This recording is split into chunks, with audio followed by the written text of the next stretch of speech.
And welcome everybody to day number 3 of Proving Grounds. I will be a play-by-play caster for the evening, ravishing the most ravishing man on the internet. And I'm joined here for the first time by my side by Mr. Dimitri Akbattery Toledo. How you doing, Dimitri? I'm doing great, and I'm excited to see some more amateur versus academy matchup. Proving Grounds is only getting hotter, and tonight we've got some pretty great matches here. Oh, absolutely fantastic, sir. And I could not be more excited to see what we have going on today, right? Because we've seen just the absolute resurgence of people paying more attention to the academy scene, to the amateur scene, and we've shown, you know, these players are absolutely amazing. So with all eyes on amateurs, right, this is a great sight to see.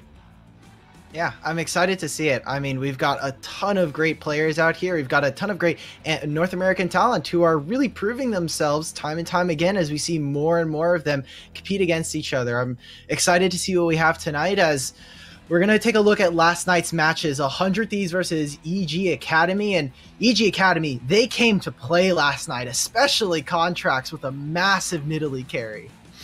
This man did not die once for the entire first game. In the second game, I think he only had like 1 or 2 deaths.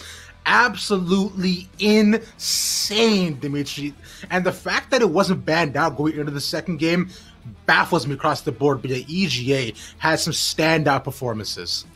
Yeah, and 100 Thieves, they were trying their hardest. They were trying some different compositions, especially in Game 2 here. We see Kane and the Ari, but players like Jojo Pyun and even Tony Top on the Ornn did a fantastic job in both of the series. And so now, EGA, the 11th seed coming from Giant Slayer Gauntlet, are looking like some of the favorites in this tournament, as the game after that, FlyQuest Academy versus CLG Academy, a game where we had a bunch of players that were kind of playing the same style, team fights, looking for late game scaling, and in the end, FlyQuest take a really dominant 2-0.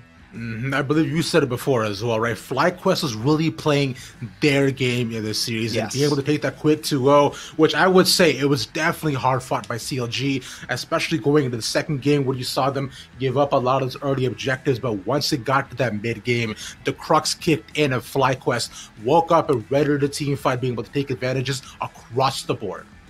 Yeah, the Dragon will win. The Dragon needs to win if they want to get all the way to the end of Proving Grounds. And therefore, FlyQuest, they did a fantastic job. We're going to be able to take a look at the bracket. And Ravish, we've got some interesting looking matchups ahead of us. Yes, sir, because with this now, Cecina across the board, we see they will face up against EGA going into round number 3. We were talking about it before, Dimitri. EGA, I believe, have now cemented themselves as the number 2 seed in this tournament with Team Liquid being out. So number 2 versus number 1 gonna go at it. That's going to be such a good matchup. Yeah, the unofficial number 2, especially coming from the Northern Arena tournament. We've got, after taking the 2-1 versus Zeus, which was very close, mind you. Zeus, the toilet paper cat, the underdog here for amateur, almost taking the game 3 versus C9. They'll push on over to round 3, like you said. And Evil Genius Academy for C9 Academy, this has got to be one of our closest matchups. And like you said, with Team Liquid dropping out so soon, I think that a lot of people have their eyes on Evil Genius Academy as potential winners or potential people to go very far in the tournament. Yeah, with this now looking on the other end, with FlyQuest dropping off to the lower bracket, they will be able to face the losers of today's R-Lucha matchup 2, which will be TSM going up against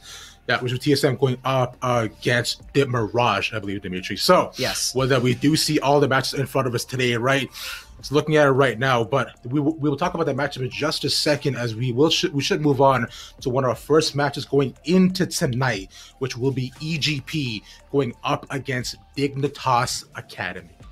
Yes, looking fantastic while doing it. I mean, Evil Genius's Prodigies, these are guys that are just absolutely tearing up the amateur scene, almost our 2nd to 3rd seed by far. And when we look at Evil Genius's Prodigies and we look at Dignitas Academy, it is all about these bot lanes. Shiro versus Spawn. Shiro is by far one of our best when it comes to the amateur prospects. He's been fantastic in his stats in almost every single tournament he's played in. And when you see this guy team fight, it is just a miracle. It is beautiful to watch each and every time.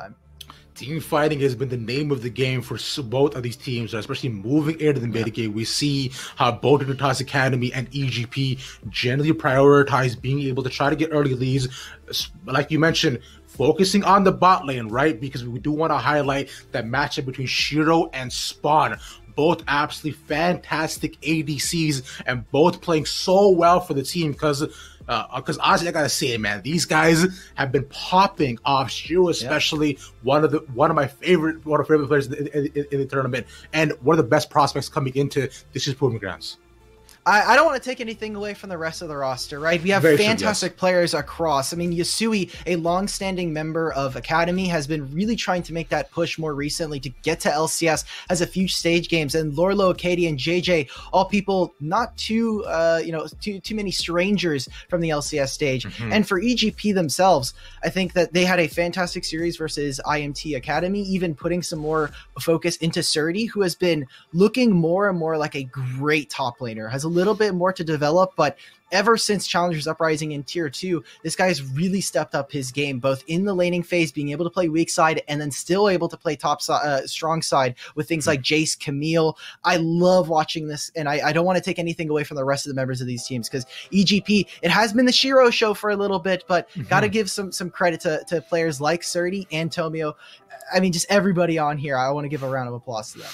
Yes, sir. Like you mentioned, Tomio especially was seeing, right? Tomio has been able to be the bridge that EGP has needed to move them from the early game all the way into the mid game team fights, which we know that they absolutely excel at. But looking on the other side, Dimitri, Acadian too in the jungle matchup does the exact same. Both of these junglers do such a good job of leveraging priority around the map and setting up their teams for success. Yeah, EGP, they are 3 for 3 in First Bloods.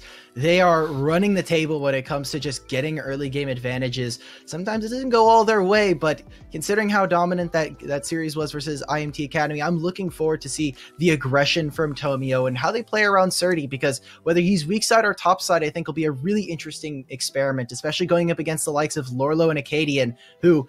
I mean, Acadian, speaking about the jungle again, Acadian has been a fantastic member when you look at the early game for Dignitas Academy, being that early game vehicle for them. I'm looking forward to see this matchup between the two of them. They need to make sure that if they are going to play if they're going to play away from top side, that Lorlo gets that comfortable matchup and Surdy doesn't get a little too controlling of the lane there. Definitely, like you mentioned, right? Lorlo definitely needs to be on a Lorlo champion, like the Scion, the Gnar, what the does that Gragas mean? even too. I'm just saying, bro, this man has some clear comfort picks, which I gotta say he's looked so good on. So I'm really looking at them to probably prioritize that in draft. But going back a bit to what you were saying before, bot-centric teams, so the bot lane matchup is going to be heavily focused upon, and moving over into the jungle too, is we should definitely keep our eyes on how these jungles actually move into early game pathing. But moving a bit to the other side, we talked a lot about EGP, but let's talk a bit about Dignitas, because talking to the coach Innova, right, we were saying about how they want to change the playstyle and play a bit more aggressive. Yeah, they want to be more aggressive because, again, a lot of these teams, when we were looking at teams around that 4 through 6 spot in Academy, they had a little bit of a lackluster early game, but really started to turn it on when you got into the mid game. And that's where Dignitas wants to try and find their stride. They want to start to continue to kind of ramp up, make sure that they're not only gaining leads for themselves, but then able to transition that going into mid game. So already, when we, like you were saying, Invert wants to see this bot lane start to pick it up, start to be a little bit more aggressive, and we'll see tonight against Shiro and Mist what they can pull off, because I think between the two of them, between Spawn and JJ, we have a really interesting matchup between these two, and if they're going to be playing more aggressive, then all eyes on you. I will give you my attention and see what happens with it. Looking at this is going to be such a fun one, right? Because we know Shiro has the capability to possibly go and pick like Senna and then lay back a little bit of the early game, and then once you're able to scale up to once you go ahead get around that 15-minute mark is where EGP really does sort of come alive, though. But going back to the point you were saying before, EGP, they can play a lot of different styles and types of compositions. Yep. You were saying before about how they can go for a much more top-centric side play, which is all kind of accelerated by Tomio. So let's talk a little bit about that top side matchup between Tomio and going up against Lorlo too, because Tomio mentioned before, like, fantastic player, made it top 50, I believe, also on the creative server on what is One Trace Camille too, but been able to play a lot of different styles and really expanded his champion pool. Yeah, I want to say that, you know, Surdy, all the way from last year, really has kind of stepped up. When we last saw him, at least in amateur, kind of taking the last tournament win from the year, he won with Zenith, who had just turned into EG Prodigies, and this guy was basically stuck on Kennen almost every single game. He was a great team fighter. His ability to find flanks inside team fights was really wonderful to watch, but ever since the beginning of 2021, the champion pool expansion has just been there for him. And while I will say, I want to give credit to Lorlo, it's not just he's picking Lorlo champions. He has to be able to do this because, again, you're looking at the other champion pools for his team. They're putting high prioritization for spawns, Tristana and Kai'Sa. They're putting a ton for Yasui when they look for the mid lane. This guy is a champion ocean almost, playing almost every single style. Someone has to bite the bullet. Someone has to play weak side. You can't just have. Sometimes you just don't get the best 3 picks in all of your roles. It happens. But you know, for Lorlo, I think that this is going to be a really good benchmark test for Surdy to be able to beat someone, potentially, you know, fight up against Lorlo, who has so much experience. And looking across the board from him, Surdy has been, you know, we saw the Aurelia last week, not to too much success, even though he did end up winning the early game. We have things like his Jace, the Gnar. I wonder what he's going to pick up, as this is just such a fun kind of game. I wonder what we'll see, especially we've been setting up the bot lane, but we were talking about it just now. Tomio, Acadian, Surdy, Lorlo, top side of the map's looking fun. I cannot wait, as I believe we are right into draft. We're seeing it already, right? The Camille taken off the board, along with the Tristana and Thresh on the other side. So EG want to make sure they do not get those early to mid game power picks to it. And of course, Surdy's one trick, quote unquote, taken off the board as well as Hackerim taken off by Dig, which I imagine will be much higher priority for them, considering Acadian has played this champion a lot previously.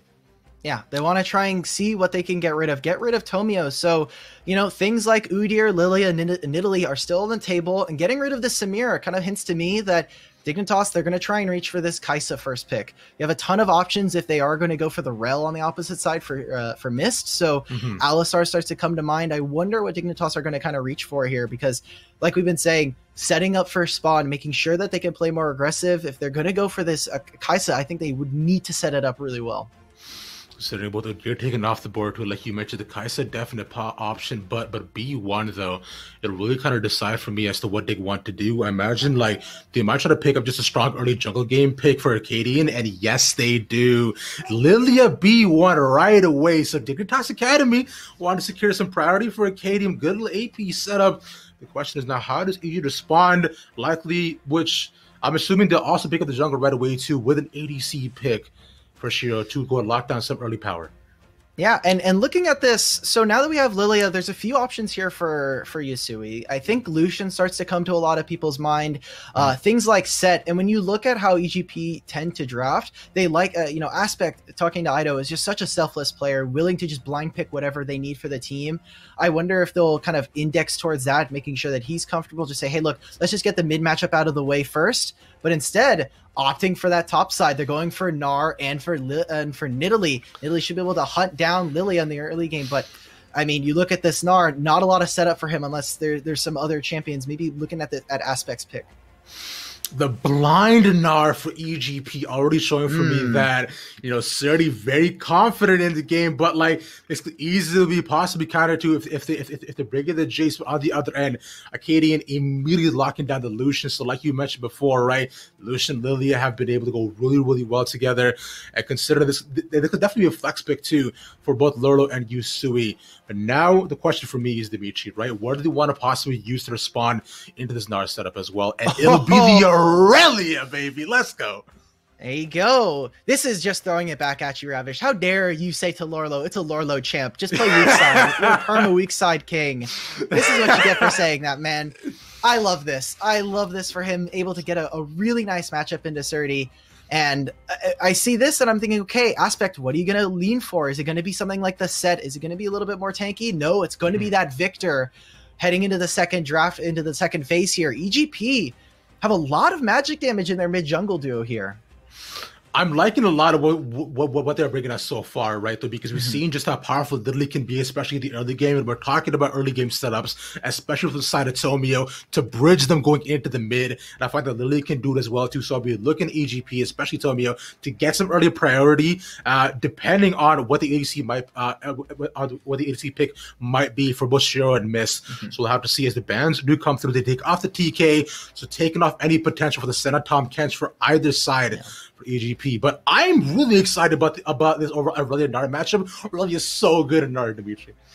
Oh man, we were watching some LPL before this, and that Aurelia Nard matchup is so much fun to watch between two expert top laners. It is just chef's kiss, beautiful. But looking at this ban phase, I like how they're prioritizing different. They're taking away different things. With Jinx taken off the table, I would have thought that because Thresh was already there, it was going to fall a little bit in priority, especially with Tom Kench no longer there. But now we're seeing this. I think Senna starts to fall away, and now the AD carry pools are going to start to be pinched. And when we're looking across the season, across this year, Spawn has a much smaller pool, but it is much more concentrated when you look at things like Ezreal. It is Tristana, it is Kai'Sa. And on the other side, I mean, Shiro has been playing Kai'Sa, Samira, Jinx. He has a little bit of, he has a ton of games on Senna. So now we're going to have to start reaching really far back. And Shiro, someone who has been pulling out some really awesome AD carry picks. Varus starts to come to my mind from last week.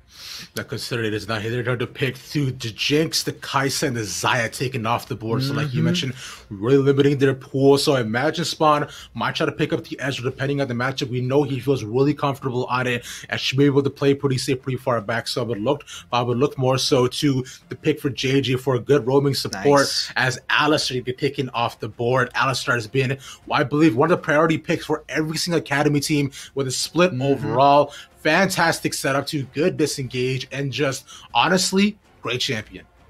Yeah, I'm surprised that Gragas made it through this ban phase and made it through the draft, because this is a champion that both teams tend to play a ton and also disincentivizes the rel. So I wonder what Dignitas are going to go for. The Spawn saying, hey, Shiro, anything you do, I can do better. So going to be picking up that and picking up the Braum potentially to try and face off against this Alistar. A really strong bot side, and now Dignitas Academy painting themselves with a really big target. Incredibly aggressive early game here and very, very potent, but tends to fall off in the late game where EG, they're still going for their bread and butter, going for these team fight compositions. And with Tomio on a very aggressive jungler, I'm looking forward to see what they give their star 80 carry in terms of a counter pick.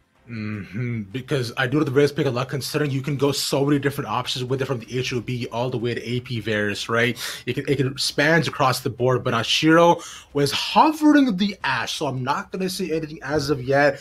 And there it is, Dimitri. You clasp your hand and look up to the skies when they talk to you about that. Man, I've missed Ashe so much. I know it's like one of the most, like, it is a rather basic AD carry, but it just gives you such free wave control when you look at the early game. You have this, the volley of arrows, which can clear out a minion wave incredibly fast for an AD carry, and then the slow potential. And at any point, even if you're behind, the Enchanted Crystal Arrow is a perfect way for a follow-up engage from either Mist or from Surdy onto one of these members. Like we were saying, not too many tanky champions for Dignitas Academy, and Braum, the JJ's unbreakable shields are going to have to be on point because there's so many things he has to try and block here. I think for EGP, it's going to be, you have to just kind of weather the storm again. This bot lane could be volatile, but Yasui with the Lucian, I think they can really take it to Aspect and Tomio. Looking across, this is going to be an interesting one, Dimitri, because one thing I would look out for as well, the other side of Shiro too, we're talking about the jungler matchup between Toby and Acadian, and I think if Toby is actually able to read Acadian's pathing, he'll be able to aptly respond on the other side, right? He likely wants to try to funnel resources into Surdy early on too, because you do not want to let them fall into the Aurelia matchup. If Aurelia is able to get ahead, she will become an absolute menace, going to the many squishy members on the side of EGP and shutting down Shiro, who is a relatively low mobility ADC. So we would not have a very fun time. So looking at those hawk shots and early vision setup on the side of EGP is going to be key for me.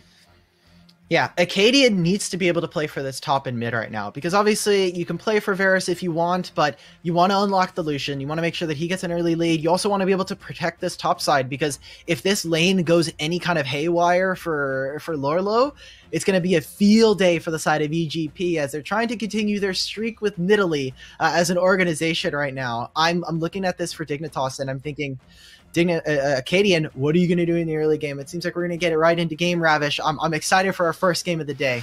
This is going to be so much fun, man. We've been following EGP's story throughout the entire Proving Grounds, right? Going all the way back to, like you mentioned before, back when they were Zenith, and now this squad coming up on this stage. I know, like, they look absolutely solid. Talking to the coach, too, he was very, very confident coming into this matchup, too. So let's see if words are such words, or if they can back that up on the other end for Dignitas Academy. So, right? And Invert mentioned, they want to play aggressive. They want to play forward. They want to get in the face of EGP. But so far, it'll be a standard 5-point setup. Jungler starting on, I believe, opposite sides. Yep. It looks like they're just doing a 5-point for right now. We're seeing some interesting things. I want to point out this Predator for Acadian. We've been seeing a little bit. I know that there's been question marks whether, you can go Dark Harvest for more damage, or you can go for Conqueror. Phase Rush starts to come up in mind if you're playing Lilia. This Predator is really for when you start to get into that mid game. When you have this Predator, you have so much river control, and you can start to do a little bit of the river dance where you can flow in between different lanes. It gives Lilia just so much movement speed, being able to move in between objectives. So I love this. I think it's a really interesting pick, and definitely we'll have to watch how Acadian utilizes it as we get further into the game. Like you mentioned before, right? Considering Acadian starting there on the bot side too, so already setting up for early pressure going into the top and mid side. We'll have to see how both Yusui and Lordo play their lanes so far, as Tomio too, right? Starting on the top, one towards the bottom. It's nice knock up to big disengage. Land 2 stacks. Miss should get stunned up too, but he's perfectly fine. He's a big cat, Dimitri, and nothing gonna phase him. Yeah, this is a really dangerous spot when you're playing up against this Varus who has Halo Blades. They're pushing for level 2 here on the side of EGP, trying to force this as soon as possible and force Dignitas Academy's bot lane away from the lane. You already see it here. Shiro trying to continue his dominance when it comes to laning phase. This is what we expect, though. Going to be picking up the early lane phase for himself, but already taking a pretty bad trade in bot lane, as Surdy getting a little bit excited there against Lorlo. Well, we knew, and we definitely did expect this, right? That Aurelia would likely to have the early push to Insurity, and we pushed it early on too. So don't expect to see a ton of pressure going from Tomia up onto Surdy until Surdy or Toby get at least their first back, right? But look at this as well. The Shiro and Miss already have the early push. They have all sums across the board. Where setup is actually pretty decent as he pound on over. He's taking his blue, and as you see, Roboscott is about to spawn, so I would expect to see maybe he might set up as he's... Okay, no, he's going to just set up some early vision, Dimitri. Yep, he's just going over to the opposite side, wants to track where the enemy jungler is. You'll see that all of these camps are gone, so hey, Surdy, potentially get ready for a dive there. You even see, look at the rotations already. They've called for an early back. Yusui is also taken it back, but look at where Mist is heading, walking immediately topside. Now, this is really good if Acadian ends up showing on this gank. If he goes for this, they can then also kind of just dissuade him from entering the top side of his camps. Really love this all coming out from EGP's bot lane. We were looking a lot at both these junglers, right, to be able to be the bridge between both EGP and Dignitas as we're heading out in from the early to the mid game.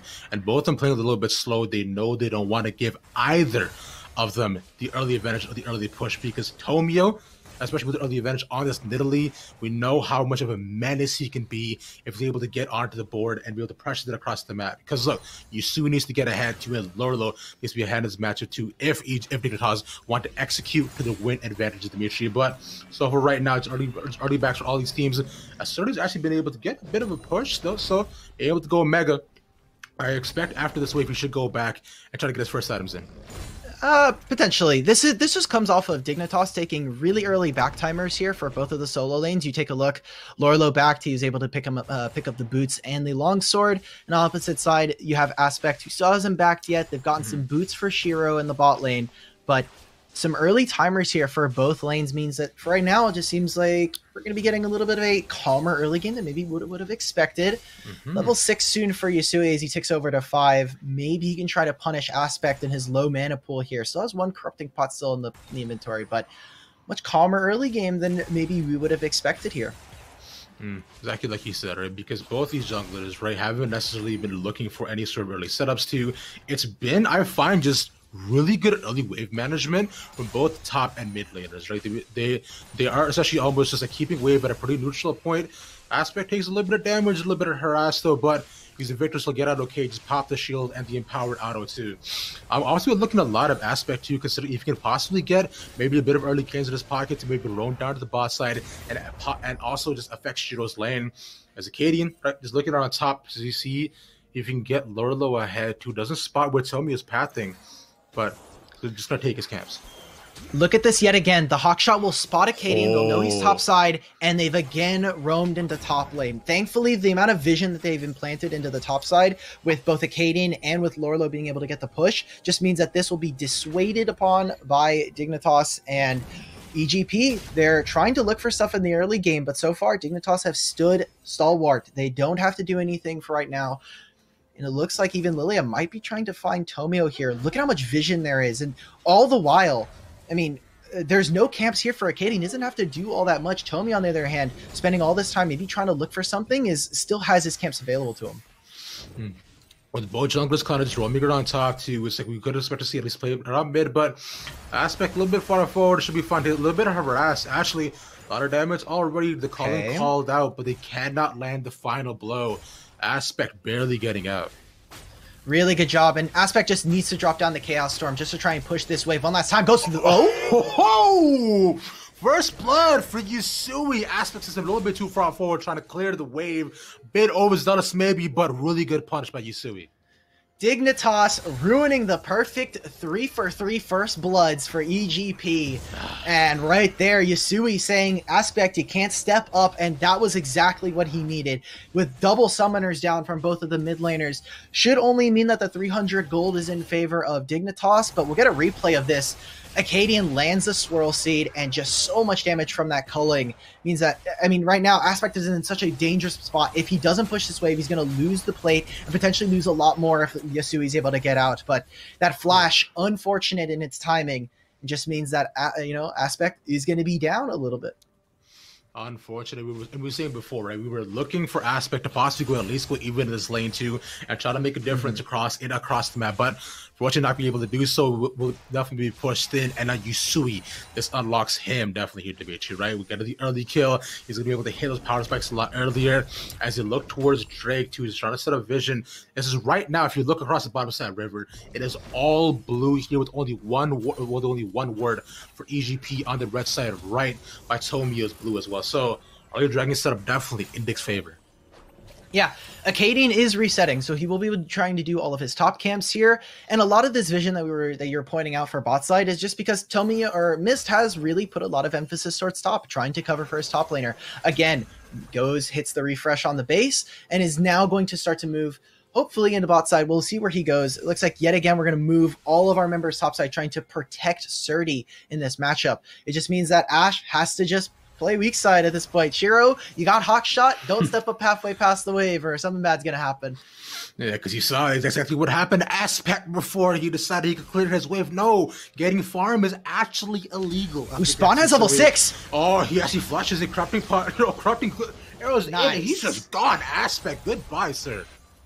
Yeah, and this is incredibly smart pathing. You look at JJ, he's controlled the top side of the map. He went immediately with Acadian to try and clear this upper river. And in the meantime, Spawn's like, okay, well, Shiro's not here. He's on a back timer. I can just walk mid out of base. Uses the ultimate immediately, finds that onto Aspect, and that just means Rift Herald is going to be the first objective going over to the side of Dignitas Academy. Mid priority right now is the name of the game for Dignitas. Here, Yasui getting not necessarily a free lane, but one definitely is priority. But at least Tomio will spawn with the dragon on the bot side because Shiro and Mist are able to push out their lane. Technically still playing weak side, but having an objective on the board and trading cross map feels good. Really good on Tomio to be able to do so. Yeah, this is their first play right here on the side of EGP. They're gonna be able to cash in for that play. They know that spawn after crashing in that wave onto Dignitas's turret.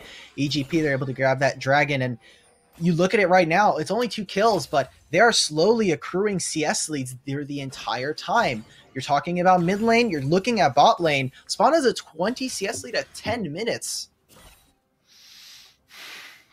And I gotta say that we did definitely expect this, right? We saw that because early on too, we knew Miss Woody pushed in. We've seen Shiro take some early trades too that didn't necessarily go in his favor. But Spawn, because of that too, like you mentioned, being able to roam out too and get a kill on the board, which only means Shiro will be left to playing weak sided, like you said before, just trying to farm up as much as he can. And you do gotta feel bad for them. We were highlighting his matchup a lot, right? The Shiro Respawn matchup, Shiro being both a fantastic player, Spawn too being a staple for Dignitas Academy, and Invert even saying pay attention to Spawn in this game. He was definitely pop off, and hey, he's showing up. Yeah, I mean, he wants them to. They want their bot lane to be more aggressive, and these are the kinds of plays that you would want to see if you were doing that. Doesn't have necessarily when you see aggressive doesn't mean you have to go for going into the bot lane and killing your lane opponent. It could be stuff like just roaming mid and helping kill the enemy mid laner and trying to gain some priority across the map. I'd love to see it.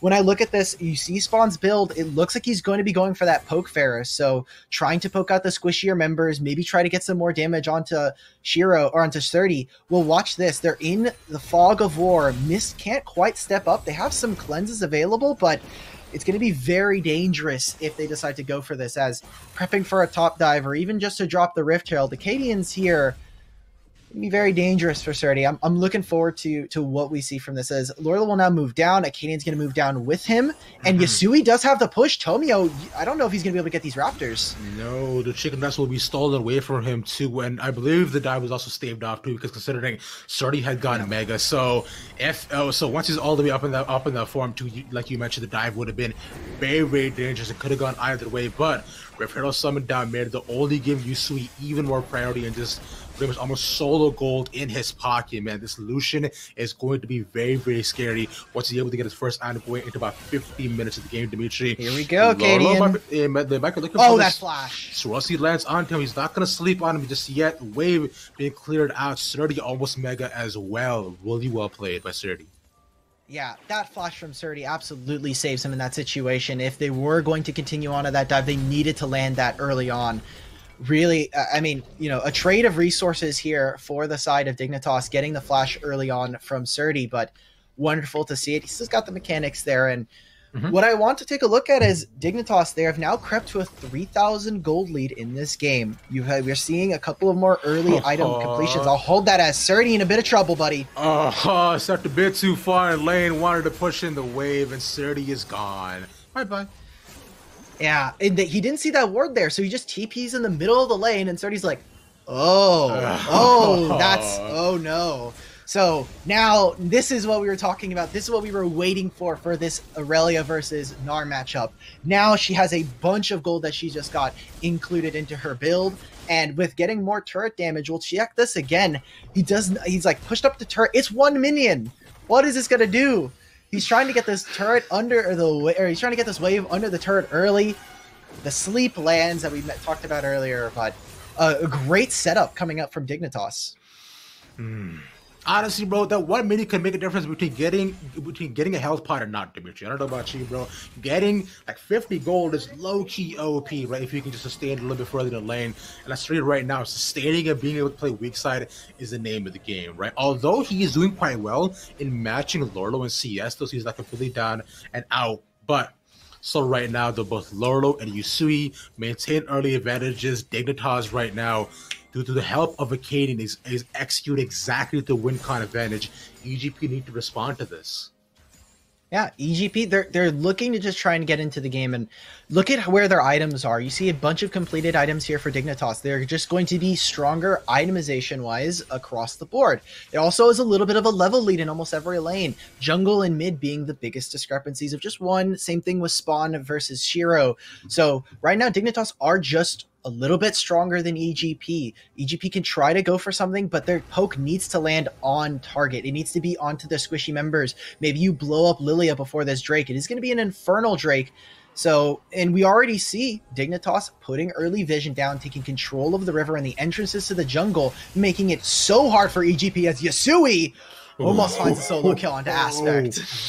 That is the flash down now for both Aspect and Surdy as well, though. So Arcadian can now look for those re-roams too, and has so much agency across his top side. I would expect to see Toby probably paying a bit more attention to his top lane, right, and just mid lane too. But at least now, I don't really spot him top side either, but Arcadian being able to pick up a dragon for himself as well. The cross-map plays for both these teams have been so excellent, as it will be a Cloud Soul too, to Dimitri. So Isla cooldowns was going to look great on Lorna.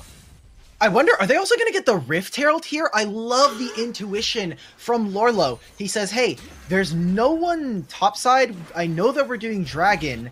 I am the play currently. I am the only one on the map that that EGP can try to make something happen.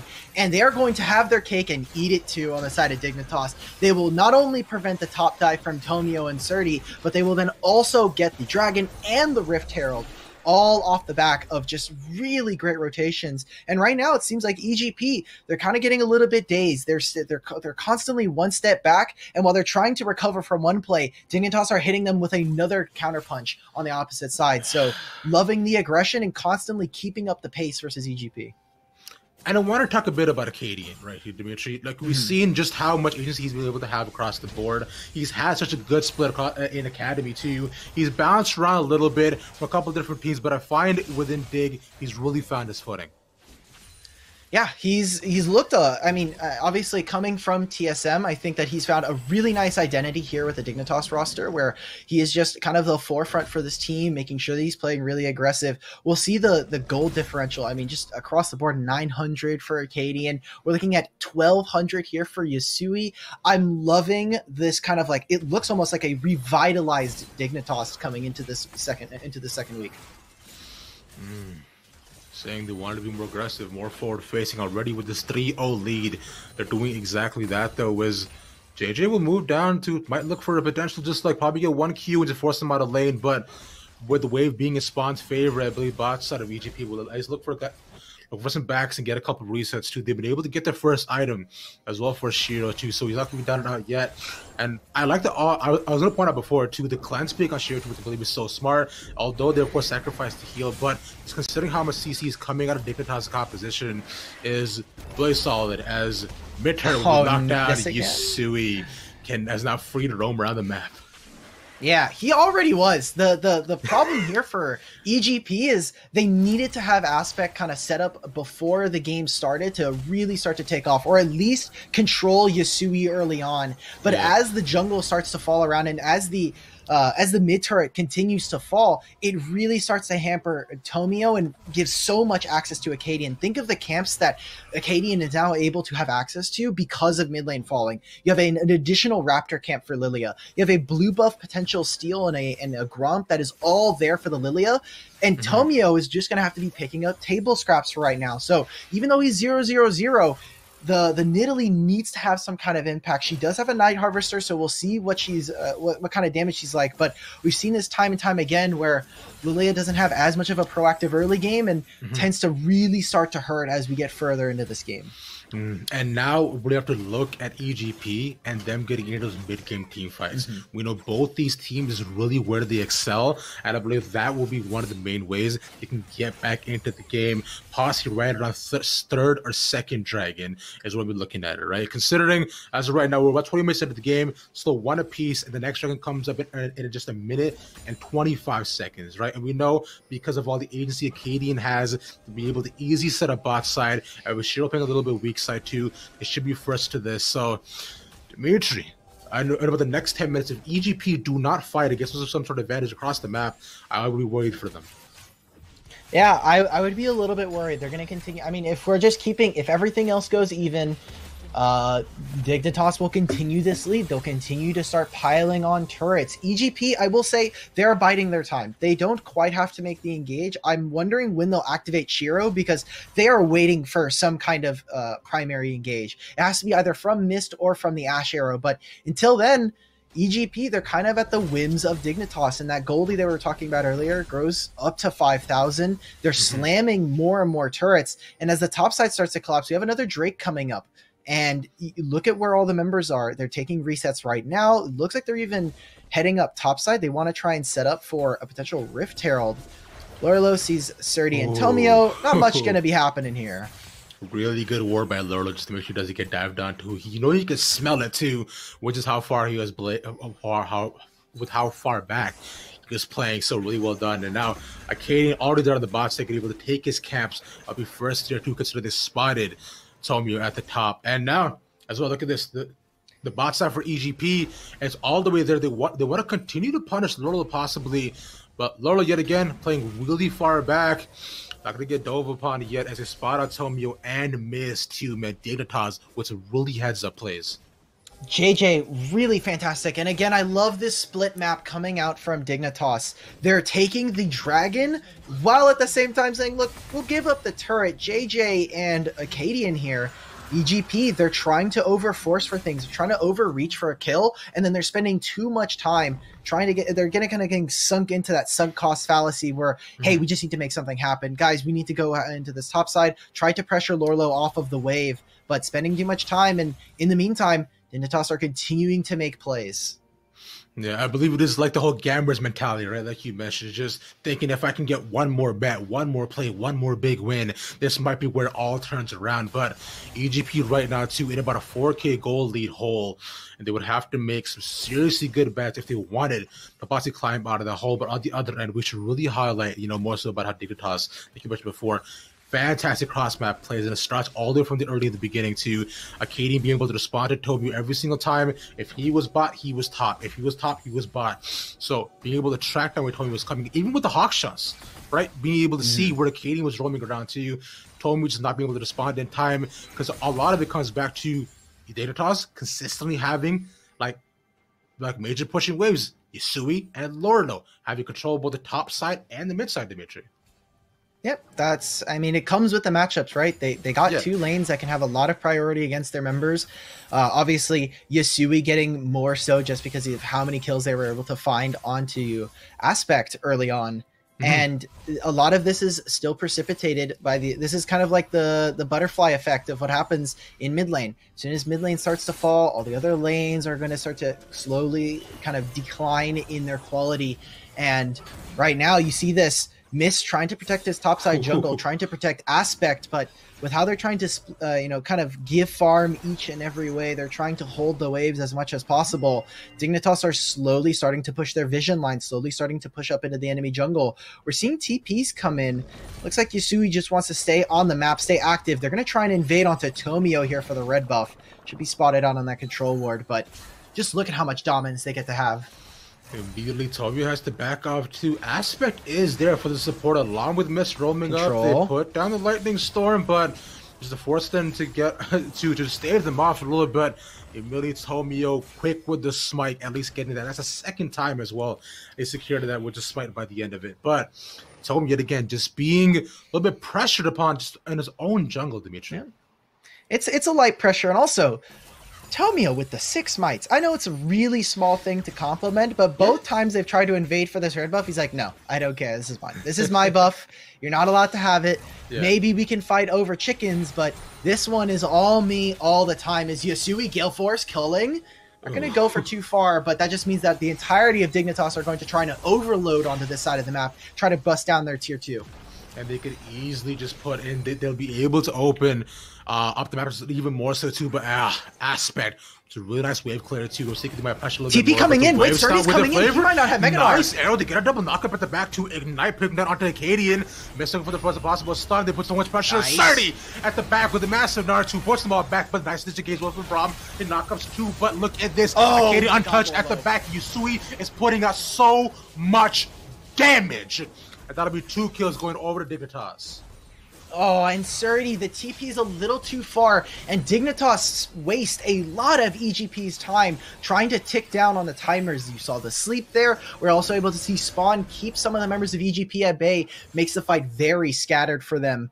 and Dignitas, they find yet another victory, this time a team fight started by EGP. We're going to note this, the arrow does land onto Lilia, so Acadian trying to live for as long as possible. Look at Surdy back here, cannot do much. The TP comes in from from Lorlo, and the entire time it is just spending so much just trying to stall for some of the members of Dignitas, as a fantastic utilization of the tools they have. And with that cleanup, more and more of this game is starting to feel like, okay, EGP, we're going to have to start reaching for that desperate pocket. What do you have that can kind of pull you out of this game? And one note I do want to bring up as well, Dimitri, is that both Yusui and Spawn were almost untouched on the back line, unfortunately, right? So they're able to put out so much damage. Now Yusui only able to cement his lead further as well, having 2 items on the board, about halfway to his third. This Lucian is getting so terrifying, so I would want EGP to make him a priority target in these fights, as we have the sole point for Dignitas about to spawn in the next 10 seconds.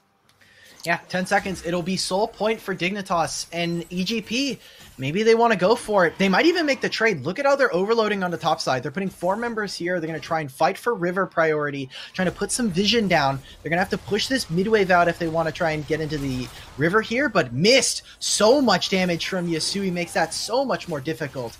And Dignitas Academy going to put themselves at sole point with the Cloud and continue their dominance across the map, bullying out Evil Genius's prodigies.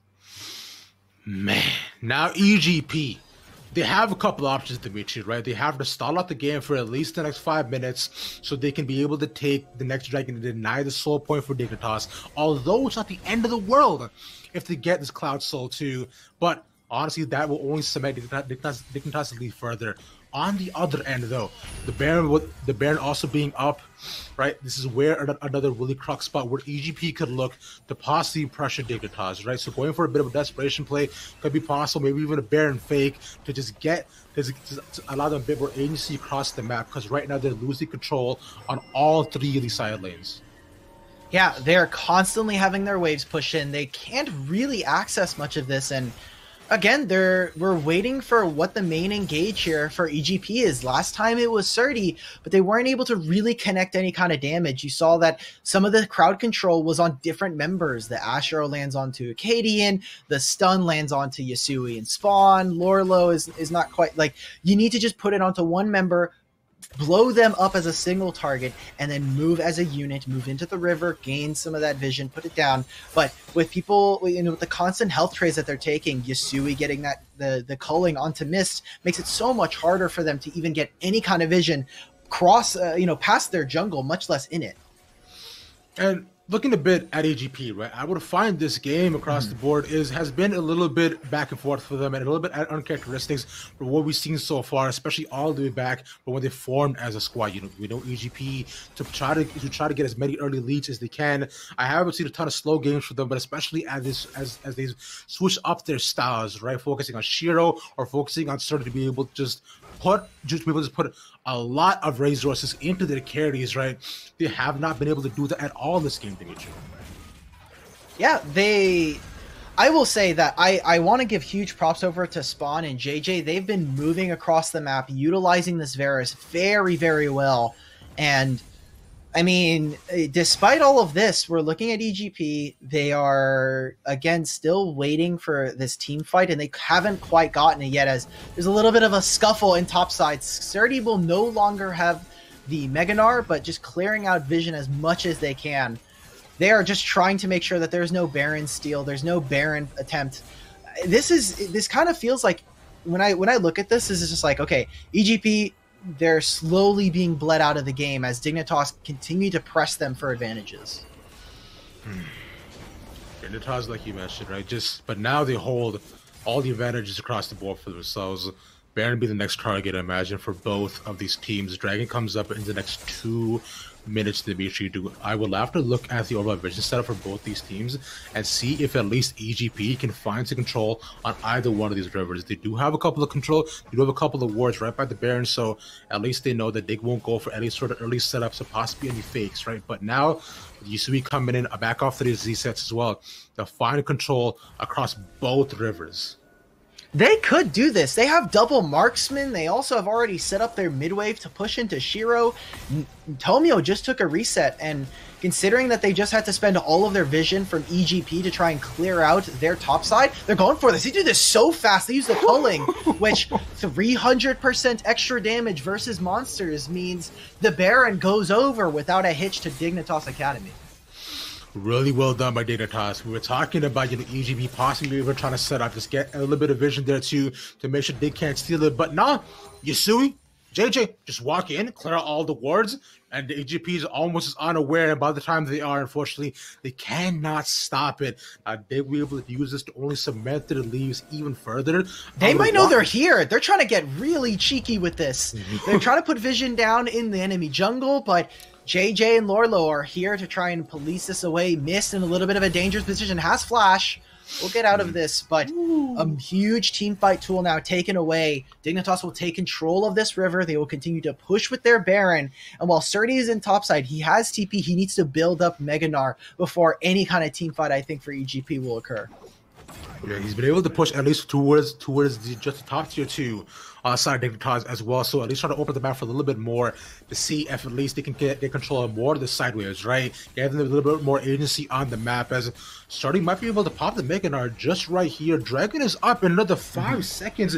He actually will not have it for when we go on to Dragon, as Akaden is already there, ready to start it up, and we see Shiro as well are backing. Tomio is nowhere near the Dragon. They're going to give this up to me. That's sole point for Dignitas. They have to. There's no way they can enter inside of their jungle. It is just a really hard ask to tell EGP, hey, just walk into Fog of War in your jungle when you only see Lorlo. Yeah. I promise you nothing bad will happen. You have to walk into Fog. You took a bunch of resets. They just recognize EGP saying, look, we're not going to be able to get this soul. Maybe we can look for a fight. That's a lot of damage from Aspect onto Yasui. He'll have TP, so you can TP back in, but they're trying to look for this last turret here. The laser put the storm does definitely hurt. TP. Aspect able to scale up, but they're not pressing art at them. It really goes golden, but not going to get knocked up at the backside. Yasui along with Spawn, though. Just with so much pressure being put onto EGP, and essentially have to run away. They cannot take this fight as they're knocking on the base of EGP. And look at this. Look at what they're doing. Like, literally, Lorlo, he just has to sit mid lane. He can spam emotes. You just see him, like, just wiggling around on Aurelia. He's like, I'm just going to pressure you on this wave as you try to protect your mid laner. Aspect has been farming up. They, not to say, EGP have done nothing this game. They are slowly starting to pick up as much experience as possible. They're not quite down, but looking for a fight potentially. Arrows are going wide. Lorlo just used Stride Breaker. Ultimate in. Immediately to a lot of damage put onto Aspect, and he cannot go golden anymore. They're just blowing them up one after another, and Surdy dies, and EGP have to fight in their own base, but they cannot take any kills. All of Dignitas stay alive, and this could be the game here, Dimitri. Yeah, that is the Baron. The Baron is now over, but with Lorlo TPing back into the base, I find this incredibly difficult. EGP going to have to put the miracle save on the line. Shiro still has the ultimate available. Lands it onto Yasui, but trades Tomio. Shut down Spawn, knock up 2 from the Braum, but it does not matter by the end of it, right? They just do way too much damage, and Lorlo by the end will clean them up. Dignitas Academy, aggressive early games too, but not in terms of kills, but just taking control across the board in every single one of their matchup. Take the first game up against EGP. Yeah, that was, by all standards of measurement for a regular game, felt rather slow. But Dignitas, they take 2 kills early on and then get a third and just completely kind of stonewall EGP out of that game, bleeding them dry, choking them out through really great vision setup, as well as just constantly applying pressure in their winning lanes. I loved what we saw from Dignitas Academy. I mean, that was what we were expecting, coming into we were like, okay, if nameplates are off, that almost felt like a little bit of an EGP game, which is how aggressive and especially how explosive their jungler was. Acadian taking the reins there with Yasui against Aspect. And I mean, that was a one-sided game. I don't think there was a moment there where EGP felt like they were able to control the rift. Unfortunately not, right? Just control across the board in every single side lane, control on every single objective, right? With pushing lanes in, there's only so much you can do in EGP, falling unfortunately to desperation, but we'll see if they can bring it back in game number 2. So do not go anywhere. We'll be right back right here on Proving Grounds.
Welcome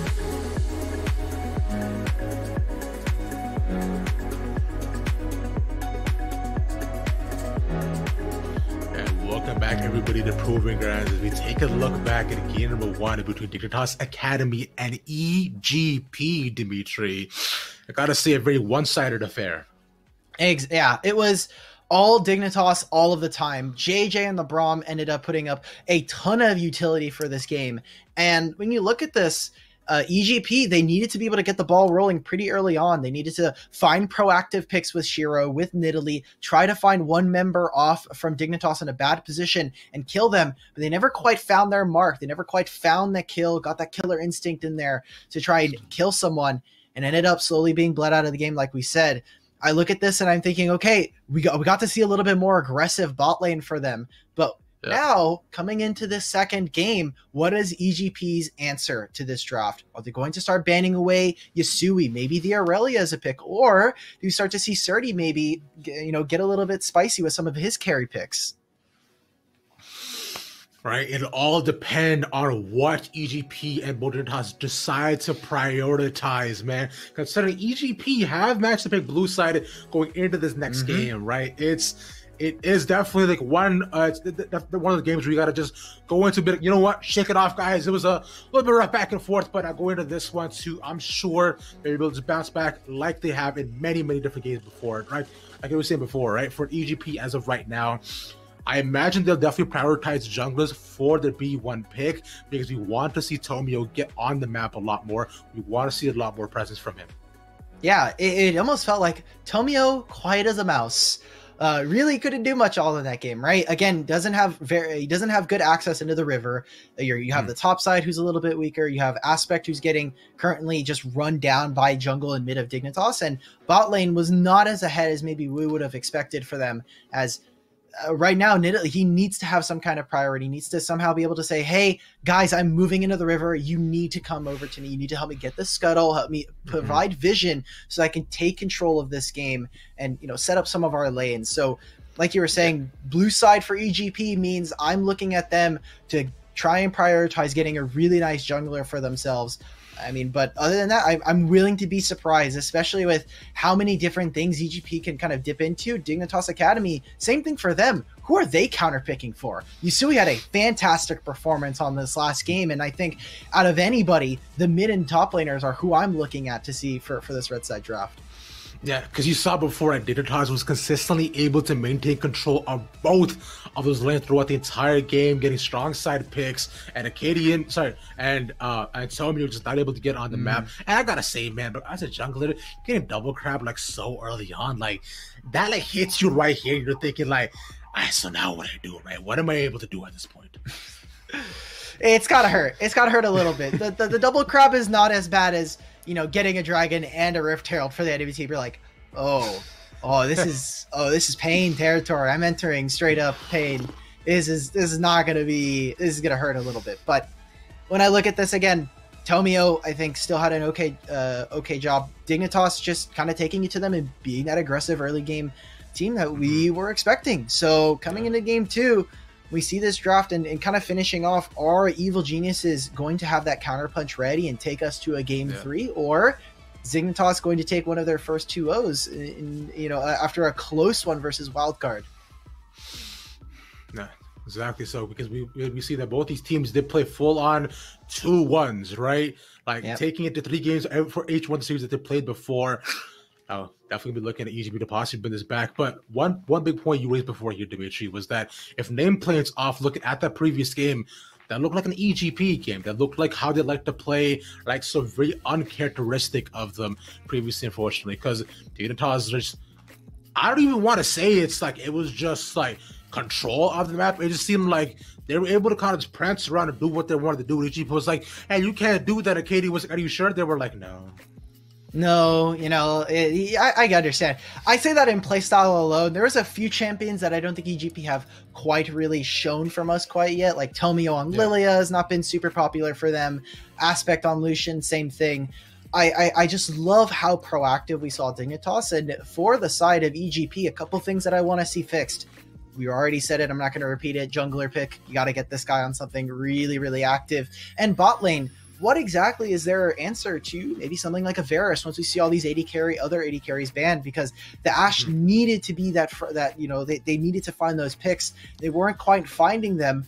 Do they change anything up? Maybe they go for a different support pick. Maybe they find someone who can be a little bit more slippery. Something maybe like a Rakan. I don't know. We'll see what ends up happening. I see this and I'm like, man, EGP. What happened? It might have just been game one jitters. It could happen. I have full faith, but this was definitely, when you look at this Academy versus Amateur stuff, that was a pretty one-sided this time around. One thing too was you mentioned, right, about the pick about Spawn, right, just being able to have agency. Let's not forget the Spawn was able to actually roam out of his lane, not the support, and go in, punish Aspect for just being just a little bit outside of his turn, flashes over Chain of Corruption, and they were able to table that so well with Yusui. It was insane to me. That's the first time I'm seeing like an ADC roam.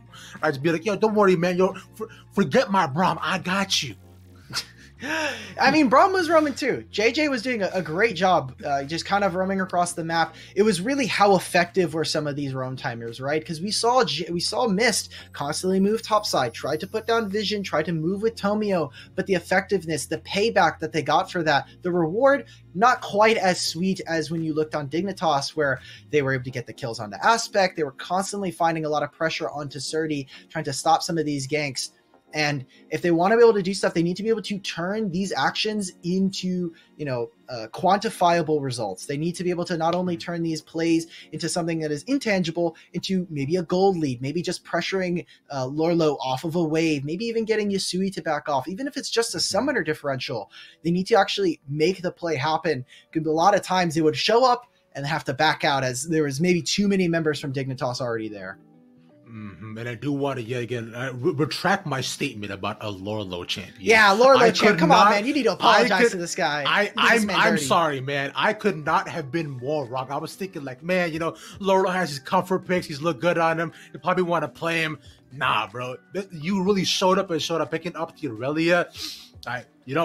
Sorry, I take everything back. You're absolutely fantastic. Because looking at that matchup too, right, we knew it'd be favorable for him, Dimitri. And even without really any overall dive setup, right, Surdy consistently has to play back. And yet again, not able to have much impact across the map to Lurlo as well, though. Being able to pull so far ahead, getting Bork like by what, like 10 minutes? It was beautiful from him. Again, it was a slower early game, right? We saw that constantly. They were just trading waves back and forth. A lot of early backs coming out from Dignitas meant that they could try to at least force something. And then it just took one punishment onto Surdy, where they TP behind him, they get the kill, and suddenly that matchup blows up in EGP's face. It is so dangerous in that point. So Lorlo executing really well on the Aurelia, and once she got snowballing, just kind of kept going. She wasn't able to find too many kills afterwards, as constantly it felt like the jungle and mid laner for Dignitas were taking control of the game, but still Lorlo, excellent performance on the Aurelia, and glad to see that you guys still got the carry still in you. You're not just, hey, hey boss, hey invert, sign me up for Scion Jail. I will gladly play this champion. Send me in, coach. Making sure that you and the tower are best friends as always. Just trying to farm up as long as you can with your autos, to which I gotta say, man, I can relate. Being weak side for as long as I have been, Dimitri, it's me and the tower have been like this ever since season 4, when I hopped at the top of it and decided, no, actually, I do not want to see the other side of the lane, right? Let me just stick on Maokai, Malphite, Scion, even just pain across the board. I'm sure Lorlo did not have. I mean, like, you could have some fun playing on Gnar. There's still skill expression on tanks, which I personally still love. But tanks, man, as a marksman player myself, it is every time I see a tank, every time I see a Scion, it is just like, oh man, not a big fan. Coming back to this game though, Ravish, we're in game 2 now of the series. EGP, I think a lot of people coming into this match would have thought this would have been a one-sided series for the Prodigies, who have been looking rather dominant in their run through amateur and going up against other academy teams. But already Dignitas trying to at least put a stamp on that and say, hey, but the buck stops here. Yeah, because going all the way back to, I believe, just around Giant Slayer 2, going last time's qualifier, even with the arena, right? They've taken down almost 4 different academy teams, like individually. So, like, even with this now as well, will they be able to rise to the challenge, take down Dig A or Dig A2 on the other end? They have had a bit of a bumpy road coming in from Road Arena as well. They look kind of back and forth, but now coming into this, right? Although it wasn't as explosive as you might have seen from them, control and macro that they showed was absolutely immaculate, and a lot of what we want to see will come down to the picks and when we get into draft, which will be very, very soon. Now, Dimitri, before we do that, let me go and ask you a quick question, right? Okay. Because I want to set things up here. Considering how slow things was before, I want to ask you, who gets first blooded and by who? Let me hear your prediction, and I'm going to hold you to this. Surdy gets first blood. He gets first blood. He's gonna kill Lorlo. They're gonna set him up this game. I have a feeling they're gonna do it. They're gonna get this man some kind of carry pick, whether it's his Camille if it's not banned. Although I don't think that's gonna happen.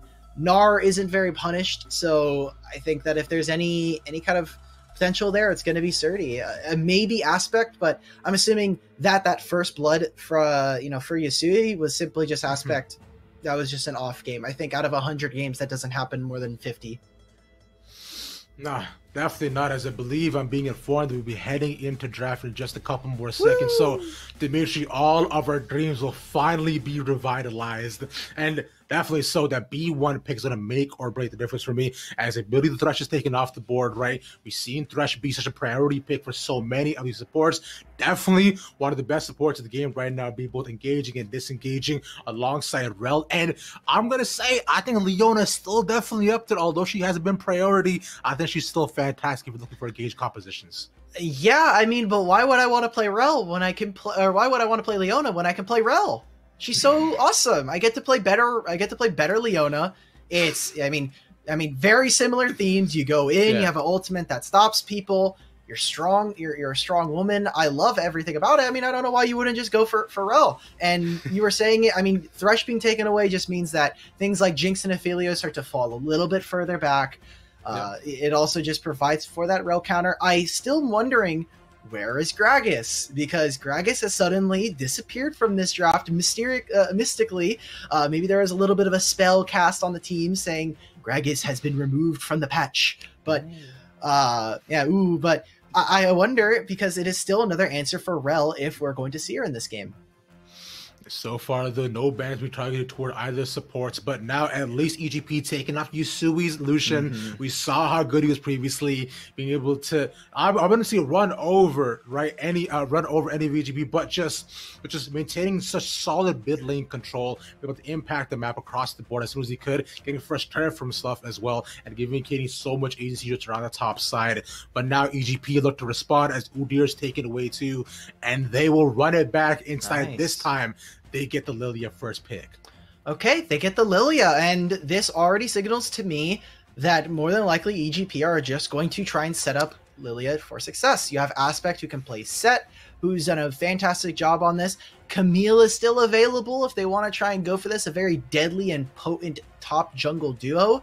As Dignitas, they're going to take themselves the Nidalee, someone that's been kind of climbing, as they're going to actually, Acadian, bring it out. Okay, there we go. We got the Lilia matchup. We got Kane, who's going to be hunting for some deer in the jungle tonight.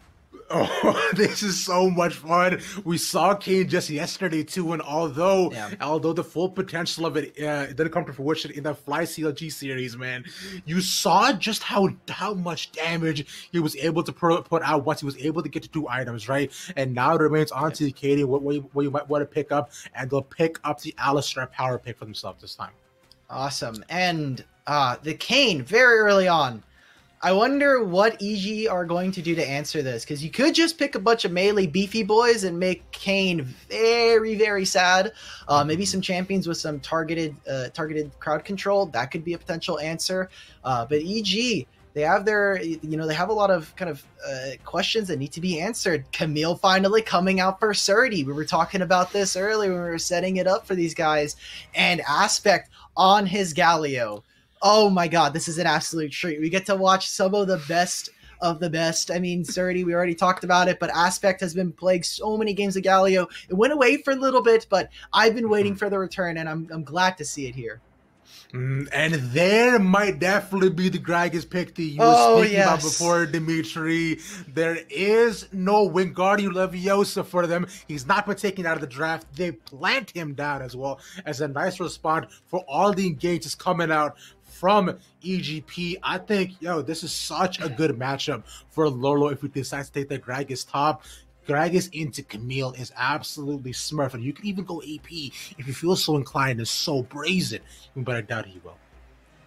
Yeah, and now for the side of ED Prodigies and for Dignitas, mid lane starts to become a huge priority. When you look at EG, they can start to get rid of AD carries. They can also start to just get rid of that mid lane pool. Orianna still on the table. It looks like they're just going to, maybe they try to trade a couple bans with Shira's Kaisa possibly still on the table here. I wonder what spawn is going to first pick here. I mean, maybe it's yet again another Varus game, but if we're seeing time and time again them go for this, I think this is going to be a very dangerous matchup. Maybe they go for a close range ADC and EG try to bait them in with this Galio, potentially even going support. Right, definitely still all the possibilities remain on the board. You see as well, right? You could definitely see this Gragas going down bot side too, considering it on what to decide to pick as the final. I don't think it's going bot. They got an Alistar, man. They got an Alistar. I don't think Gragas is going down there. That's just me. Look. I know what you're saying, Dimitri, but hear me out here, right? If you want to dream, and in a world far, far away, if you go all the way back to season 1, Acadian could have definitely got All-Star Jungle, but yeah, you're right. This is definitely not going to support. I was going to ask the producers to give me your audio at like -10% so I don't have to hear that again. I'm good. I don't want to hear that again. I'll be honest. I'll be 100% honest with that one. But that's so good, man. We're talking about the priorities here, and Spawn playing one of his favorite champions, Kaisa Tristana. Kaisa here, and now Shiro gonna have to come up with a different answer. Still Varus on the table, so if they want to go for early lane, Ashe is still an okay answer here, but this will start to solidify what we see from EG Prodigies.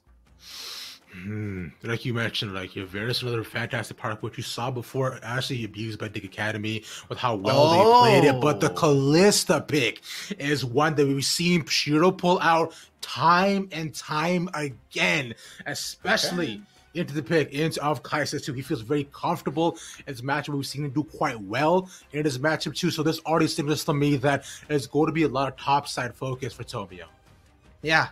And you take a look at this, they have so many ways to engage, right? You have a Kalista who can throw you in. You have Camille and a Galio as a really easy setup for any kind of fights. And now with Orianna, it feels like you just send in the ball delivery system and boom, you've got a free shockwave under the short range of Dignitas. They're going to need some way to either strong arm them away from objectives or maybe another poke mage. I wonder what Yusui is going to pull out here. He can pick a lot of different kind of picks here. He's going to be going into the Orianna.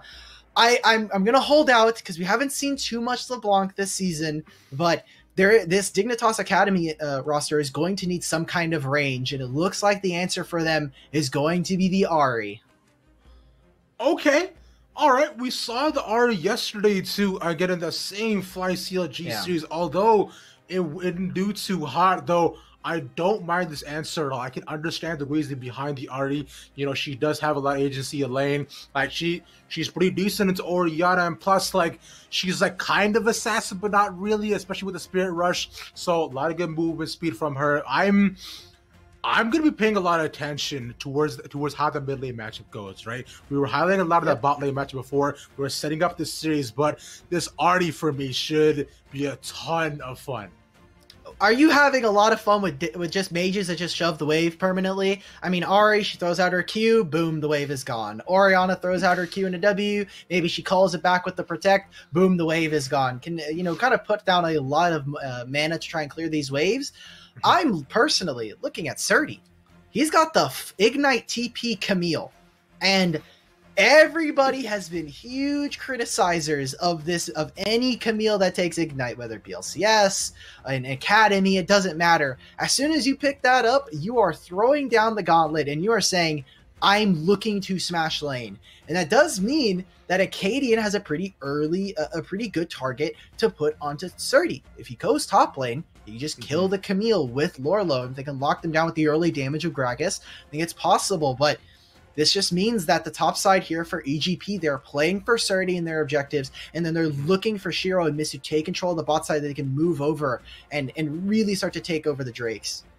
And on the other side for Dig Academy, right, Acadian is going to be one of the big players for me. Because as soon as he's able to actually get that blue form, that blue king should be able to tear through the health bars of any of EGP's very, very low health bars. Like, so not the tank ladder that you wanted to see, Dimitri, but at least now if Acadian has the same sort of agency in lane, I'd be very afraid for EGP. But on the other, like you mentioned, Surdy is going to be the player for me to watch. If he can just like smash Lorlo and then just run over everybody else, EGP can easily come back into this. Yeah, they have a much easier time. Again, this is all yet again going to be predicated on what happens mid lane. Aspect needs to kind of hold his own against Yasui, because if not, the bot lane priority of Shiro is not going to matter if the mid lane falls apart. It is going to be on Tomio yet again. Needs to be active in the early game. Even with this Lilia, the Kayn is going to have a lot of damage. So link up with Aspect. Show us some of that jungle synergy you've been building up. As EGP and Dignitas, 1-0 for Dignitas Academy in the series, and they're looking to close out on a swift 2-0 here. I do want to remind everybody, and I do want to remind you as well, Dimitri, that you did pick out that Surdy would be the first kill. Surdy would get first. He has Ignite onto Lorlo. So yeah, so I mean, clearly you're making some smart bets already. I gotta say, I'm almost inclined to agree with you. I won't put in my bias as of yet. As you see, both junglers starting off on the top side too. So clearly, yet again, setting up for the top lane focus. That Acadian responding well to it, to probably predicting that Tommy will try to do so. This is going to be a lot of fun too. So once they're able to hit level 3, but now just some standard starts for everybody else.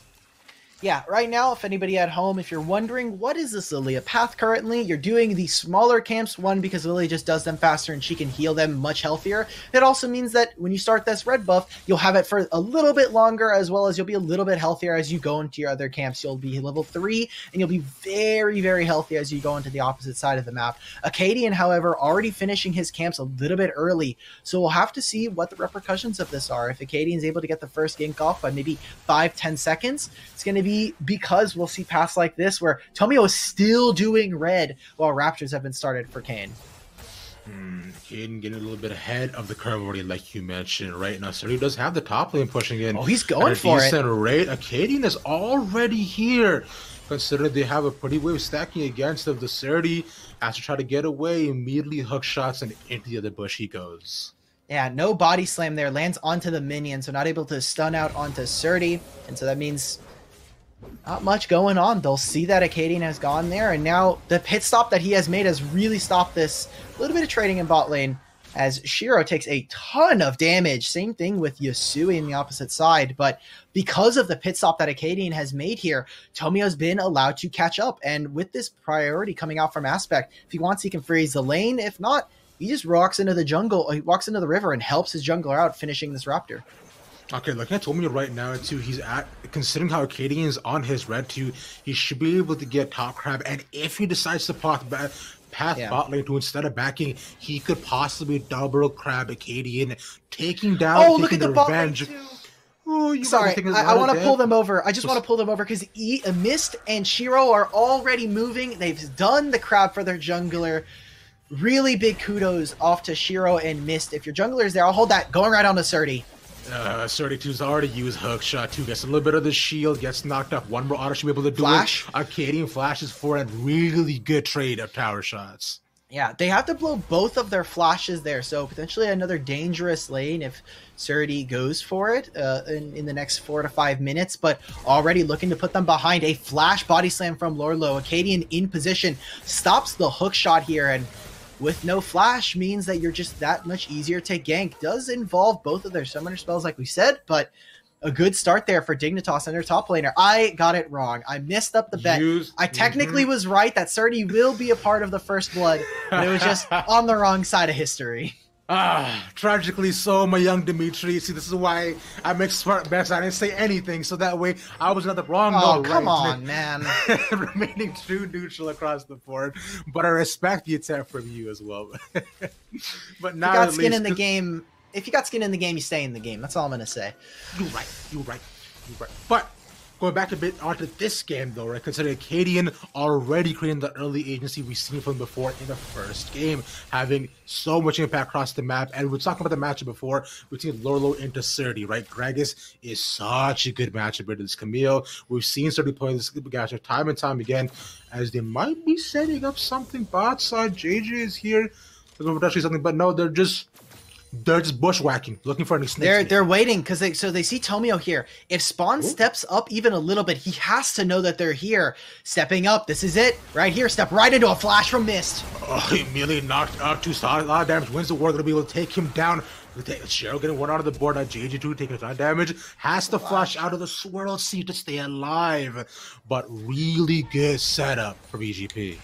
And I will say, EGP, they wait a long time for that, and so they will have access to this Drake first. See Acadian already moving into his top side, just saying, it's a lost cause, we're just going to go ahead and trade. But they used a ton of summoners in that trade. Mist no longer has Flash and Ignite, and Shiro had to flash out of that. So, spending a lot just to get a kill and a Drake, we'll see how much that's worth for EGP as the game continues. But setting themselves off to a little bit of an early lead here in the game. But now, at least with that bot side dive, they're able to get the dragon and the crab yet again, bro. Tommy was actually taking 3 out of 4 crabs at a spawn so far.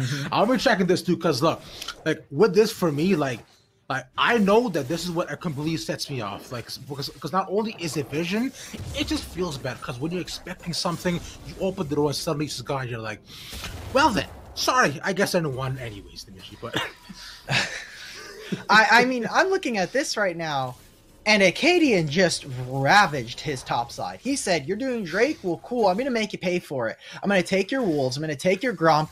Tomio says, okay, the wolves aren't here. This guy just takes my whole jungle. I'm just going to leave. There's nothing here for me. And now Acadian gets to have a little bit of a really nice kind of setup for himself where he gets to go bot, take his camps, cycle them once more, and potentially look for yet another top play. We see now that EGP are playing and leaning towards this Rift Herald. Aspect clearing out the river. We saw Surdy come down, tried to see whether or not Acadian was on the Raptor pit, and we'll see what happens with this, as maybe Aspect is trying to make this play onto Lorlo, maybe try to go for a dive into the turret, but they'll see him on the ward here. Ooh, this might be dangerous. Yeah, Lorlo knows this is coming as well. He doesn't have flash, but he does have ultimate as well. So we won't get any early setup. The ball looking for any possible vision to see if Acadian was there. But no, Aspect is going to roam down bot side. But looking at this as well, right? Because you saw how both the mid and top lane. Oh, we're doing this again. And the top. JJ is gone. TP. Spot is here too. TP, like you mentioned, to get the knock up as well. And Spot is just dead. Missed able to get out alive. As skipped over to Tomio. Surdy TPing down as well. Immediately onto Acadian. Used the Umbro Trespass, but not enough damage. A double kill for Tomio. Oh, and there we go. That's the aggression coming out from EGP. They say, hey, we know JJ doesn't have flash. We might as well as... Oh, Tomio, no! Oh, okay, you know, it happens. We take those. It doesn't matter. It was an execute. The turret is the 6th member of the Dignitas roster right there. Yeah. Fast reset, yeah. Yeah, well, exactly. Fast reset, get a fast back. But we'll see what happens here as they set this play up. Watch this. So Camille the entire time has set up the top wave. And while the exhaust goes on to Shiro, it doesn't end up mattering. And watch where Acadian is. I wonder if he's trying to find something. He sticks a little bit too long. And Surdy, even without flash, makes the long-range engage onto Acadian. The command, man, the Hextech protocol, so dangerous. And the Ignite just ticking away. Doesn't matter if you have that Umbral Trespass, like you said.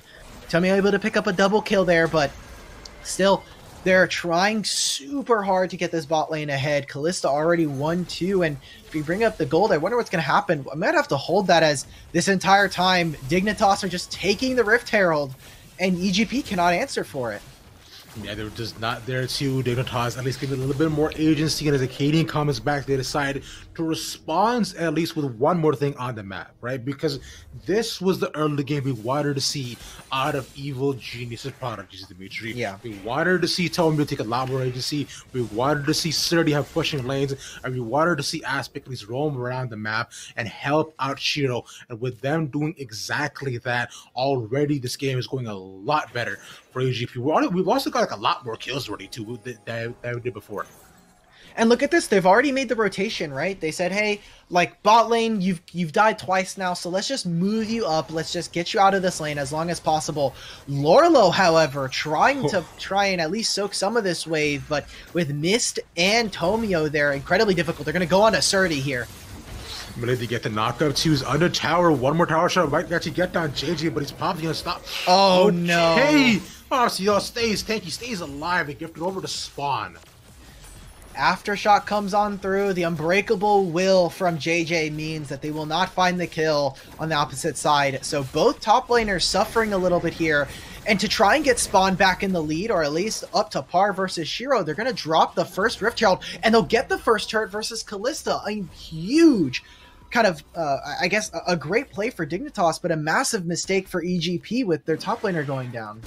This Rift Herald 2 also will get a second charge as well, so already now South Tower a little bit is looking really threatened as well. Now with this too, with this swing, this actually does put the gold a little bit back in Dignitas' favor, as just that EGP be able to take it back with their farm, unfortunately. But the thing is like they want that gold on Callista, right? Like you want to have this Callista ahead. You don't want her to have to get into a late game scenario versus Kayn and versus Ahri. It's so difficult.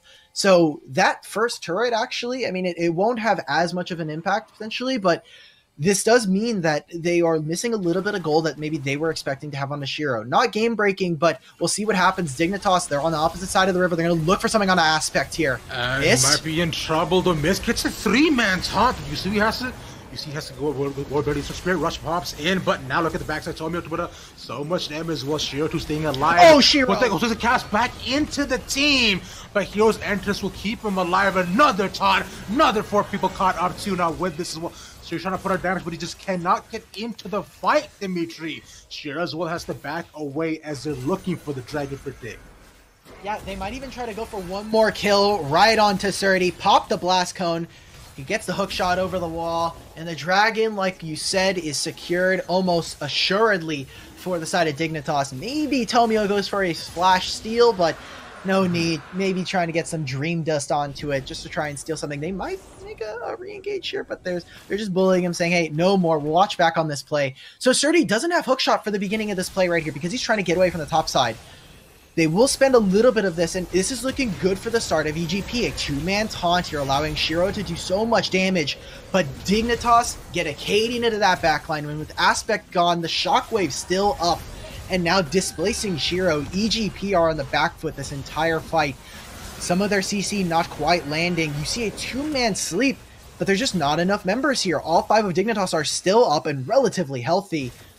And they're not able to get out of this, and they're not able to kind of take control of this fight, get the kills that they needed, as Dignitas going to shoot forward, shoot ahead in the gold, and looking to continue to be very dominant. The goal is actually still even between these two, but all the while, Dignitas are winning these fights. Dignitas was a really solid engage, and didn't want to point out, right, like Surdy just was not able to really get into that fight at all, even though Mist was such good setups, getting almost 2, 3, 4-man taunts. Fortunately, as of yet, because Shiro is at that point where he just cannot tear through all the health bars, and like you mentioned before, like Surdy not being able to really assassinate any other target. Now Dig, with the back of the game, will look for a lane swap to pressure these sideways, at least as Lorlo has roamed down to the bot side. We'll see, likely will EGP will respond the exact same way as actually Tomio's here. Not going to spot anybody as of yet, as they're the exact same. Yeah, JJ will see him. They will see Mist at least because of the sweepers. They'll say, okay, someone's at least here. We don't know how many people, but coming back to lanes right now, just take a look at where they are. I mean, Aspect and Yasui are still even, but a level lead is growing, and now with Yasui, he's able to have the first move onto this bot side, and taking away the Raptor Pit from Tomio is super dangerous. They actually won't even see him, just an unfortunate timing on where they are, but they're trying to make this play onto Surdy with no flash. You can see already, he's really far back. He's like, guys, please. Going on to Tomio. Miss also at the backside, but he knows he cannot get into the fight, and Tomio's gone. Oh, Tomio, goodbye, Tomio. Oh, this might even say goodbye to Surdy. He's super low. Ooh, pops the Hectic ultimatum, but yeah, it's only invulnerable for a second, Dimitri, and a second is all he gets to watch his life flash away for size. That's 2 picks well for Dignitas. And this is just EGP trying to roam where maybe they don't have priority. You have Shiro and Mist going towards your top side. You have Aspect still in mid lane, but not able to quite move as fast as Yasui. They're just face-checking Fog, and they think, okay, well, maybe it's just Alistar. You have to assume, well, we don't see anybody else on the map. We'll see this. Look at the toggle on the Fog here. They only see that it's 2, and then all of a sudden, Yasui and Acadian come out of a Fog of War, and he's like, oh god, it's time to run. And look at Surdy. He immediately moves to try and cut this wave, but way too aggressive on his timing here. Again, with no flash, just means that he's going to go down. The Hextech ultimatum comes out, but way too greedy from some of the members of EGP, and Tomio and Surdy, they are down significantly. Surdy's 0-3-1. He's finished the Triforce, but not quite in that advantage that maybe we would have expected considering you have such an aggressive lane such as Ignite. Exactly, because now with the Triforce especially built for him too, he needs to be the side lane threat, which you know Surdy can be before. Yep. We've seen this happen a lot, right? Where although Dignitas will not look for a lot more team fights, we see them moving as a unit. Surdy will continue to consistently pressure any side lane they have an advantage in, and Lorlo will be able to match him though, but as at one point or another, they will need Lorlo to fight in these 5v5s or 4v5s. So Surdy definitely going to be one of the ways that EGP could come back in the map, as they will take the Herald for themselves. Yeah, this right here feels a little weird for Dignitas. They had priority onto this Rift Herald, but immediately EGP, they're the first ones to start it, and then since they're the first ones on the play, Dignitas back up. They have vision of it the entire time, just looking to trade on the bot side. They're waiting. There's a potential engage here. They have the Rift Herald coming down. EGP sensed the urgency. They need to find something, but with JJ on the flank, they're dissuaded from going on anything. Lorlo's here.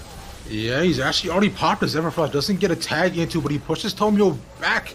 T5, but like to the back like here, JJ's being slowed down by 3 different people. Also wins the war, but not going to be able to get any of them. As Yasui 2 left a little bit alone, but EG looking for his mid tower. The correct push and pull here for EGP. They summon the Rift Herald, and because they back off, Dignitas Academy, it felt like some of them were on different calls. They'll also be able to get the Drake, so oh man, this is beautiful to watch. 2 games in a row now, one team has been able to get the Drake and the Herald at the same time, and now EGP will replicate that. But you saw there in that last fight, Yasui is trying to kill the Rift Herald, trying to make sure it doesn't break open this mid turret, recognizing how important it is they need this tier 1 for. And the entire time, Lorlo's really far into the back line. There are 0 kills, a few summoner spells used, but I mean, that is TP advantage now for Surdy. A little bit split plays coming in for EGP and Dignitas too. I was afraid for a little bit for Lorlo, considering he had 2 people in front of him. Besides that, he's fine. But as Aspect will focus in on and forces out the flash. Interesting. So, I mean, that's just Aspect now no longer going to be having flash. Tomio is here. They're going to look to make this play onto Lorlo. No Hextech ultimatum, but the sleep from Tomio available. They immediately somebody down to slow him, and they force out the flash as well. Oh my god. Everfrost at the back will stave them away. Alright, so flash is blown across the board, and yet again they knew it was down. Yeah, Aspect just, yeah, bye. Aspect, no, buddy, you don't have flash. You hate to see it. Good punish coming out from Dignitas saying, well, she's too far up. Ability, I mean, Everfrost is really good. It comes up every 10 seconds. That's nice. I'll just stun you in the lane, and now you can't move. So cool, you traded the flash for a 10-second cooldown. It's just right there. Aspect goes down, and they're able to punish it on the side of Dignitas, able to at least control a little bit more of this top side. And the entire time, they're going to lose some gold, they're going to lose some experience, but EGP, they're indexing on this mid lane. They want to break down this turret as soon as possible, and they'll get that for their AD carry. Yeah, just like that, the EGP finally finding a bit more agency that they wanted across the map, right? Because at least with that first pick falling for them, they're actually ahead in towers, the B2-2, which is quite nice. For them against Dignitas. It got to be a much more different scene that we saw in the previous game where Dignitas was able to just run over almost every single objective EGB presented in front of them. Remember, they want to be more aggressive. They're being more forward-facing, and Dignitas is not backing down from a challenge. They're looking for much more proactive team fights and plays, as I believe with this, they will likely get the second tower of the game, matching EGP. I don't typically, you know, as a side note here, as Lorlo slowly one day it kills this minion. There we go. And maybe Surdy tries to fight him under the turret, trying to stop this. The turret will still go down, but Surdy? A lot of damage and a solo kill for Surdy. Bots, and although they get the tower, they get Lorlo's life worth. Okay, cool, awesome. They made a trade. I'm sure Lorlo is like, okay, guys, I got the turret's worth, guys. And the entire time, with no top laner here, EGP in complete darkness are going to start up the Baron. The Kai'Sa Preyseeker missile will go out. They'll see them doing this Baron. It is at 6,000 gold. Take a look. Surdy still has TP. Yasui's on the flank and no vision on the Ahri. This is dangerous for them. Everfrost landed onto his Charter as well. Shiro's just going to be soloed down. He's dead. Look at the backline. Oh, there's just so much damage. Gideon blows up another. The hero's entrance will do nothing. As Spawn, as he dies, will take 2 more lives. Shut down at the back, though. Surdy comes in for the help for his teammates. But it's just too little too late. As Tomio has to prance out. And Baron will be Dignitas. Oh my god. Okay, Tomio is still here. But Gragas should know. They'll also have vision of this. Tomio, you're going down, buddy. He has to use the flash to try and get out. The Baron potentially, he's playing Lilia. He's just trying to be as much of a nuisance. Probably just going to push it out. And actually, Dissuade's taking too much damage on the side of Dignitas. They don't have Kai'Sa here, so they're not able to finish the Baron. EGP, they are, I mean, the most important part of this team fight is it goes so fast. Look at where Aspect and what happens with Shiro. They're not able to use their ultimates. Aspect Shockwave still available. You have the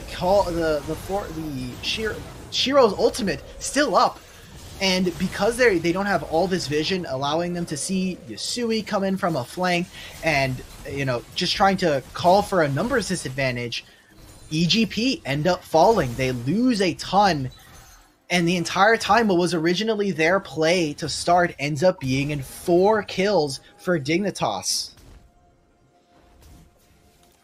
Really well done by Dignitas, right? Because it looked a little bit back and forth, but EGP being a bit more heads up on the play.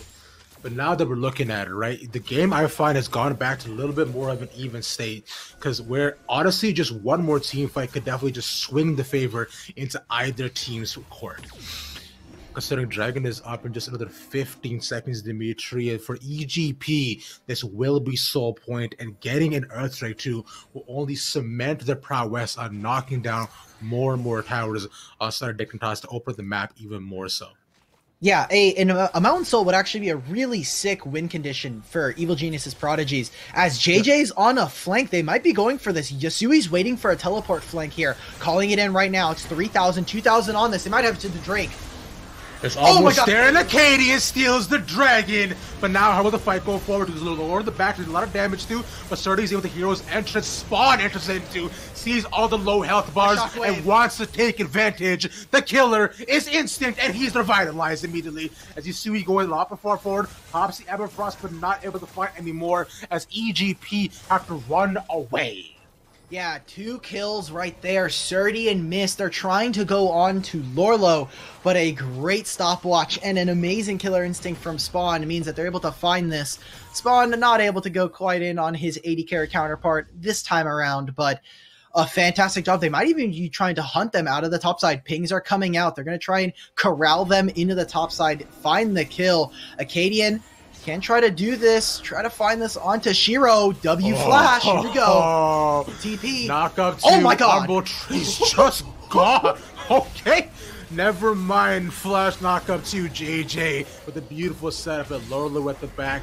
Gonna pop the cast just for style points and take the kill for himself as Dignitas will get the Baron. Yeah, and that is just the strength of the Mira Mana Kayn. The shock damage that you do on this champion from the passive is so good. It's so disgusting. And also, I love the use of the Umbral Glaive, trying to get as much vision denial for Kayn as possible. Love that as an itemization choice for him. And now, Dignitas very firmly in the lead. They'll be able to get this Baron. They're going to reset, come back onto the map strong. And the saving grace for EGP right now is this mid-tier 1. It's going to stop a lot of their push. They're going to waste a lot of time on this Baron as they try to break down as many turrets as possible on the side of Dignitas. But time and time again, the fights are going in their favor. EGP backs against the wall. We finally got to see an aspect Shockwave, and it landed onto 2. And I think that fight was actually a lot closer than maybe it should have been for Dignitas. They're looking on the Surdy. Oh no. Okay, so they will see that the vision ward gets toggled down. Surdy's like, all right, I'm leaving. I can't be here. I'm gonna die. And if I die right now, it's death for my teammates. But because of the outer lanes being taken, this mid-tier 1 is a potential death sentence. JJ propping up the Hex Flash. Yep, and he even puts a shockwave out at the end, but it will do no good. We were talking about a KD, you know, we were saying on this Kayn, if he gets ahead and gets blue form, he will be able to pop the health bars of EGP, and once that dream has come revitalized, the Dig being able to execute on even more of the win conditions as they will be able to get the bottom inhibitor for EGP. Now, Dimitri, this is looking grim for them. This is looking grim. However, Shiro is split pushing right now. This is a time for them to go in. They find it on Tomio. He's already gone, and now JJ left the gold under tower to pops the Everfrost, gonna stun up 2 people, but Shiro might be able to find one at least to get back JJ. So a little bit of cutting their losses. Surdy looking for an engage. Pops in, gets not Cadian. There's a lot of damage, but it doesn't matter. Umbral Trespass will put him back to the base, right where he came from. Shockwave bouncing in and out of the fight. The Shockwave does a little bit of Surdy. Sorry, but Shiro too. Bouncing in out of the fight, putting us so much Shiro! Not being able to film, and pops another member too, trying to save this game, and he saves the base of EGP. You live to see another day. The rising star of EGP saved them a few minutes in this game versus Dignitas. Loser will go down to the losers bracket and will be facing off against FlyQuest Academy, who are waiting for them next week, but EGP just barely able to stay in this game as Shiro puts on his carry pants the entire time. Look at this defense. Okay, so for Dignitas Academy, they're saying, okay, we can take this turret. We have a wave coming in, and all the while they see Shiro top lane. They're like, okay, this is an uneven fight. If he doesn't go for the back right now, we might be able to end the game. EGP, they stand their ground and watch where some of the members are. They go immediately onto Tomio, taking him out from the fight. Missed, not quite here, and tick, tick, tick. Here comes Hero. They're trying to stop them under this turret. Quite a little bit of a mistimed Galio stops them, but that first kill onto JJ starts to get a little bit dangerous for them. This miss onto Acadian, so dangerous as Shiro just makes a huge comeback play, consistently putting them around this wall, just playing so expertly around the terrain with this Callista, trying to manipulate this, flashes around Acadian. And just, I mean, again, I don't know how many times I can repeat myself, but Shiro, man, this guy's completely nuts. We said it before, we're setting up for the game, man, bro. What a fantastic ADC in his first year of playing competitive. Nonetheless, Dimitri, we've shown just how much of a staple he's been for the team of EGP, just keeping them alive barely. And like, you can see he was at bobbing, we were like back in between the base too. But now, at least with this though, Spawn will be able to respond, get soul point here for Dignitas. So the fantastic win condition possibly just slipped away from EGP, but you can see that they still have a lot of life in them. But Dignitas maintained a 9k goal lead, Dimitri. Yeah, this is super hard for them to come back from. 9,000 gold, it gets very, very difficult, but they still have great engage tools if they want to go for fights. It's not like last game where they're kind of stuck with trying to make picks. Tomio's ultimate is still a potential win condition if they find it onto 5 members. Same thing with Surdy, but I have to think, like, Dignitas are at a pretty big lead. Acadian has a 3-level lead. He is level 16. Tomio's level 13, so a 3rd rank in the Umbral Trespass makes it so dangerous to try and step up to this. It's going to be on Shiro and onto Surdy. Some of these members need to step up pretty big if they want to try and find themselves a Game 2 victory and keep their dreams alive in the winner's bracket. Honestly, I find that Surdy has to be, as I go and hold off, but Charmed into mistakes a lot of damage right to the face. Explosive cast putting Surdy all the way at the back. Tower still has not fallen as of yet, because look at this. Acadian's still over on the other side of the jungle, looking for possibly any strangles, looking for his way into the fight, Dimitri, but get back and forth. Watch missed. Nice little tie. They put him back, so looking to possibly put him back in the team fight. Lolo goes golden, and JJ they're winning already this. Down. AGP actually saving them off, but whoa, okay. Spawn goes way far in and just gets a lot of damage off too, but it's just not enough because Shiro's untouched almost at the back of the team fight. He's full health still, Dimitri. Shiro is still yet again saving EGP as they look towards Baron. Oh my god, it's happening. And ladies and gentlemen, we might be seeing the comeback. Don't call it a comeback for the kids on EGP. They are potentially finding the victory from the jaws of defeat. 9,000 gold was the total, but now after a really great win, they're able to bait out the Lorlo ultimate, get the explosive cask, and that re-engage under the turret. Dignitas are not able to find the damage. A lot of this is inside Acadian's kit to be able to blow at the backline. They're calling for TPs. This might just be their Baron. They're going to make their mark here. Acadian is not up yet, and although they have vision, so Dig see this, they have to go for a possible steal. Spawn has just now come out of base. You see also on the backside looking for possibly what they can do. As Baron is going down fast, Dimitri Surdy goes in immediately. Oh my god. To stave them off. The Baron is there at EGP looking for Reese's, but they get the Baron. This is insane. They're getting away with it. They're also able to get completely out of dodge. They lose no members. A fantastic call from Surdy. He calls in the TP. He then uses the ultimate to keep 5 members of Dignitas trapped and not able to get to the Baron. And now this game has gotten way closer than I think Dignitas would be comfortable with, as now they find themselves, they're still in the lead. I want to say that EGP still have some of the base for Dignitas to get through, but with this Baron, it should be easy to start to knock down some turrets. There are some open inhibitors on the side of Dignitas, and it's going to take, Acadian getting into that backline, blowing up some of the squishier members, looking at Shiro and Aspect to get rid of them first. A minute and a half before this Drake, I have to think that this Drake is going to be, maybe not game breaking, but it's either the soul point here for EGP or, the Mountain Soul for Dignitas. Dignitas have to look for this too, because getting the Mountain Soul would be a fantastic way back in the game, but let's pay attention to Yasui here. Gets spotted out by the ward, looking for a possible flank to shut down the push coming in from EGP. This Baron push is super solid. So look at this, run it down mid. Acadian is well spotted out. So looking to go onto him, though. Surdy's committing to this. A lot of damage already in. He goes golden Umbral Trespass. Will not be a factor. Acadian is gone. That's a huge pick. So now so many of the squishy members of EGP will not be able to stay alive with the fear of death, Dimitri. Yeah, and that is the dragon immediately right there. That is 30 seconds. A death timer of 45 for Acadian means that with this Baron, they'll continue to push. Surdy taking a back timer. You see Yasui is just trying to cut off the wave, but calls in the recall. They have to try and defend their base. EGP finally scale later into this game after an incredibly dominant early game from Dignitas. They're looking to try and make their stamp. Dignitas still have a few options. They're not quite out of this game. Kaisa is 4 items, looking to also get the GA with that last stopwatch. And you look at Yasui, 3 items, has a Cosmic Drive as well as 12 pages in the Magi's. This is just another, this will put them on soul point for EGP. But this is a 7 Drake game, a double Baron series, and now EGP with their final Baron recall will get back onto the map, get their last couple of items, and start to prep for what feels like we're brewing up towards the end of this game. The penultimate team fight between both of these teams, Dimitri, is upon us.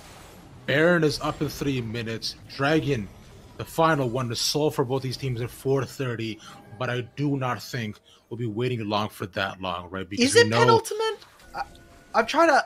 If I'm correct, I could be wrong. I'm not very good with dictionaries. But penultimate is the one before the last one. Ooh. You're right. English is my fourth language, so I apologize. Okay. Wow. Okay. Weird flex. Okay. Look, I'll correct you on that. But EGP, they're trying to march onto the base. You see that this is happening, but JJ's on a flank here. If they're gonna go for anything, they need to do it now. Watch where Tomio's and watch Shiro.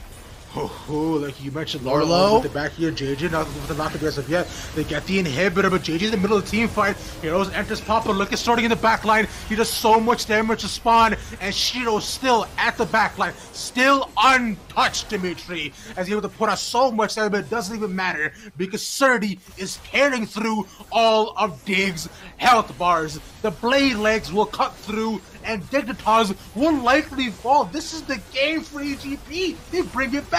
Oh my god, Shiro, he's my hero. JJ finding an engage, potentially from a Dignitas. But still looking at the back, trying to save this game. It's a double kill, but it does not matter. As you mentioned, your hero will die, but Surdy will save the day.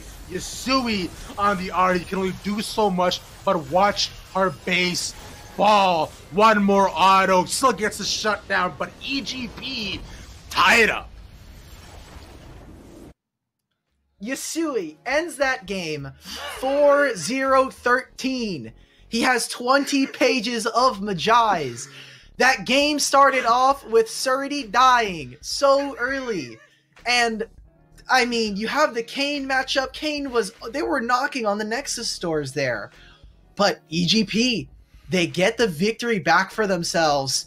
And that, my friend, is how you come back from 9,000 gold. Congratulations to Evil Genius's Prodigies, holding on in this series, taking us all the way to Game 3. Man, Ravish, that should have been a closed book there for Dignitas. That was amazing, bro. And I always say the 10K goal is the point of no return. Yes. So EGP just making sure that they're just a bit off that mark. And yet again, we have to give up so much props to Shiro. While the Nexus doors were being knocked upon, the door was looking to be open. FBI was there with a battering ram, but Shiro maintained calm, bobbed and weaved around the entire team fight, and those Rens took Dignitas back to the base. Now going into this game number 3, early control or not, you can't let EGP scale the lane. Yeah, you cannot let this. I mean, at this point now we're adding another tally mark, so that's 6-3 for Surdy's Camille. Awesome, already having that 66% win rate. But again, Surdy, I want to say, like, it was all Shiro, yes, in the team fights, but I mean, his control in the backline, I think his team fight sense was really keen this game. Just constantly finding those backlines, trying to go in with the hook shots, and then obviously stopping the backline from being able to do what they want. So I really loved what we saw from both of these players in this game, and EGP holding on. They want to continue on in the winners bracket and face off against whoever is on the other side versus C9 and EG Academy. Potentially another civil war on our hands. Wait till we get there. But a fantastic game, and I'm excited for Game 3. No, with that being said, Game 3 is not going to be one you want to miss. We'll cut it to a short break, and when we come back, we'll have the final game of the series between EG and Dignitas. See you then.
Dignitas Academy and Evil Geniuses Prodigies, Dimitri.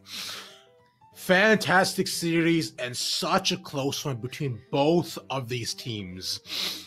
And an unexpected game by the end of it, right? You see, this is the team fight that changed it all. Yeah, this is where EGP make the absolute comeback into this game.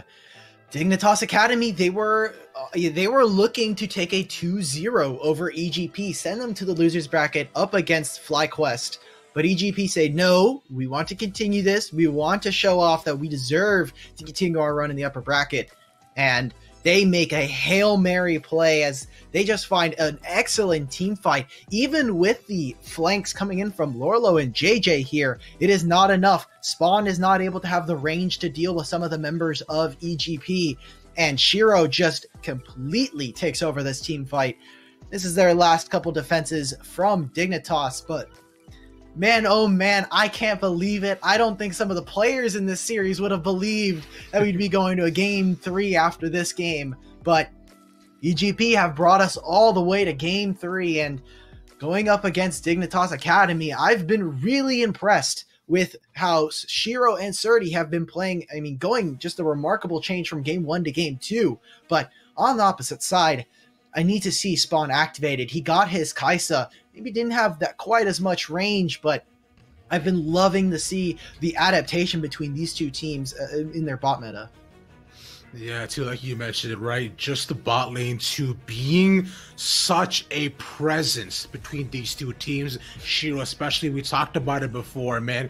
Bringing them back for the brink of death, yep, and bobbing and playing those team fights excellently. His position was clean, and the way he's able to consistently outside, away from danger of Acadian to make sure he does not die was really well done. In most of his team fights, he was full health, which is the craziest part here, Dimitri, especially with 2 shields on the board for him, so like, he was not going to go down anytime soon. But definitely, yeah, bot lane going into this 3rd match will be super, super important between Dignitas and EGP.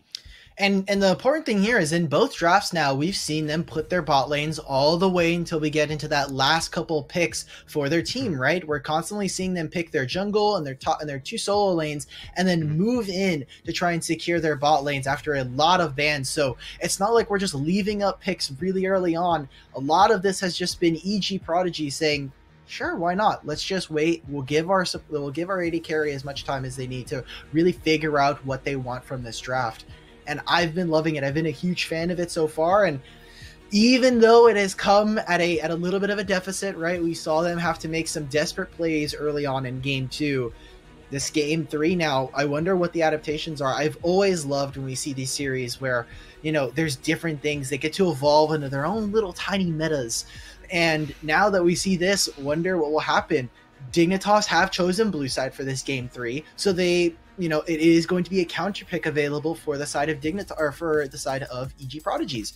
Will they try to get Camille? Will it be gone? I don't know. I'm excited for it.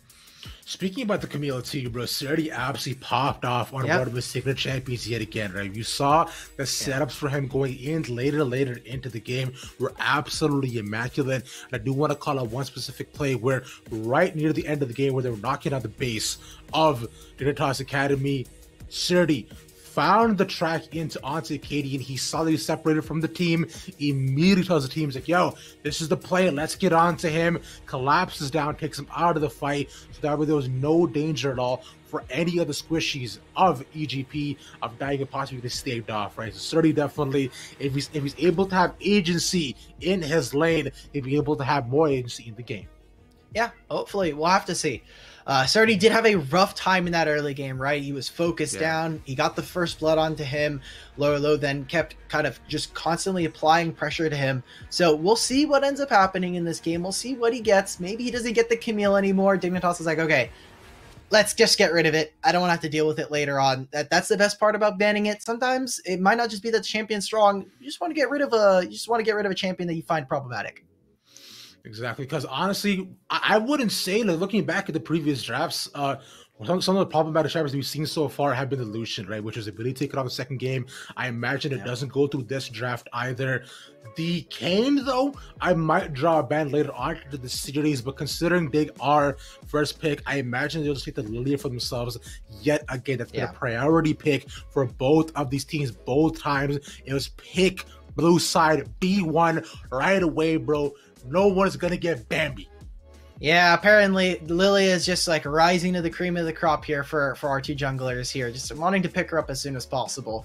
There's a few options.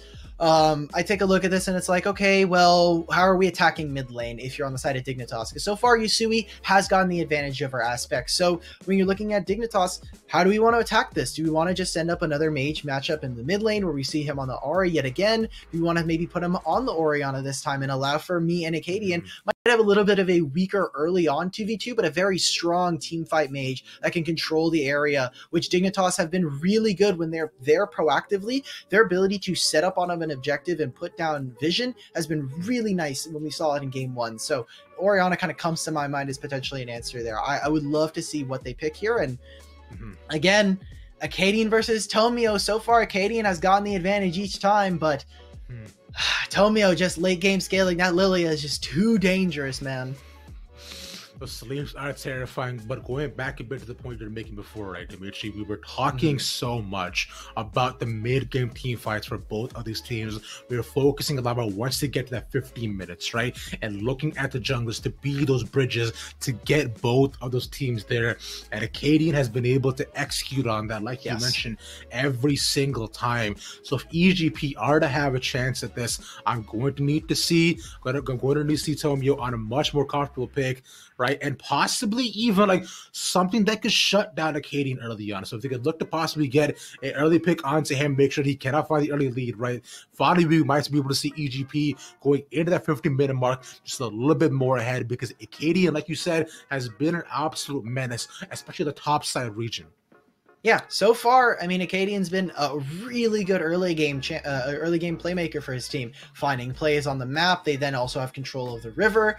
I will say a lot of that is coming off of the mid lane breakdown right now. Yusui is taking control, roaming with his jungler to open up the map, and it makes it a lot easier for Acadian to have access to it. Lily Asleep is apparently just so broken that both teams need to have it at any given moment. And they just need it for team fights, because it doesn't matter how far behind you are as Lilia. If you just flash find that engage, it doesn't matter if you're 3,000, 6,000, 9,000 goal behind. You will just find potentially a team fight win if you get enough people down. So I'm interested to see what the differences in draft are, and if we're going to continue to see Lilia really be that popular pick. As I believe we'll be heading into draft in just a couple of seconds, Dimitri, and there it is, right up across the board. I expect to see the Thresh ban right away, but no. Okay, the Decide Surly doesn't get to have fun anymore. Look, it happens. They still have another 3. They don't want to. They said, okay, we let go of the ban from game 1. That was one of their changes. And Dignitas say, okay, not again. We cannot allow him to have this champion. So Sardi gonna have to play another champion. Maybe it's just another blind Gnar here from Evil Geniuses, or maybe you dip into his pool a little bit. Gragas is still being on the table now. I think makes it really interesting from what we see from Dignitas, but I can't imagine we see much different here. Evil Genius is probably just gonna have to ban Udyr and Tristana, and Dignitas something of the like. Maybe ban another support here. I mean, considering what they have right now, right, definitely. So maybe I would think that maybe Tomio has a possible counter pick into the Udyr. We've seen Mundo rise up and positive priority, but considering it, Hacker has been taken off the board, so not the same sort of clear speed, right? And that's one thing as well, right? Because we've seen these junglers rise so far into the meta, right? Considering with such fast clear speeds, how much agency they've been able to have. There is Illusion ban as well. They're taken away from the side of Yusui. I imagine we'll see one or more jungle banners. No. Okay. All right. So this is really interesting now, because Udyr is still up, Tristana is still up, so EG are going to have to take their pick. Which devil are they going to have to let through? Are they going to let through Udyr for Acadian? Are they going to let through the Tristana for either Yusui or Spawn? I would love to see Dignitas pick up Tristana. It plays so well for their mid laner.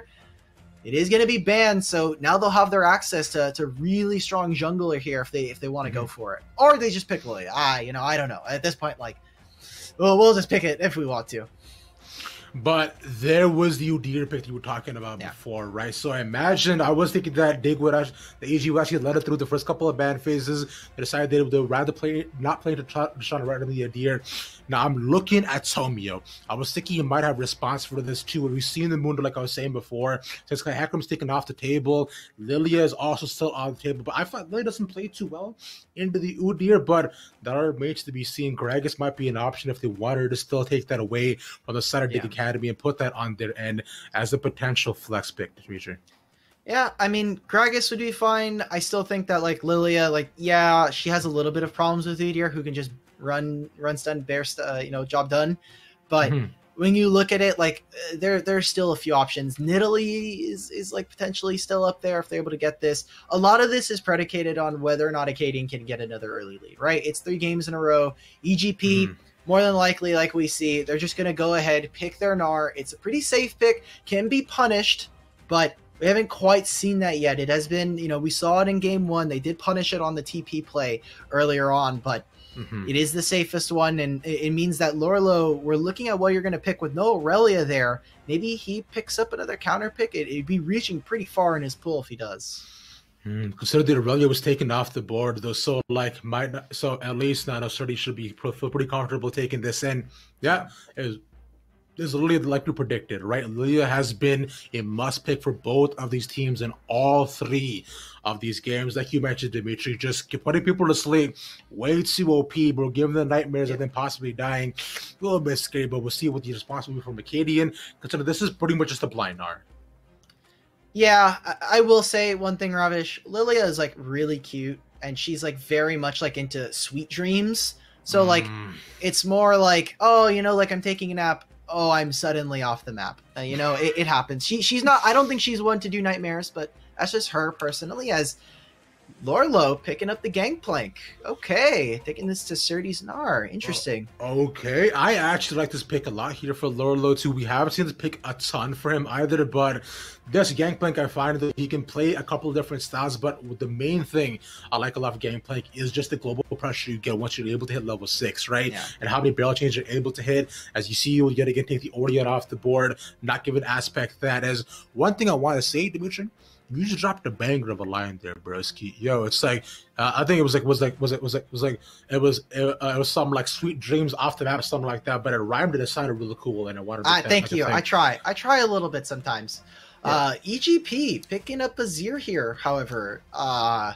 This just means that they're going to have double magic, and if Yasui wants, he can go for Verdant Barrier. It is a little bit nerfed, so we'll see what happens. But picking up a teamfight mage for Azir gives him a little bit of range and allows them to deal with Udyr. If he does get into that back line, you can just immediately shove him away and keep him away from the enemy team. Same thing. It's going to be really dangerous, though. Aspect needs to protect his mid-turret here, because as soon as that goes down, Azir loses a lot of proactivity to be able to walk up into the lane and defend his turret, as well as Gangplank Ultimate becomes super dangerous for this guy. Definitely so, because Aspect I find in a bit more of a favorable matchup up against Yusui, right? But making sure that he's control of his lane and his wave will be absolutely crucial, and seeing how Tomio be able to play around him, because I find at least now they should have a bit more agency in the mid lane too, something that they've been unfortunately lacking, especially within that first game where they were unfortunately just run over across the entire top side of the map. Now as the next phase of bans come in, Dig yet again taking more and more ADC options off the board. They do not want to see Shiro on the Samira. We saw how he absolutely smurfed in so many of those team fights up against that Immortal series. So it's been a problem ban the entire time. The Varus ban too, though, something interesting, right? Yeah. So Shiro, okay, so we'll see what he has up his sleeve. Yeah, there's a few options here. So Xayah is still available. They still have Kaisa, obviously. So they're looking for a little bit of a softer AD carry that is going to have a little bit of lower range on the inside of Evil Geniuses. They want to say, hey, we're going to protect them for the time being. And with Relgon, I find this really weird, because now Spawn won't have access to his Kaisa. This either Dignitas Academy have something planned for bot lane, like they have a matchup that they've been waiting for. Maybe it's another Ashe pick for them. Maybe it's they pick something like this, but Jinx makes it on through, and now Dignitas, the ball is in your court. Are you going to try and take the Tahm Kench to try and ruin their draft? Try to get maybe Jinx a little bit uncomfortable in team fights, or or what? What is the answer here for Dignitas? Kai'Sa's still on the board as well. We know Spawn doesn't mind it either. They might be able to pick up at the Azrael pick as well, but I don't imagine they do consider the composition they already have, right? And the Aphelios is being hovered at, consider the isn't on the board, but still it is locked in. Now, more common than not, I've seen the Braum pick locked in with the Aphelios within a lot of these drafts. And Dimitri, I was saying it in the beginning. I was saying that, yo, with Rel off the board, I'm shocked that Leona is not picked up more. And there it is, bro. Leo, baby. Okay, well, because her older sister Rel is gone, it's fine. We got rid of her, so now Leona can come on through. A little bit undervalued by some teams, but I'm loving this right now. The problem that I'm having is that Aphelios is going to be very dangerous, I think. It is kind of going to be feast or famine, does not have quite the amount of range that maybe he would need to interact with someone like Aspect, and very reliant on having his flash available. So right now, I look at this from Dignitas. They went for a little bit of a protective composition, and they need to be on the play first. They need to be at Baron first. They don't have a mandatory engage button. They do have Leona if they want to go for something, but that is their only way. That is their only way of being able to start a fight. Maybe if Acadian is able to get enough movement speed, you just run straight to the back line.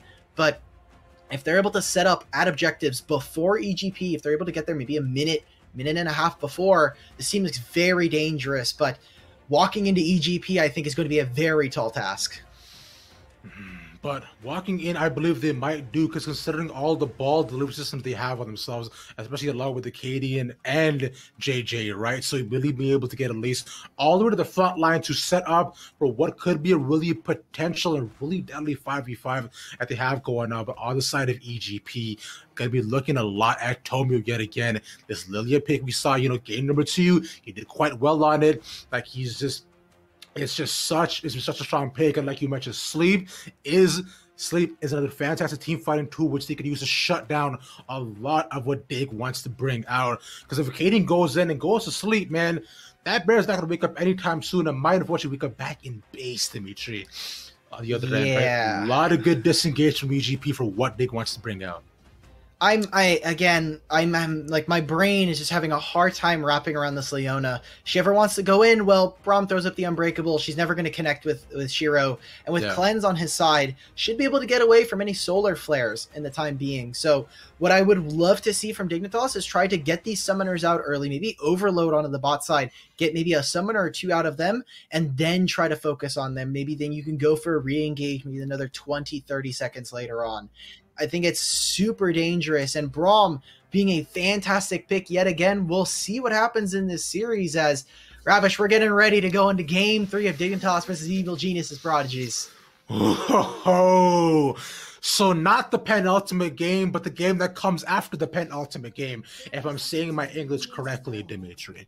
So the final one going into this series, right? Dig and EGP, they fought hard back and forth, but Dig maintained control of the entire early game for both games of the series, right? So we'll see if EGP might be able to possibly bang one back. There's no early invades on either side, because we will have to watch, I believe, both junglers starting on the same side of the rift yet again. So we will see some early bot side focus. Yep, we're just seeing the regular 5-point. Nothing much happening. Again, this is going to be on the junglers like we've set up before, time and time again. Acadian has been control of the early game 2 games in a row. Let's see if he can do it here in game 3. Just want to set up before we get into this game, for any of the action. We've said this before. Loser goes up against FlyQuest Academy next week, and the winner will be facing up against the winner of tomorrow's match, which is No Org versus Barrage, a matchup that we've seen a couple times in Amateur among the Tier 2s. I'm excited to see that one tomorrow, but coming back to this game, I think it's going to be really interesting to watch Acadian versus Tomio, and more specifically, Lorlo and Surdy. This is, a gangplank. He has shown to be able to play this, but I'm looking at this and I'm like, okay, Lorlo, what do you do? Are you going to try and play this standard, or are you going to try and play this really aggressive against the Mini-Gnar? Fun fact, Dimitri, Lorlo has actually not played Gangplank in the past 10 series he's played either. It's been a lot of Gnar, a lot of Scion, Renekton, Camille, Jace, not a single game of game playing. You're going to stretch quite far back to all the way back to Giant Slayer to possibly find one of these games. So I'm really excited to see him on the pick yet again, right? So yet again, digging more and more so into the champion pool of Lorlo yet. And I must reiterate, Lorlo-san, I'm so sorry. I'll never say it again. Oh, is this a Lorlo champ? Is this a Lorlo champ? This is every champ is a Lorlo champ, Dimitri. Let it be said and let it be done, bro. Okay, I gotta make sure because I just don't want him. I just don't want the narrative to be that Lorlo is permanently weak side. That's it's not true. It's false. It's a little bit slanderous. So I just want to make sure that we're doing the players right, man. Hold on. Who said Nara was weak side, bro? Nara's been such a depressive top laner going all throughout this meta too. Especially you're not going to tell me Nara's a strong side top, but you're not Nara's going a strong. To try whoa. Okay. I'm just saying, bro. Nara's decently impressive, especially when you're in that range v melee matchup. Come on, think about it. Yes, but it should be fine. Like, we're seeing them evenly trade right now. Lorlo is out of Corrupting Pot, so we'll move out as we're just going to get a vision of both of the junglers. Both of the mid laners taking an early back here, wanting to open up on some pots. It looks like Aspect will pick up the early D ring, while on the opposite side, Yasui will pick up a tier early on. Needs that for this, and splitting open the map. Both of the scuttles are going to be going to their respective junglers, one on the top side, one on the bot side here. Acadian could potentially steal this if he's getting spicy with it, but level 4 onto Lilia, and Yasui has first move. Yusui's already their Aspect a little bit late to the play, but Tomio has to flash out. So well played by Acadian to burn that from Tomio too. Awesome. Already getting that flash away from him means that at any point, if Acadian wants to invade and he finds Tomio, that's a dead Lilia. One thing I want to point out, speaking of Lilia as well, Dimitri, as I'll go and hold my thought, as this is what GG does, this is what Leona does too. As soon as you hit level 3 to go with Zenith Blade, a lot of damage already being put up, but the spawn has blue and purple, so might not be able to fight completely, but at least some good even trades, no summons blowing bot side. I was gonna say, when as a marksman player and as someone who has a bunch of Aphelios, this is actually such a dangerous combination that I think. Obviously, when you get higher and higher, you understand how Aphelios works, but it is deceptively very, very high-powered when you have this Infernum. You have a bunch of crowd control that you're not expecting from an AD carry, and the amount of splash damage that the Infernum does is no joke. So already taking an early bit of trade, like you said, Shiro having to blow through all of his health pots and make sure that he can try and stay healthy as Yusui's trying to contest for this wave, trying to do something with it. I wonder if Dignitas are going to try and glide from the bot lane, constantly pushing in to maybe get an early Drake. Yeah, because what I want to point out before as well, Dimitri, if you remember, in both of the games we've seen so far, whichever jungler or whichever team just in general has been able to get both the Dragon and the Rift Herald in a single play, they've won the game every single time. The first game, it was Dega. The second game was EGP, considering that Tomio had a bit of an early push. So in this third game, I would definitely watch out for the play as Dragon being pushed out, though. But, EGP, spot this out, and they will stop.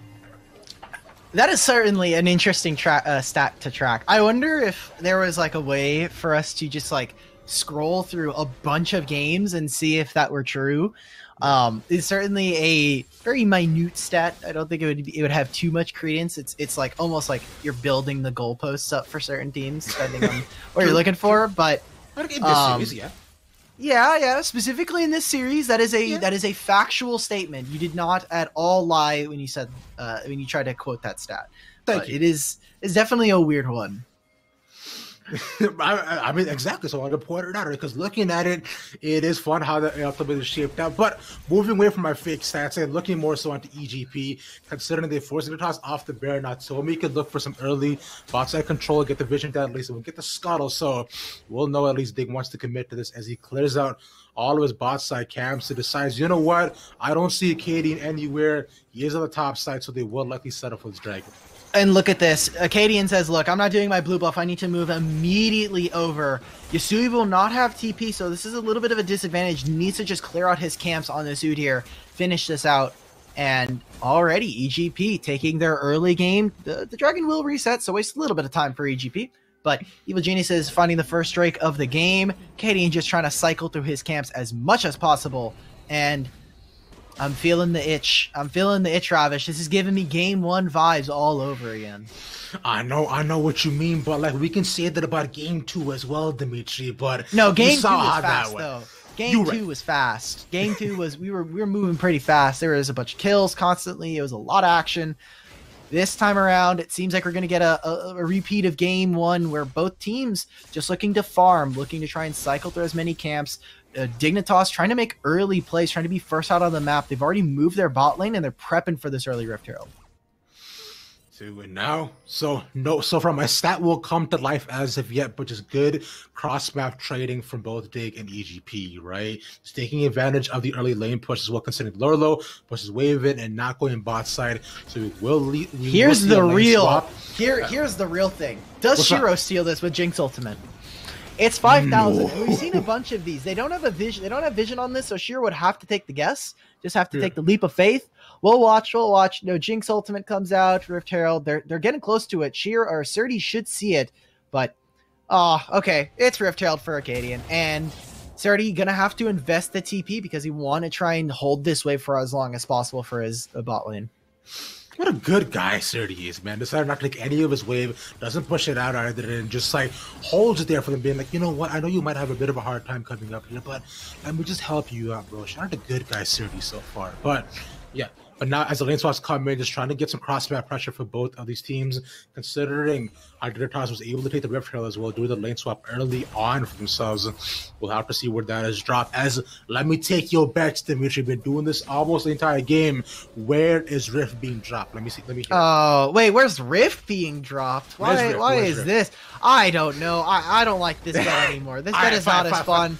You're asking me on the spot to do this. Come on, Ravish. I think you could do better than that. You're right. Okay, RFI. Question number 2. Who gets first blood? No, where? I meant no questions like this. Oh my god, setting me up for failure like this. I just want to see some good League of Legends, right? And when we look at this, we're seeing them make rotations. They're making sure that hey, like we're gonna put down our bot side to immediately go for this Rift Herald. They're gonna then swap back around, try and prep for this Drake, and really with all this swapping, Shiro has come out to a little bit of a lead. Now, Spawn will evaporate with some of that by getting access to this wave, but it looks like Acadian wants to drop this Rift Herald pretty early on for the bot side. He should be able to do so, get a couple of plays, just even walk away and try to set up and just farm more and more of his caps, right? As all the lanes are switched back yet again, the Spawn looking a little bit dicey. He's stepping forward, trying to get a little bit of damage out onto Shiro as they move around to Aspect. He's able to pull out, but gets a lot of damage onto him. Pops his crafting pots, but nothing to be had across the map. And interestingly enough, we'll watch this. They're going on to Lorlo. Need to watch out for a barrel combo, but he's really close to going to sleep as Tomio getting very aggressive, trying to get some vision on the enemy side, trying to force Lorlo back. It will mean that Surdy will have a little bit of alone time with this turret potentially, but interesting. I find this a little bit strange because you see how much vision they're trying to invest along the bot side, trying to see where Acadian is, and if they're tracking this, Tomio can maybe go for an invade. This entire time he's taking his camps and not really able to punish. So he will lose out a little bit, and then in the meantime, Acadian saying, well, guess what, buddy? I'm taking your camps. That's cool. I get access to your Gromp. I get access to your Wolves. But really intelligent from EGP. Their bot lane coming in, they see them on the ward, they say, hey, look, you can't be here, man. You can't be here, Arcadian. We're going to make sure that you can't have access to this, as Lillian makes it onto this side. And that would have been really, really good for Dignitas if they were to pick themselves up a couple more camps that way. Shiro's being a little bit cheeky, stopping the back of JJ, bro. And I hate that, especially when we're trying to sync your backs with your ADC. You decide, you'll stay on lane for just a little bit longer, right? But yeah, exactly like you mentioned, Tomio has been able to just farm just so much more than Acadian, although he is just about 12 CS up on him too. That was still already maintained the same. All right, one thing I wanted to point out as of right now, Loro's cannon barrage is down. So if EGP were to look for a fight, I believe right route will be around the time to be able to do it. But they're TPing in for Shiro. They don't see this TP coming in. Oh, he's all alone by himself, though. Shockwave is available. He doesn't land onto him as of yet. His misses there for the support. And he stays about, puts up the shield. The flash! Both get there. And now Solar Eclipse all onto him. First blood. Immediately going over to spawn. But now Aspect at the back. Puts up the Emperor's Divide and puts up 3 on the back of the team. But into Tomio as well, who was scared and running away. Immediately plays back to the team. Aspect taking a lot of damage, but trying to cut out as much as he can. Those Jages run away, but Lolo might not be so lucky. Pops the oranges, but the vitamin C will not save you today, my friend. And an even fight all across the board there. They trade 2 for 2 in that fight, or 3 for 2, sorry, in favor of Dignitas. The turret here might even be able to turn this. Look at how long range Spawn is. They go right onto Aspect. Oh. And the Jinx rocket, man, it just barely misses. I was so worried for that fight for EGP, not only because of the TP, but Jinx had so little mana before that. So if there was going to be a team fight, Dignitas could have tried to take the advantage there. But Shiro will try to find something, maybe get a little bit frisky on this dragon. No, gets the Drake there for Dignitas, and Spawn absolutely playing to the limits here as Mist trying to stay back, trying to protect their AD carry. They don't see this until it's way too late. Not like a Thresh. If this was a Thresh, you just lantern them out. But watch the flash from Yasui, predicting the flash from Shiro for the sombrero. Gets him, and then they're able to sleep only, so they sleep 3 members, most importantly. And they stall at the fight for Aspect to start putting in a ton of work.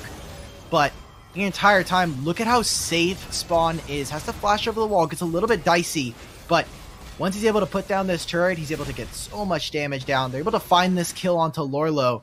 And from here, you're thinking, okay, well, EGP may have just found a Team 5 victory. Surdy on the backside, not really able to be that frontline, means they never get access to this pit. They never get access to really kind of frontline and take away Dignitas' ability to do damage safely. Get a bunch of kills. The rocket goes a little bit wide, just barely misses by a hair. And you saw there too as well, the Surdy just barely not making it to Mega. So it was a really close trade between him and Acadian. And now though, but he is almost Mega here as both Spawn and JJ, but all the way at the back, Tomio showing his support for his top laner, as at least top tower will not go down as of yet. We're looking towards Rift Herald. Dimitri. Almost everybody's here. They want to fight for this. Here's your stat. Here's your stat. Okay, Dignitas, they might be able to go for this. There's a level lead for Acadian, but Dignitas are just backing up. They don't want to fight into Mega Gnar. So no, sadly, the stat disappears into the night. There will be no taking Dragon, and then immediately getting Rift Herald. Sorry, folks at home. I know you're really excited for an incredibly niche and useless stat, but that's what we're here for. Whoa. Okay, look, I'm just saying, man, that's come to fruition 2 games out of 3 so far. It is just unfortunate that this time it did not. So, but it all remains to be seen. Maybe they'll find something else to pick out across the board for this. But now, at least with Surdy backing up, he had to back and try to get a little bit out of it for himself. This top tower will go down. And I believe that EGP just might be looking to possibly spawn bot side, but the wave was so pushed in. But at least now Dig go 1 for 1 for bricks. Yep. And it'll be probably a while if they really want to throw the spot lane. I mean, Lilia's literally sitting in top river. My best bet is try to do something mid lane here. You have the priority. You're going to try and push this in. This would allow for Tomio to finally get some access into the bottom side of Acadian's camps. Yep. So you could try to steal another Raptor pit.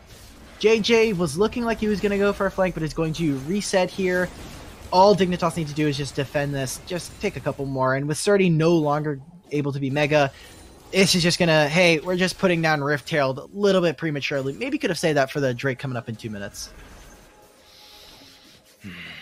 Now, although my stat dies, the Drakes will still stay alive, right? You mentioned it with already Tomio being first to take and getting early scuttle control. We've seen this from him the entire game, and considering his Cloud Soul again, so we'll be able to swing the favors to either team, like really just across the board. But at least now with this, right?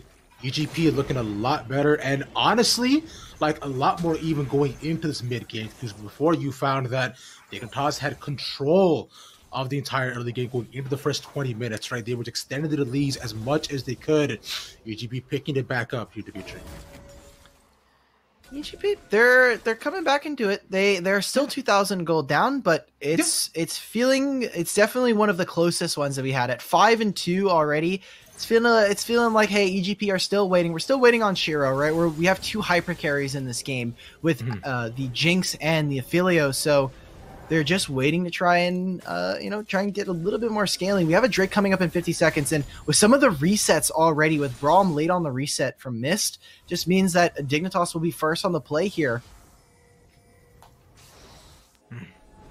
Still now, both just Aspect and Lurlo just try to match. Actually, Aspect in his lane just try to because of the game.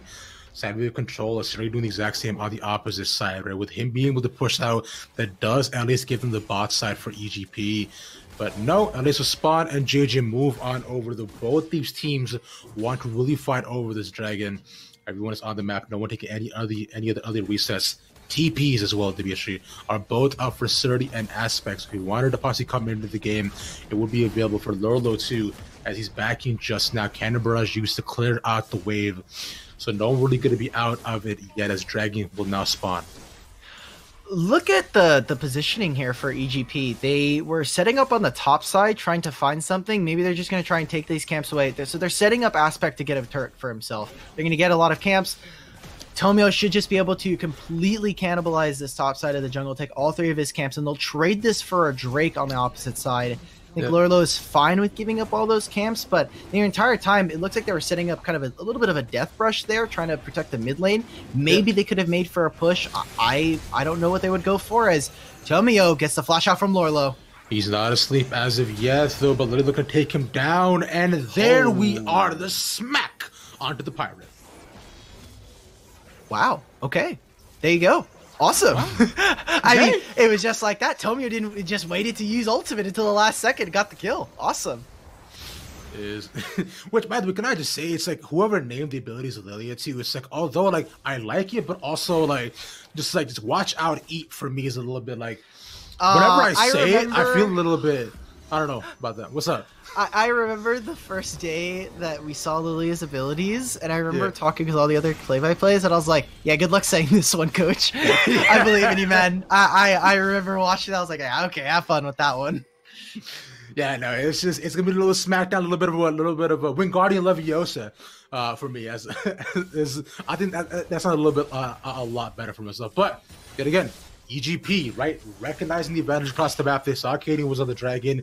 They're responding on the top side, getting more of a top side push. They're trying to consistently maintain waves on these side waves, right? And now, as they move themselves more onto focusing on the mid lane, they don't have the hail for themselves. So we're able to knock it down to one swig, which trying to maintain control. Tomio is on the top side, on the side here.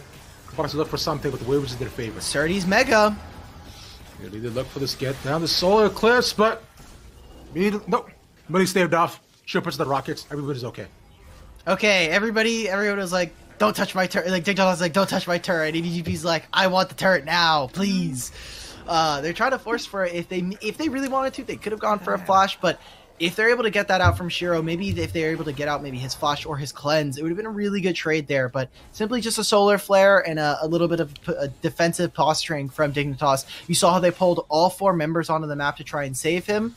Try to save this mid turret. They're trying to keep this up for as long as possible, because the first, both of these outer turrets are gone for both of these teams. The first team to kind of lose their tier 1 will lose a ton of their jungle camps to the enemy team. So trying to keep this up as long as possible means really good things for both of them, as Tomio and Acadian are keeping neck and neck. If you just look at this gold, it is 200 favor of Acadian, but this has a little bit better of Acadia. He's just trying to keep up with this Lilia.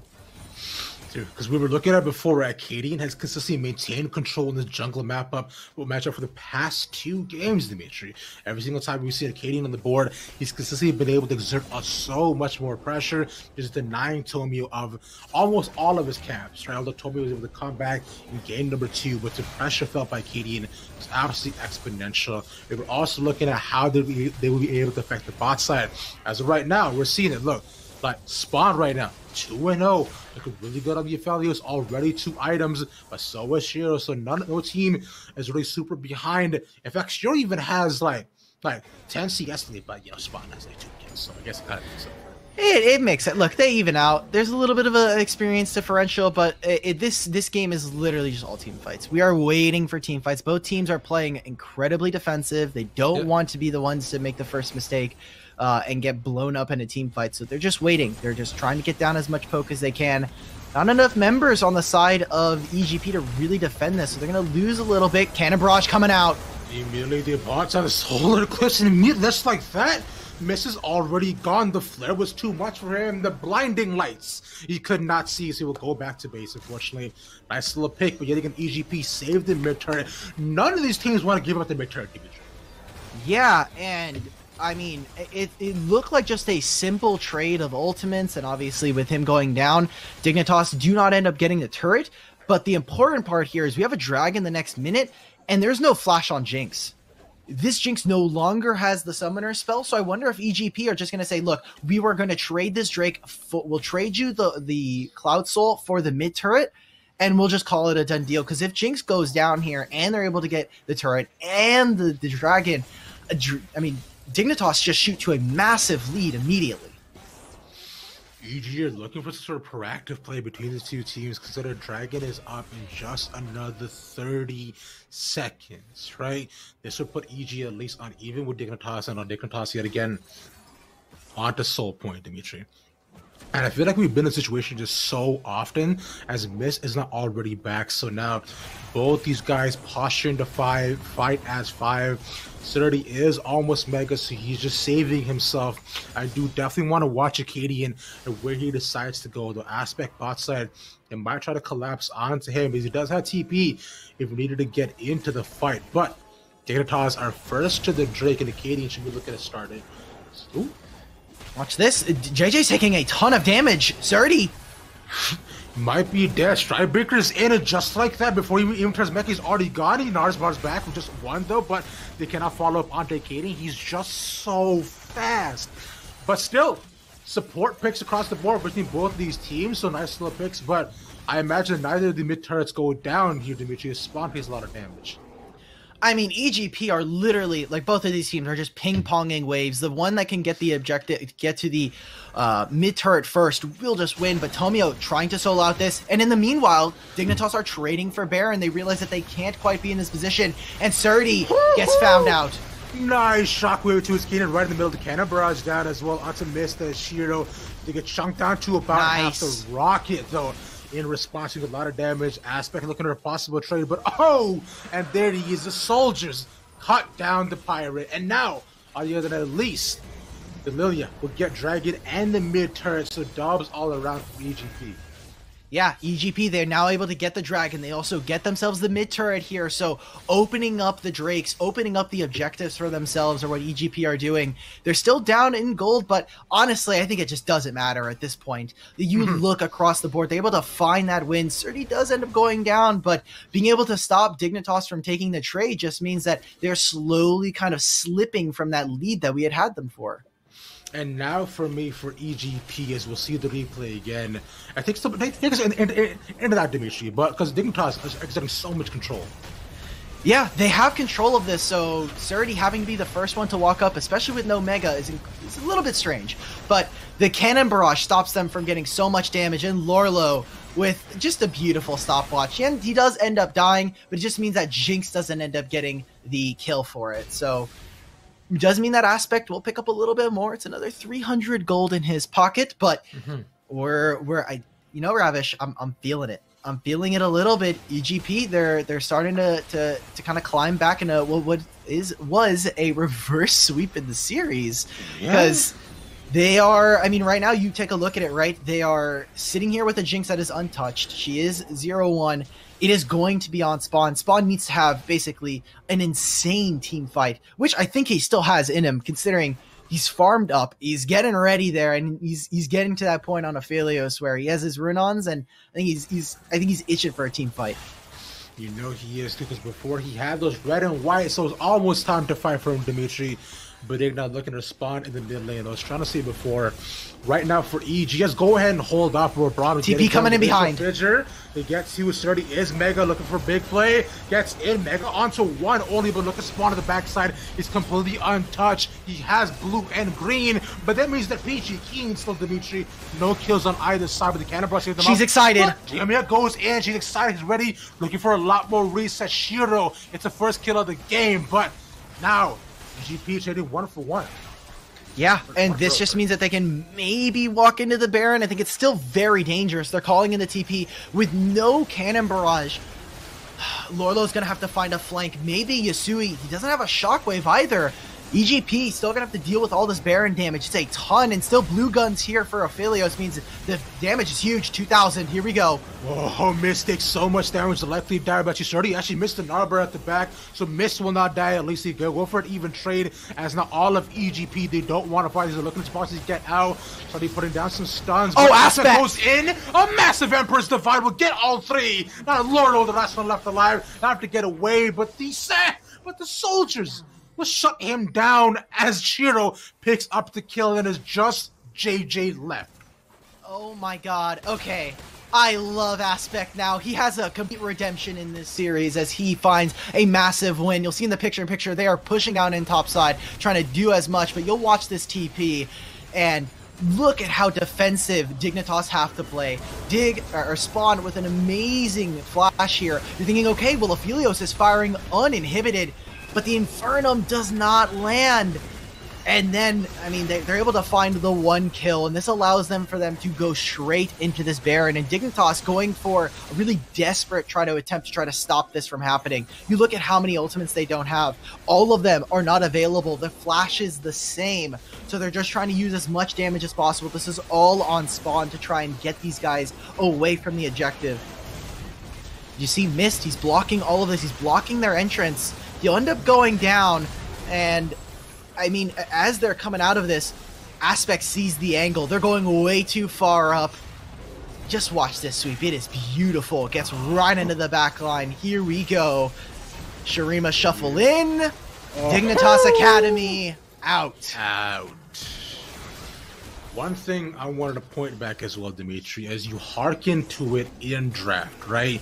How is Acadian going to get into the Shiro's damage back Jesus. line? And you saw that the team fight is barely able to do so, as Shiro is chonking the members of Dignitas Academy. They cannot be in front of him at all. These rockets take, honestly, hundreds, not even that point, not tens, bro. This is danger for them to fight as the wave comes in. They need to find something, because it has to be off of a cannon barrage, and this is what we were talking about. This is all on JJ to try and find engages, but without any kind of hard CC, without a dedicated tank, JJ's just kind of in a really rough position right now. I don't want to blame him for anything, but it's super tough for him to go right in and for the rest of his team to follow up. Yasui has to land basically the miracle shockwave and try to find something. As EGP, they will finish off the last tier 2 for Dignitas. And with this Baron, they could potentially even set themselves up for a Cloud Soul. But, I mean, Jinx being excited, you get as many kills as possible. You get the one kill, and suddenly the fight is just over for Evil Genius and Prodigies. Dragon has spawned, like you mentioned, at least this will be sole point for Evil Genius's Prodigies to not only extending their lead more and more so, Dimitri, and now the question is, how does Dig come back into this game? What do they have to do? Dignitas, they need Acadian to get in this backline. Just rush it. Just bum rush it at this point. They're going on to Shiro. Flash cleanse. He's out. Okay. He's fine. Yeah, he's fine. He also ultimates. So maybe he's trying to steal the Raptor camp from Tomio. Maybe he's like, okay, you're not getting those from me. I'm just gonna steal this from Acadian. He's not allowed to have them, but gets every single summoner spell out from EVGP, and there we go. That is one way that Dignitas can come back. Now that they know Jinx does not have summoner spells, you can go and reconnect, and if they're timing aspects, they know that Azir and this Jinx don't have theirs. So potentially a play if they're able to find it. I think that is where they can try to at least find an angle back into this game.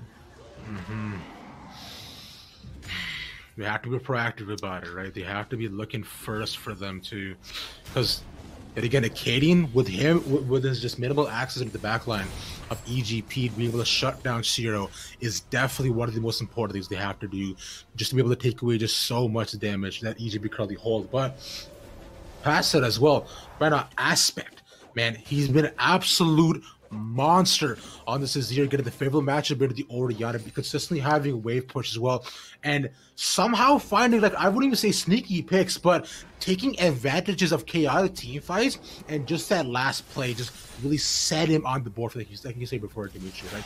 This man become amazing as Baron spawns at the minute and 15 seconds. Yeah, and a lot of this is coming off of Aspect and his side lane play. Now, we aren't seeing it here as they are just constantly putting 5 members or 4 members onto one side of the map to overload, but during this game, Aspect has, you know, we've only caught glimpses and peeks of it, but he's been sitting in the side lane picking up farm while Yasui has to group with his team. He's been picking up a little bit of gold here and there, and 4-1 and 5, he gets to sit up on this massive gold bounty.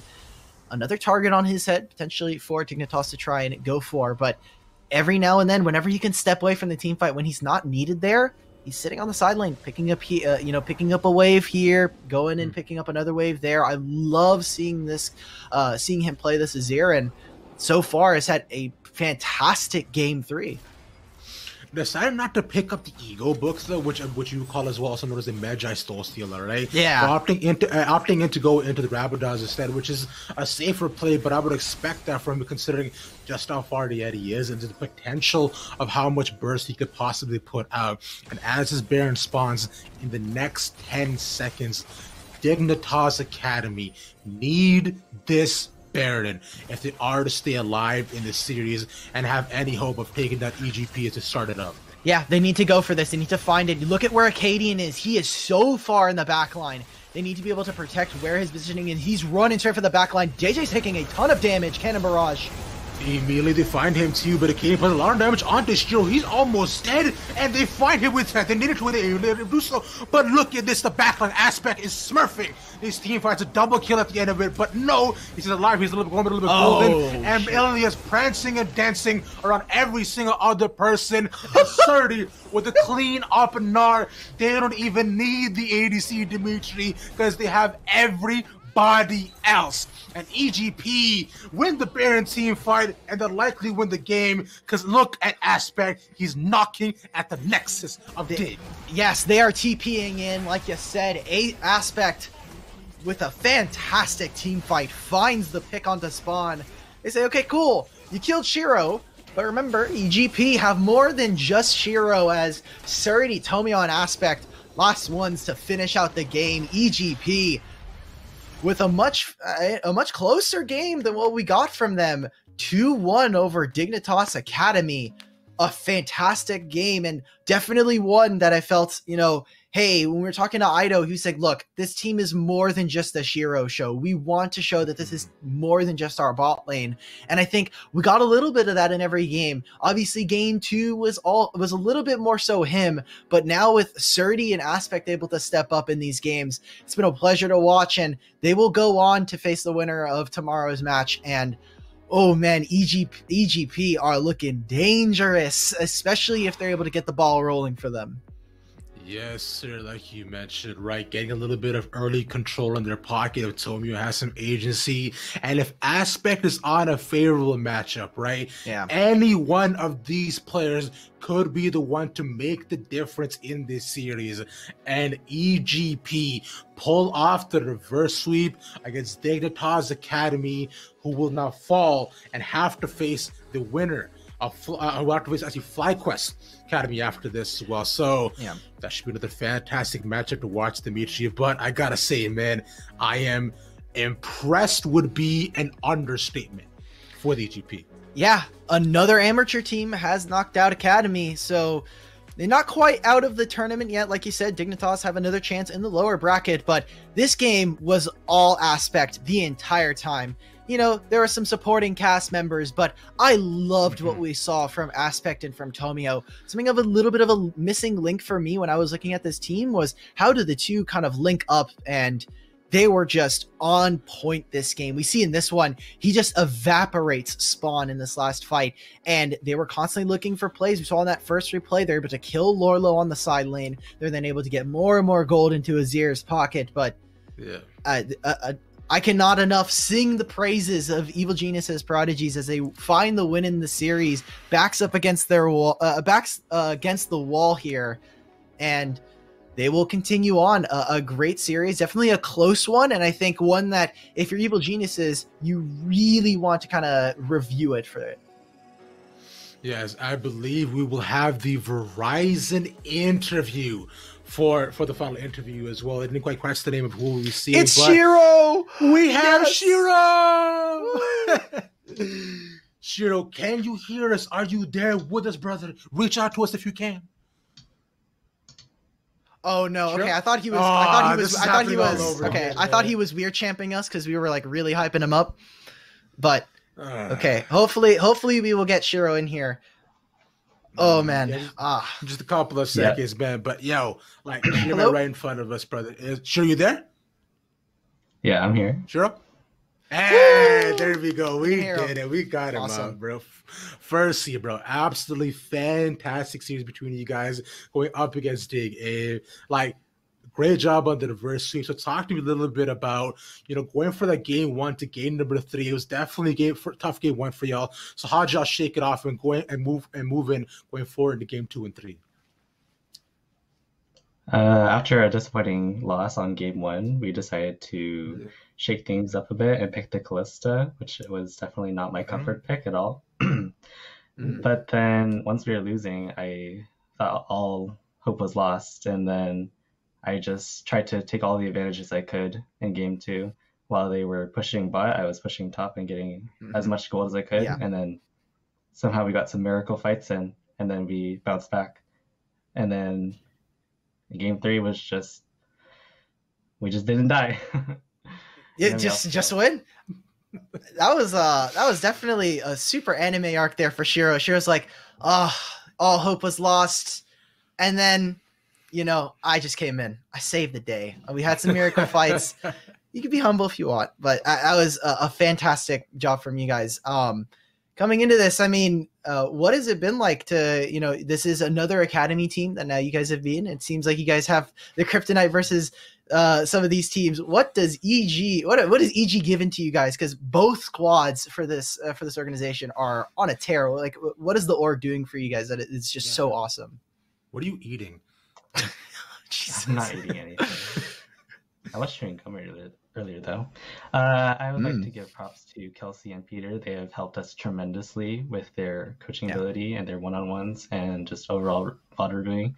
They are so great at what they do, and I think they're awesome. They are definitely the reason why we are showing up.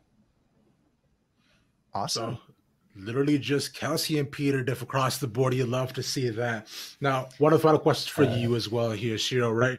You guys will be facing the winner of Barrage versus No Org going into the next series, though. Are you excited to face any of the team? Because I believe if Barrage does win that one, that would be the first time you guys have actually gone head-to-head ever since Proving Grounds has actually started. So, are you looking forward to the matchup? Are you confident about it? You're thinking we'll think about it when we get there? Going into Norg versus Barrage, I am definitely excited to face either team. They are definitely one of the best amateur teams in Proving Grounds, and I am very excited to face either one. If it is Barrage, then good luck to them. I hope we can show them what we've been doing. Awesome. Okay. I was thinking about it during that last answer. I was like, man, Empire is just like so sad right now. He's like, Shiro did shout me out. You got the other two here. Empire. It happens. It happens. I'm sure you didn't mean to. Empire knows. Okay. Okay. That's what's up. But Dimitri, any questions that you had for Shiro or no? Great job tonight. You guys did. It was a hard series, and looking forward to what we see from you next week. I've got nothing else, Ravish. All right, appreciate you, Cheryl. That'll ask me everything from us, man. So, really, thank you so much for hopping on and talking to us, bro. Fantastic series, and we cannot wait to see the rise and growth of EGP throughout Proving Grounds. Amazing stuff across the board, as I believe that'll be everything else from everything it hear from us from now, as we'll go to do a short break. And when we come back here, Dimitri, we will have our second series of the night, that being TSM Academy versus Dig also does Mirage. So we'll see you when we come back.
And welcome back, everybody, to day number 3 of Proving Grounds. We will be having and going into our next match of the day between TSM Academy and Mirage. But before all of that, before we get into the semantics about League of Legends, Dimitri, let's talk a little bit about the mid-season invitational, where we will be having Pentakill doing the opening ceremony, bro. That's gonna be so hype. Yeah, it's in 3 days, April 11th. I've really missed Pentakill. Obviously KDA is very nice. I love some of their songs. Last EP was great, but I've been missing me some Pentakill, man. It has been so long since we got a third album. Hopefully we get to see the return of some of these, of this band, of the first band for League of Legends, but I'm ready to see what they've got. They're the opening ceremony, and for this mid-season showdown, it's going to be really hyped to see them kind of opening up the show. Yeah, plus they also have Yorick in the band too. I wonder what they're going to do with Kale. Kale is the 6th member. What are they going to do? It's not Pentakill anymore. Is it Hexa? Maybe they'll split singers. Maybe Karthus will take a break for a little bit, but maybe they get one of the KDE members actually come into Pentakill. But you know what? These are all semantics that we can argue not about again, forth, right? Oh, all semantics does. We do have a bracket as well for you all to look at the schedule going into today, right? Like we mentioned before, right? The overall schedule that we've seen already with EGP moving on, they will be facing the winners of No Org versus Barrage. That series we will be seeing tomorrow, and should be absolutely fantastic, Dimitri.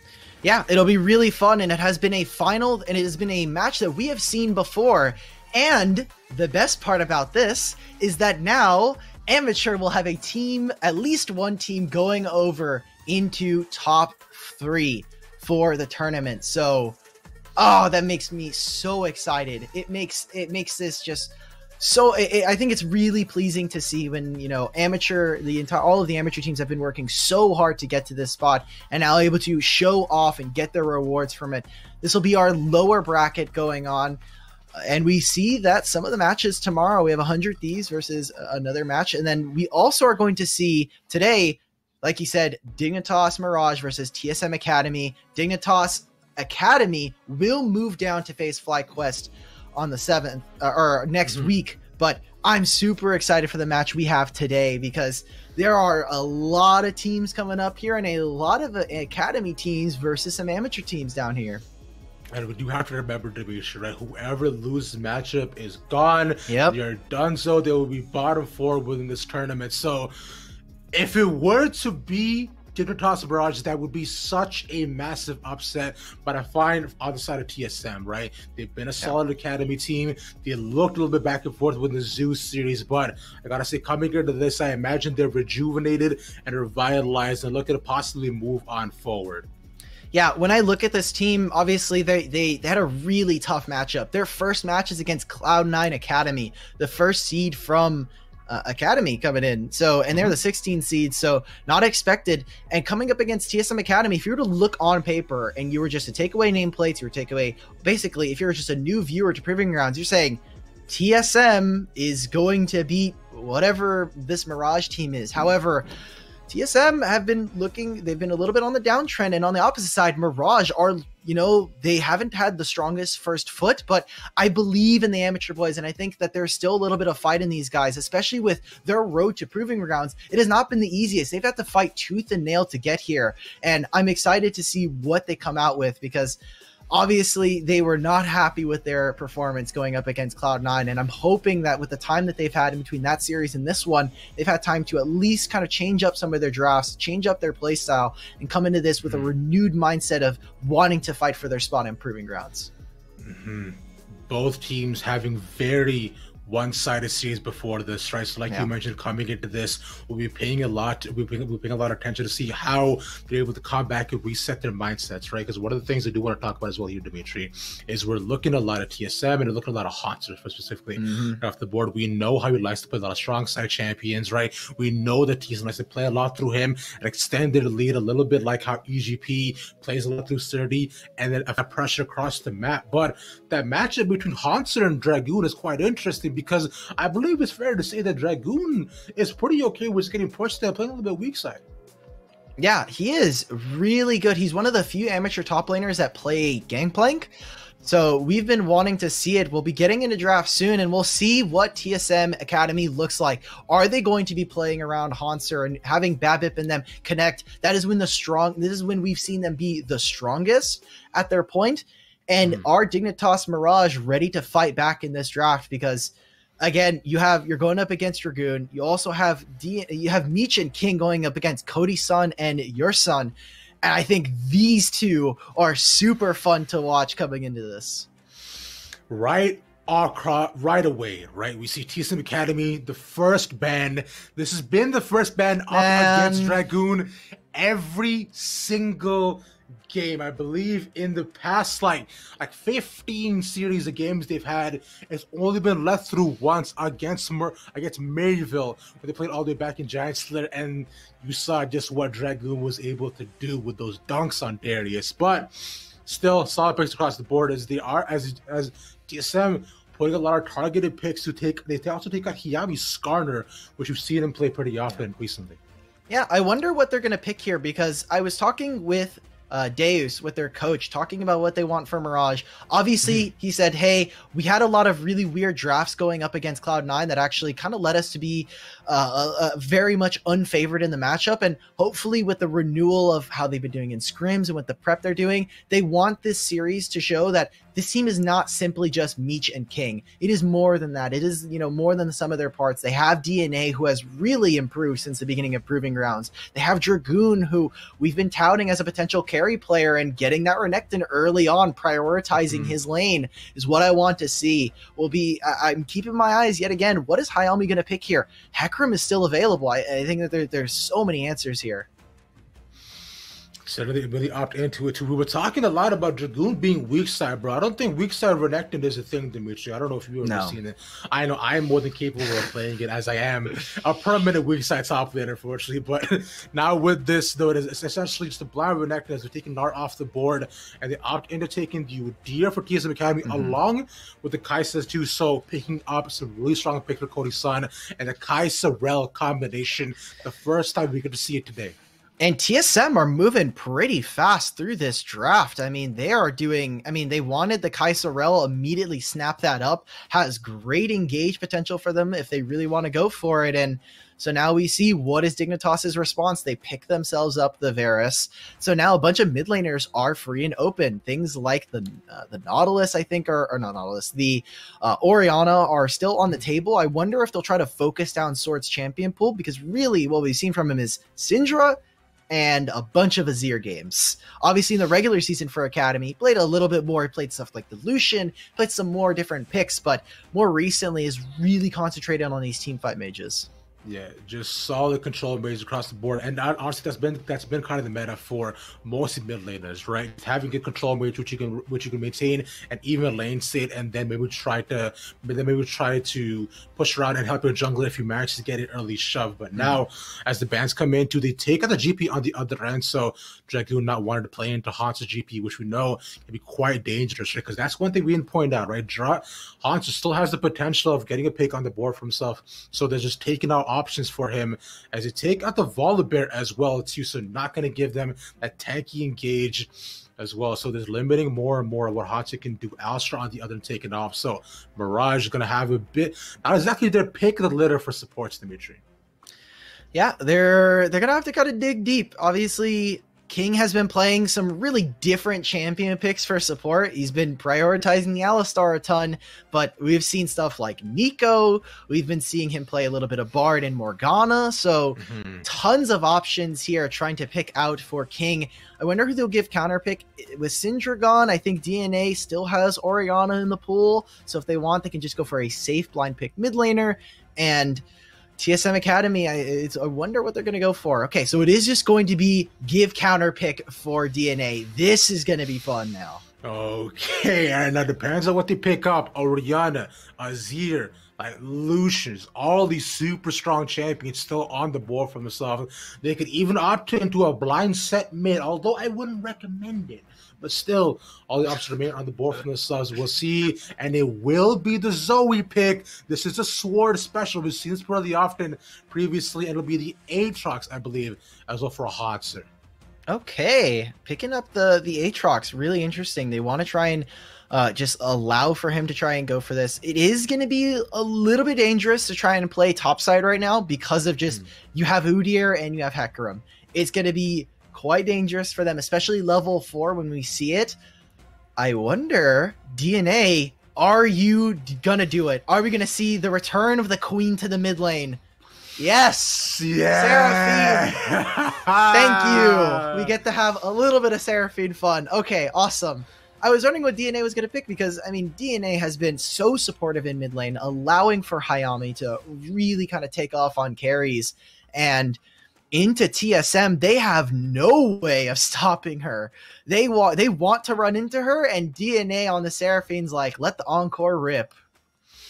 The star-eyed songstress, Dimitri, is ready to slash and dash across all of TSM Academy, right? Because you see, looking on the side of Dignitas Mirage, they have a solid amount of disengage too, and especially with Meech being able to really far back with the support of King, so we know there's already tons of protection there for the carries of Mirage. But on the other end of TSM Academy, like you're pointing out, these guys have a complete W button on themselves. They want to go in and nothing but. Now, yet again, it's going to be interesting for me to see how BABIP is able to get into the Mirage backline, possibly because they do have Yurson go along with the engage too. But yet again, the same problem we had before, right, on the side of Dig. How does BABIP make a difference, especially when we get to mid game team fights?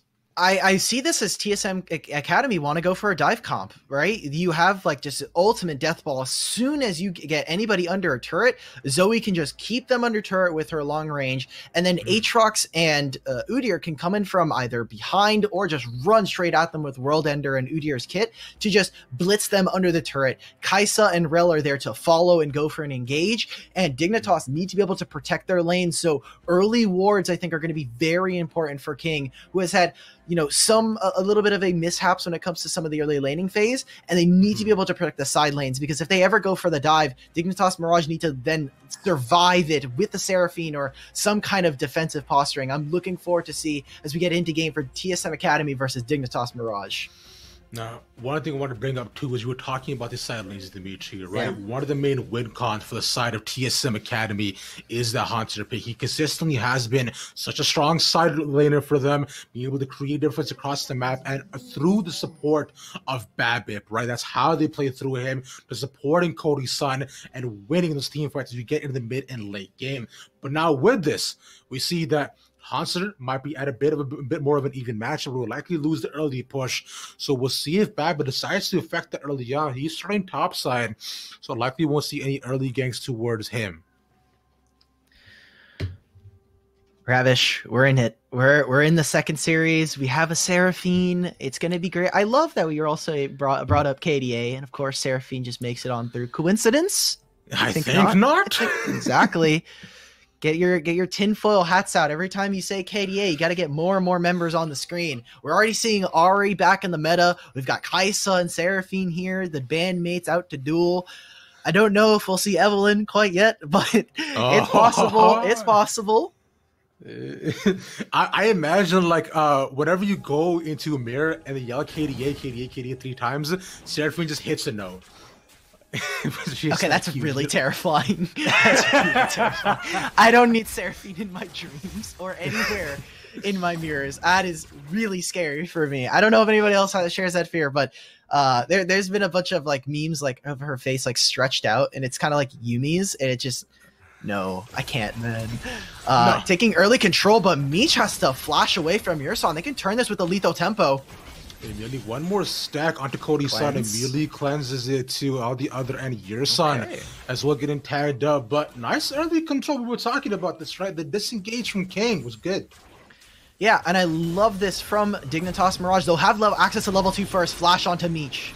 Immediately exhaust onto Cody's son. The one more son will be able to do it, but they don't get the tags off. And first blood immediately to Cody's son. 2 minutes 30 seconds is our first blood, doing much better than last series. We are off to a running start, and we were looking at it, and it was, you know, Dignitas Mirage, they were first to the lane. They had control of the middle bush in bot lane, thinking, okay, well, they should just be looking to try and go for the level 2. You want to try and delay Kai'Sa and Rel, but the flash from your son just means they're able to get that early kill. And look at this. So they'll walk into this lane, they'll know that they're here, and now with Braum, we're going to get a little bit of a flash forward. This is super good. Meech tries to flash. I think he's expecting there to be a ton of damage, but Hail of Blades on Kai'Sa is actually down for right now. Should be coming up right after the stun lands. Okay, so it actually comes up right there. So it goes up, and because of that, they're able to trade a lot. And at that point, you're saying, if you're on Dignitas Mirage, you're like, cool, we got a bunch of summoners out of their bot lane. Take it and leave it. But since we don't have priority for level 2, they need to back up, and we get a little bit greedy here. Your son able to find this engage and early kill for the bot lane here. Immediately, because you see, as a stun locked as well, right or not, to me, it's that ignite ultimately. It just puts him so low, just giving Cody's son the execute for himself. But, yeah, once we know that as well, Cody's son still has maintained his flash. Meanwhile, King is the only one on his bot side who has his flash yet still. So, like, a little bit dangerous, definitely right now. Mirage is going to have to play a bit farther back to make sure that Meech and King don't get caught out yet again. As BABIP is here, so is Hiyabi. They should be able to catch him out. Okay, puts the bots on initial shots. Yeah, Bobby realizes he does not want this smoke at all, Dimitri.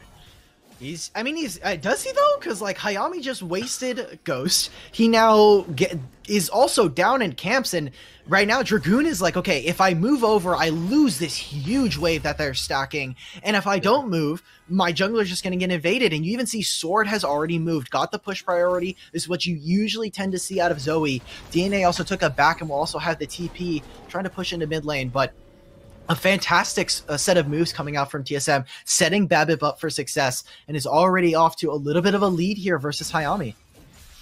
And Hayami just has to watch his Krugs get taken in front of his eyes and can do nothing about it too. Yep. That's gotta feel bad, bro. You know, I was talking about before about, you know, double crack feels bad.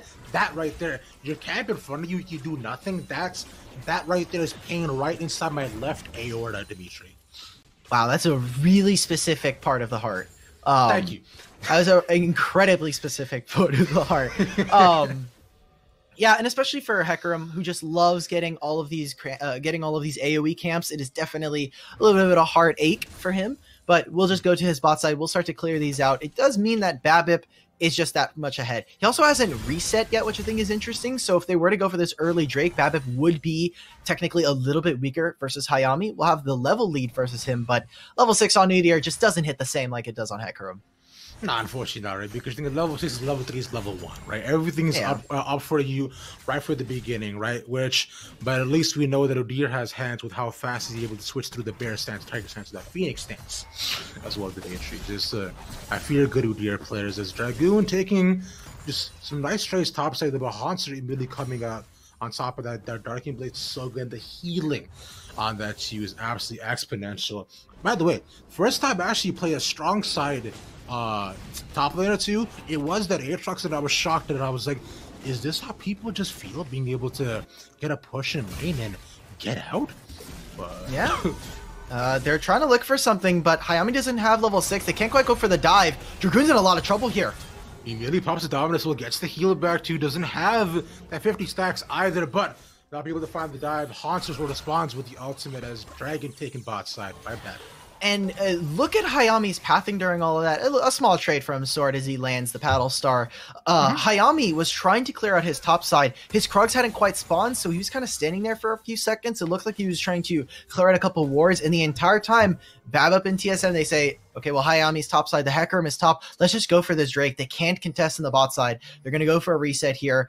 I mean, it was a Drake, a really nice call from TSM, and with Haunter living without very many resources used other than the ultimate, TSM, they're not quite in a position to win, but it was still just a nice play overall.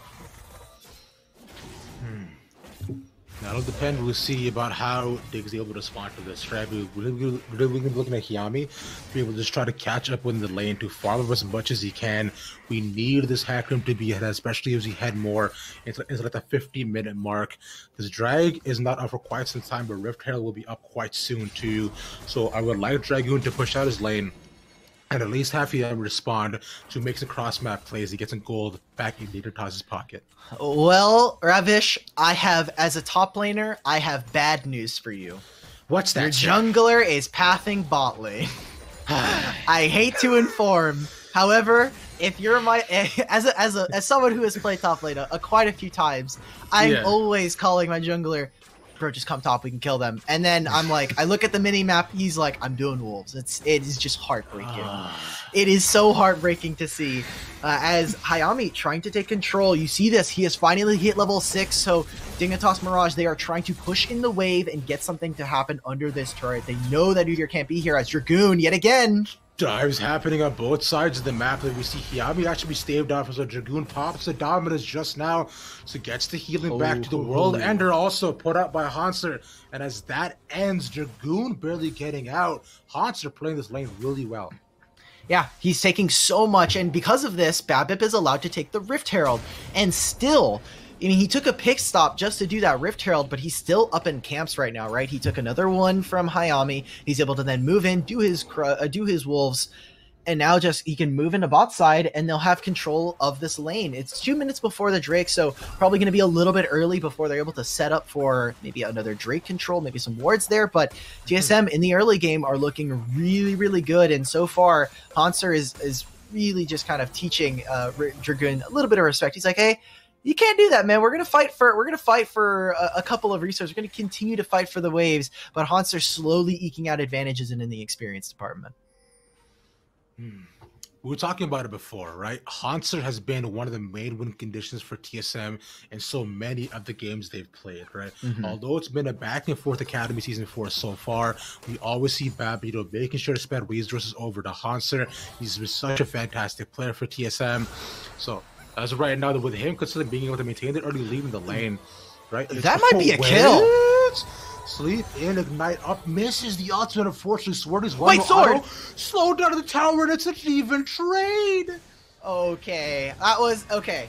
Let's be fair. That was a lot of Zoe things that just went on, where she just gets a 600 range just because, she gets a bunch of movement speed. But he landed a massive paddle star, and while the Encore doesn't land, the slow from from Seraphine's E just makes it so difficult for Zoe to escape. And since he committed the flash, DNA will have access to coming back and TP into the wave.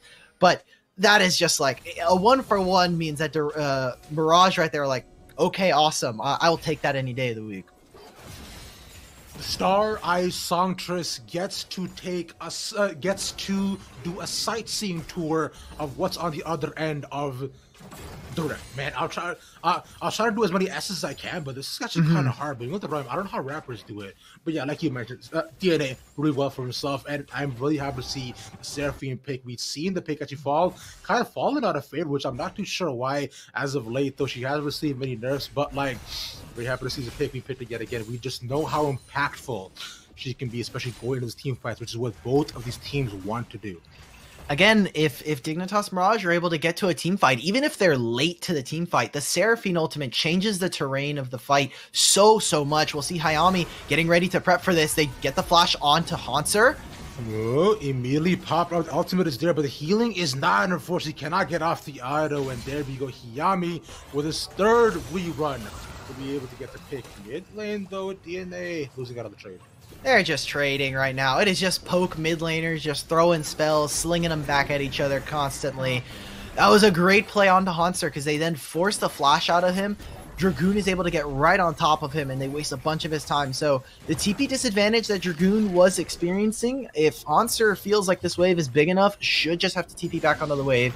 Will go in favor of them. On the opposite side, TSM, they get that mid push. They try to put as much damage onto DNA, force him to back, so that BABIP can just take this dragon for free.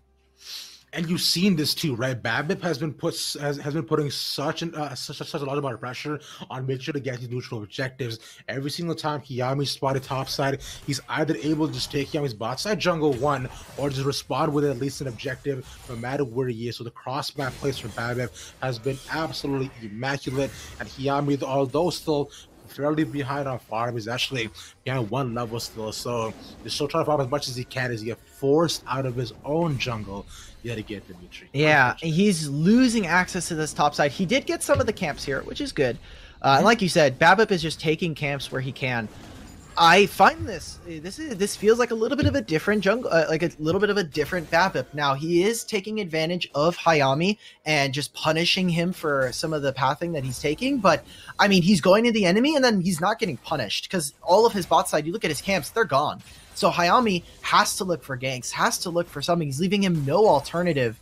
And in the meanwhile, he's not going for any ganks that he doesn't need to go for. So I'm loving this for as someone who, I mean, for the longest time coming, I mean, even all the way going back to Unified Grand Prix, Babip was under a lot of scrutiny for this roster. And so I'm so far in this game, I don't want to be too hasty with it, but Babip is doing well.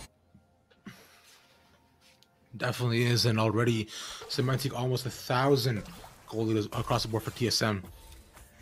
As their trail should be up in just a little bit as well, so definitely be the next major objective that I believe both Hiyami and Babip will look to be able to take. But considering that Hanser has had the push onto Dragoon almost the entire time yet again, right? Now, no matter how many visits Hiyami pays, right? Because I know you're the top laner asking for all these ganks, bro. At this point, man, sometimes the matchup is a losing matchup, it's just a losing matchup, Dimitri. You can't keep calling for support. Let me farm. Come on, the Renekton's not a losing matchup. It's not the worst matchup you can put there. It's fine. Like right now, like you look at where they are. Babip is just destroying the jungle, and Hecarim, finally his bot lane's like, okay, Babip, again, you cannot invade bot lane. We are going to constantly stop you from going for this. We see even Babip trying to make a return play. Maybe he either tries to go for something or tries to connect with his bot lane, but with rail backing, can't see too much. The next couple minutes for Dignitas Mirage, if they're able to get a little bit more farm for themselves and continue to maybe pick up a few more items, it is all about getting to bot lane first, getting to this Drake in the next 2 minutes, and let Seraphine just tear this, just make the team fight untenable for TSM Academy. Coming all the way down to the first major team fight between both of these teams. Herald is now up, and as you predicted, Hanser with the early push, Dragoon is continuing to farm as much as he can, will allow easy access for Babip and Hanser to take the second Herald of the game. Hiyami as well as top side, but I can't imagine he tries to contest this. Yerson actually roamed up there too, even calling some bot lane to just farm. But yeah, and again, Babip, fantastic all these objectives. Yeah, Babip is taking complete control of the jungle right now, and it just means that with Sword resetting, he'll be able to get back onto the map, probably finish his Ludens there, and once he comes back, he is playing Zoe with a Ludens, with the Ionian boots. He will have complete control of this wave versus Seraphine. He will have the first move, and that means that if they want, TSM, after a few waves going back and forth, they can then drop this Rift Herald, either mid or bot, and look to put themselves at soul point. But let's not forget, Dimitri, right? This isn't just Ludens for Sword.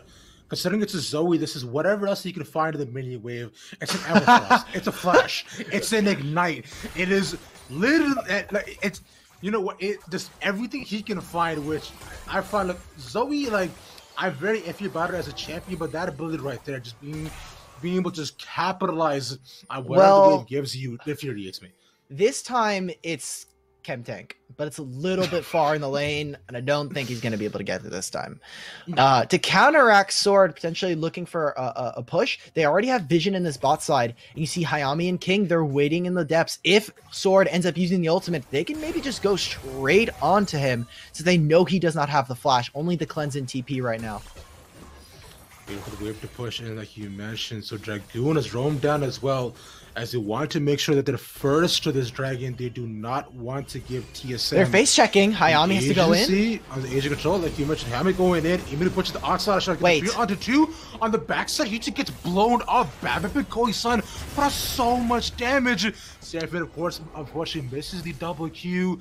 Not able to get the stun onto either. And Hanser now just zoning them all away. Oh, they have to use King's ultimate just to be able to make sure they don't go any closer. And TSM dominance across the rift, Dimitri. Okay, TSM played that all right. They played it decently. There wasn't many like glaring errors. I mean, Dignitas, they moved their members. They're just trying to protect their mid laner. But Hayami, he let the NOS button get to his head a little bit there. He went so far. DNA and Meech, they are long range mages, but they're not that long range. So the first turret will go over. The first Drake the third Drake will go over for TSM. And now, with a pretty large gold lead exploding at the 15-minute mark, they're going to take their resets and look to kind of get back onto the map and start to full court press onto Dignitas. This makes the side lanes so much more difficult. And when we look at that dive comp that we set up for on the side of TSM, this makes it so much easier to do it. Look at where DNA and Meech are. They're nowhere near this fight. Hayami, you gotta slow down. That's why they installed the brake pedals into cars. You just can't go that fast. And even with an amazing encore from DNA, no one's in position for this. Dragoon walked all the way top lane.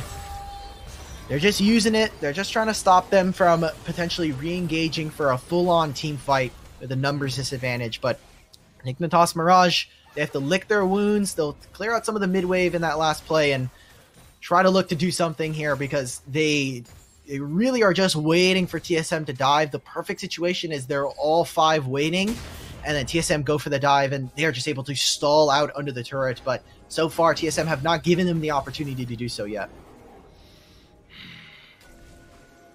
Amazing stuff on the side of TSM. As right now, because we're seeing, like you're talking about, Kanto being so good, but I'll pause as Dragoon. It's a lot of damage immediately. Okay. Will go down, not getting the heal off, and he will die. Which under tower sword at the back, he gets nice little bubble. There's just so much damage too, because not allowing Dignitas to engage. Babbitt kind of running back and forth, but look at either side. Will he get the engage? No, he will not, as TSM are trying to run away. The sword not getting another bubble down. Lands onto the Braum, but that's not the target you want, as Gerson is just being chased down, Dimitri, and Hayami will get one back. Oh my god, exactly what they want! I cursed it for TSM. To Dignitas, they get them under the turret, and we see that TSM Academy, they go a little bit too deep under the turret. The Seraphine ult stops them. The Seraphine healing also stops them. And with Braum and Hecarim there to keep the fight going on for as long as possible, they're able to get a ton of members from TSM Academy. As we have to take a pause. I think Dignitas Mirage are experiencing some mic issues, so we'll try to get that fixed as soon as possible. But that was exactly the prescription for Dignitas Mirage filled out to a T there. Absolutely fantastic, right? The fight they did, and you saw there too as well. That sword actually was not able to get in that fight at all. That Zoe damage becoming almost negligible, and both of those trouble bubbles landing onto the Braum too, making sure that at the end of the day, no real important targets go down for the side of Dignitas Mirage. And now with this, they have found that Avenue is back into the game. They might be able to deny that Ocean Soul, because they know they cannot let that go over. Which, I mean, hear me out. This is what I'm thinking, right? Okay. Big thought, you'll forget the first two early dragons, right? Okay. They pretty want to stack like 4 Ocean Souls. Because, like, what would you rather have, Dimitri? Like 2 random dragons, or like just straight up 4? Like, come on. I would take 4. The thing is that takes so long. That's 20 minutes. That's 20 minutes, and that means that 2 Drakes have already been taken beforehand, so maybe another 30 right there. Given that it's not early enough, it'll be 45 minutes into the game before that happens. I think that's a really long time, and with how games are going relatively quickly, around 30-35 minutes, I think that is a kind of a Hail Mary in terms of a goal. I will say that getting 4 Ocean Drakes is pretty OP, but the likelihood of it, maybe not super high. We'll have to wait and see. If Dignitas and Mirage are able to stall out for that long, that is a win condition, especially with Seraphine and going against this dive comp. Whenever they take damage or whenever they do damage, they're going to be healing up for a ton. But we'll have to wait and see before we get any of our hopes up. As I believe we're just trying to get all those mic issues and everything fixed up, as I believe we'll be going back to into game very, very soon too, right? But yeah, Dimitri, let's just talk about the game state as a whole, as you see the replay of this last fight. Yeah, and look at this. Seraphine is pushing out top lane. They will TP in, and Sword is not able to put in damage, so already a little bit of discord coming in for the side of TSM. The fight takes way too long. The amount of healing that Dignitas are able to get out, and again, the Braum just does a lot in this team fight. The ultimate, the fissure is just so awesome when it comes to just defending under turret. They'll be able to pick up 3 kills. They'll be able to reset. Not able to get too much because a lot of their waves are pushing into them, and obviously losing that tier 1 in the mid lane always hurts just a little bit. But just some gold in their pocket will make them feel at least somewhat invigorated as we go further on. Exactly, putting some hope back into Mirage in his eyes. The pathways to making this game more and more even has been a lot, because at least now they are now up in kills, although still 2,000 gold down, right? I imagine both these teams are looking at this next Ocean Drake. Dignitas Mirage cannot afford to give this up at all. Ocean Soul can unfortunately just could be putting them at such a deficit that it might not be able to recover from, Dimitri. And this is what I was talking about when we were looking in draft. If you take control of this mid lane or you get one of these outer turrets, look at the vision that is now littered on their bot side. We saw that if Zoe is there, she can just sit from Fog of War and constantly drop paddle stars from outside of range where you can't see her. It is so dangerous to be on the outside now. And with 50 seconds in, Dignitas are going to have to keep control of this lane. You look at this, Aatrox is continuing to push out. TSM are going to fight for mid priority, maybe try to find something with Babip if they're able to find a Sleepy Trouble Bubble Encore on the 2. Oh, immediately they go to the Fissure as well. They pull him back along with Yummy. They're looking for the your son is already gone. Fantastic target control, now Babip as well, the next target. Being able to get away, but on the backside, Sword will not be so lucky. Dignitas Mirage, they're bringing it back, Dimitri. They're doing it. Okay, there we go. That's the fight that we needed. They weren't able to execute on their kills quite fast enough. And that means that Dignitas, they will now have access to the Dragon Pit. They will now be able to do this. I think they might just let Dragoon solo this because they're worried TSM might go for the solo. We'll be able to watch this time again. And look at this. They stop Yerson in his tracks immediately. You see this, not able to get the crash down. Gets knocked back into the team. And though it's a Magnet Storm stun, they're not able to do much, and the ultimate coming out from Meech just means, yet again, TSM not able to find kills quick enough mean Dignitas get some more under their belt. They're then able to then move over to the Drake. And, well, they'll lose the top side here. They'll lose the top side of their map here. Dignitas Mirage and their composition, it's showing off what exactly it can do. We've seen it time and time again now, where the fights, TSM don't have enough damage. And again, not able to connect as Babip continuing to take more and more camps. Oh, but Yerson's in so much trouble. Okay, he actually blast cones back. This is so unfortunate, but Yerson is being collapsed upon. There's absolutely not a hope at all. As Dragoon will get a second of the game, Dimitri. Good job. And they're punishing TSM for their greed. Babip can get out because Udyr just has a lot of movement speed for relatively cheap and built into his kit. Exactly, it's every single movement speed in the game. But then Yerson really well trapped, and I love how Dignitas Mirage, they kind of just kept them in. They knocked, they again stopped the crash down. They then get the blast code. There's a simple punish there from Dignitas Mirage. Nothing special, nothing too fancy coming out from them. As they can't really go into mid lane. There's so much crowd control coming out from TSM. It's going to be hard to do this. They're going to get a turret for themselves, get their first turret in the game for the side of Dignitas Mirage. And look at how they're positioning right now. They're trying to set up potentially for a mid push, but they need to wait for Sword to be able to clear this out. They can't quite get this. The fact that Seraphine doesn't quite have access to the turret is a little bit worrying. She is 50 CS up over Sword, just means that she's going to get to that level 16 Encore that much quicker. But they need to be able to crack open this mid-tier 1 if they want to have a chance to really start to exert their pressure. Because they're now also just putting some pings around the Baron as well, Dimitri, as that has been out for the past 5 minutes, right? So just trying to set up a little bit of early vision, but now Dig also getting their first brick of the game too. This is going to be a little bit close. TSM have been able to knock down every single outer turret on the side of Dignitas Mirage, so giving them just that much more agency. I find it will almost all go down to who's able to get to the Baron first at this point. Major objective, but right now, all the TSM just setting up around, getting some vision down for themselves. Mirage also looking at this too. They know this is going to be the pinnacle possible breaking point in this game between both these teams. Mirage, they need to not skip steps here, because you look at their vision in top side. If we can get the toggle, there is one red ward placed from Dignitas, but it doesn't see any of their wards. It has now been misplaced and put down into the Baron pit. And they need to be able to clear this out if they want to prevent a TP. Now, Haunters won't be up for the next couple of seconds. It'll be probably up within the next minute, so Haunters automatically making the first move. But if they want to make sure that TSM does not have a chance in this game, they need to clear out the vision, be very systematic with how they take control of the map.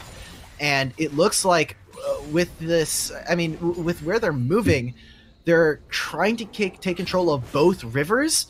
But with Hayami resetting, we have drag coming up in the next 2 minutes. I think it's going to be really tough for them, especially with some of the item power spikes that are coming in for TSM. Just looking closer and closer as we go along the way here, Dimitri. We'll see Meech should be able to get it back off as well. They might be able to reset as they wait for the mid wave to crash and onto them, right? So right now, Dignitas Mirage playing very far back, not wanting to overextend their lead that they've worked so hard to build up.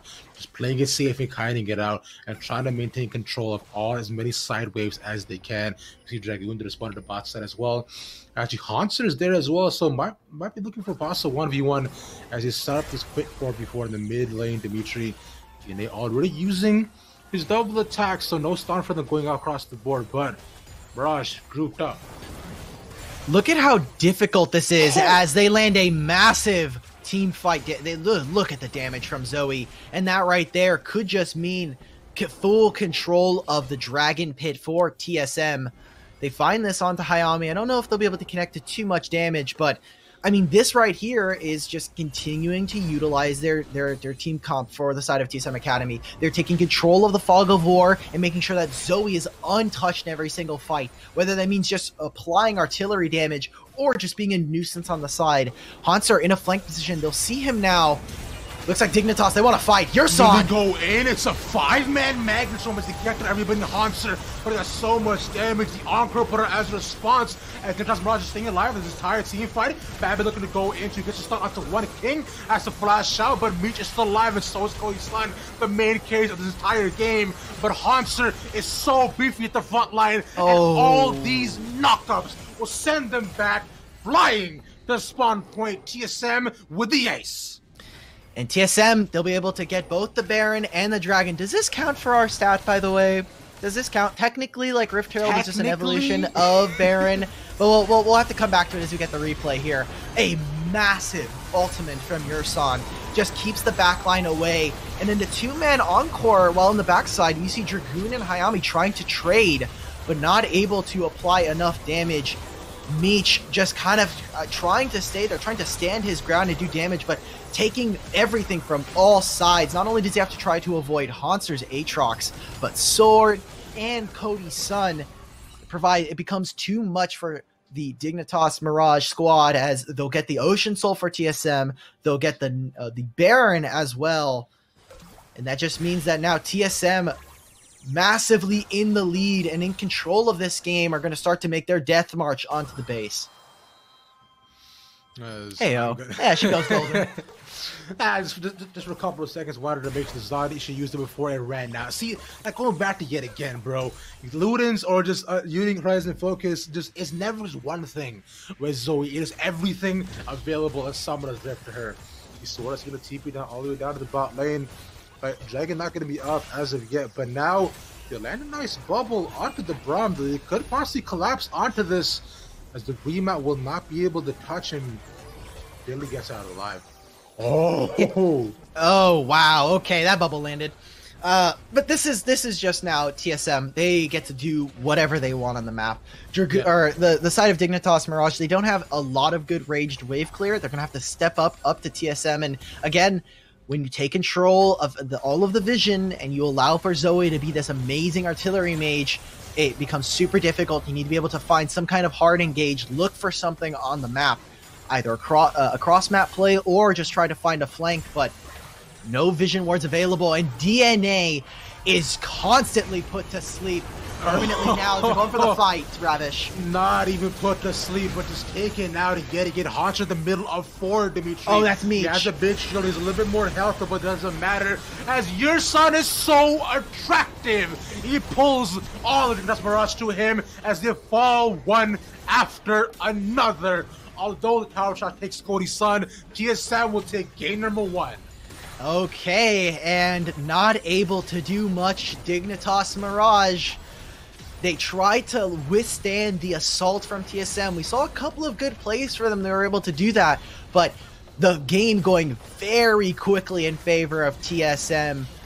And starting off our series, Dignitas Mirage already backs against the wall. Remember, whoever loses this series, they are out of the tournament. They are out of Proving Grounds, and they're going to have to wait until summer. TSM Academy coming out swinging this time around. A very strong draft, again, giving Sword some comfort picks, giving Cody-san his Kaisa, and Yurson. I mean, this is a new, remember, this was their original support. They could not play due to visa issues, and while the team looked a little bit shaky in both the Arena of Legends and towards the end of Unified Grand Prix for Tier 1s, this Engage, finally, I mean, when we see him on Engage, his Nautilus was super clean when we got to see it, and now his Rel looking quite the same. And I do want to give another massive shout out over to Babip as well, right? You saw Yes. how much agency he had all across the map. We were talking about as well very early on. His objective control was immaculate. He was able to get every single dragon, every single Rift Herald, and every Baron that spawned in this game was secured by a Babip. Of course, to the backside of Hanser, of having a favorable matchup topside. And we said before, Babip and Hanser, this fantastic duo looking absolutely unstoppable in this game number 1. Yeah, we saw how they utilized the top pressure, right? Anytime that Aatrox was able to push a wave, Babip just was like, okay, cool, so the Krugs are mine. Hayami's Krugs are just mine. I will just take those for myself, and then, hey, cool, I get to slowly start to build my lead, and we saw it start off. It was just one camp for Babip in advantage over Hayami, but it started to slowly creep until eventually Babip was starting to run away with his lead and become a massive nuisance for his team. So I love what they did. I love how they were, able to click and kind of get the jungle top lane connection there for themselves. Now what I want to see from TSM is, how do we continue that dominance? How do we now start to include maybe even Sword in this play? Because we saw Dignitas, they got rid of TF there. They want to maybe try and get rid of Sword from connecting with these plays with the other laners. But I think it'd be really interesting to see how they end up showing up. And obviously, I think Cody-san and Yurson really showed up here as Dignitas Mirage. There was glimpses of hope throughout that game, but not quite bright enough in this one. Well, we'll see if that shine, if that glimpse continues to shine even further here, Dimitri, or will it unfortunately die out, as will the hopes of Mirage. Find out that and more when we come back after a short break. We'll see you right here on Proving Grounds. Verizon believes everyone deserves the best. That's why we start with 5G from America's most reliable network. Verizon 5G is next level. Then give families plans to mix and match, so you only pay for what you need starting at $35. You get so much more than this, a great network. And offer the best in entertainment on select unlimited plans, like Disney+, Hulu, and ESPN+, as well as Discovery+, with a Galaxy S21 Plus 5G when you buy one. There's no reason to settle for less than the best. Only from Verizon.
Welcome back to Proving Grounds, ladies and gentlemen. TSM Academy showed up and showed out in this game number 1 with great performances from so many of their laners. And we see it right here, right, Dimitri? Like, although they made an effort to come back, but TSM was way too far ahead.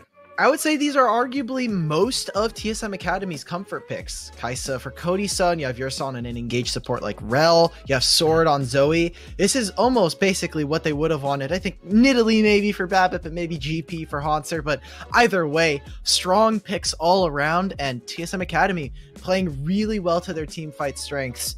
And honestly, just some surprises considering, you know, coming into this matchup, Meech and King tend to win their lane a lot more often. And we saw in that early game, that level 1, the level 1 for them went super poorly. It went sideways very quickly. And now coming into game 2, I wonder if we'll see some changes. King has definitely shown to pull out some interesting bot picks. And I wonder what the jungle adaptation will be, because letting Hecarim through, I wonder if TSM are like, okay, well, that's fine, especially with Dignitas Mirage. They will have blue side this time around for game 2. Wonder what the adaptation in the series, always the most fun thing for me. One big thing as well I wanted to point out is that unfortunately, you know, due to Hyami also being shut down very early on in the game, and honestly, Babbitt just having so much agency. You saw complete control of every single neutral objective on the map, Dimitri. And if Babbitt is able to do that again, I imagine we'll see the run back of game number 1. So I want to see if Yami is able to be supported a little more. Maybe if they can get a champ with a bit more late agency that can match up on some of these roams. I would like to see out of Dig Mirage just so they're supporting the laners, you know? Yeah, and TSM Academy, when we saw them in the regular season for the split, even though they ended up kind of falling a little bit short, their early game was fantastic. They had an almost 70 early game rating, which means at the 15-minute mark, they had a 70% chance of winning that game. Now, obviously, sometimes it went a little bit south and it went in the other direction. But if we continue to see performances like this from TSM Academy, this is what, the strength, I think this is where we can generally say would be a much higher point for this team. However, it has taken a little bit of bumps, right? They took the loss against Zeus. They ended up, dropping down into the lower bracket. So they need to find consistency with this roster. And they also need to, be able to replicate it. Say, hey, we had that early game in game 1. Let's try and recreate this for game 2 so that we can always find ourselves or find replicable paths to victory in the early game. And I think one of the replicable paths to actually getting into that early game, right? So I found both for Dragoon and also for Haunter is, like I was saying, that top set, right? Because considering that Haunter was able to get the early lead, would push Dragoon in, Renekton, which is meant to be an early lane power pick, not able to get out of lane at all, consistently stuck to farming under tower, just trying to do whatever he can.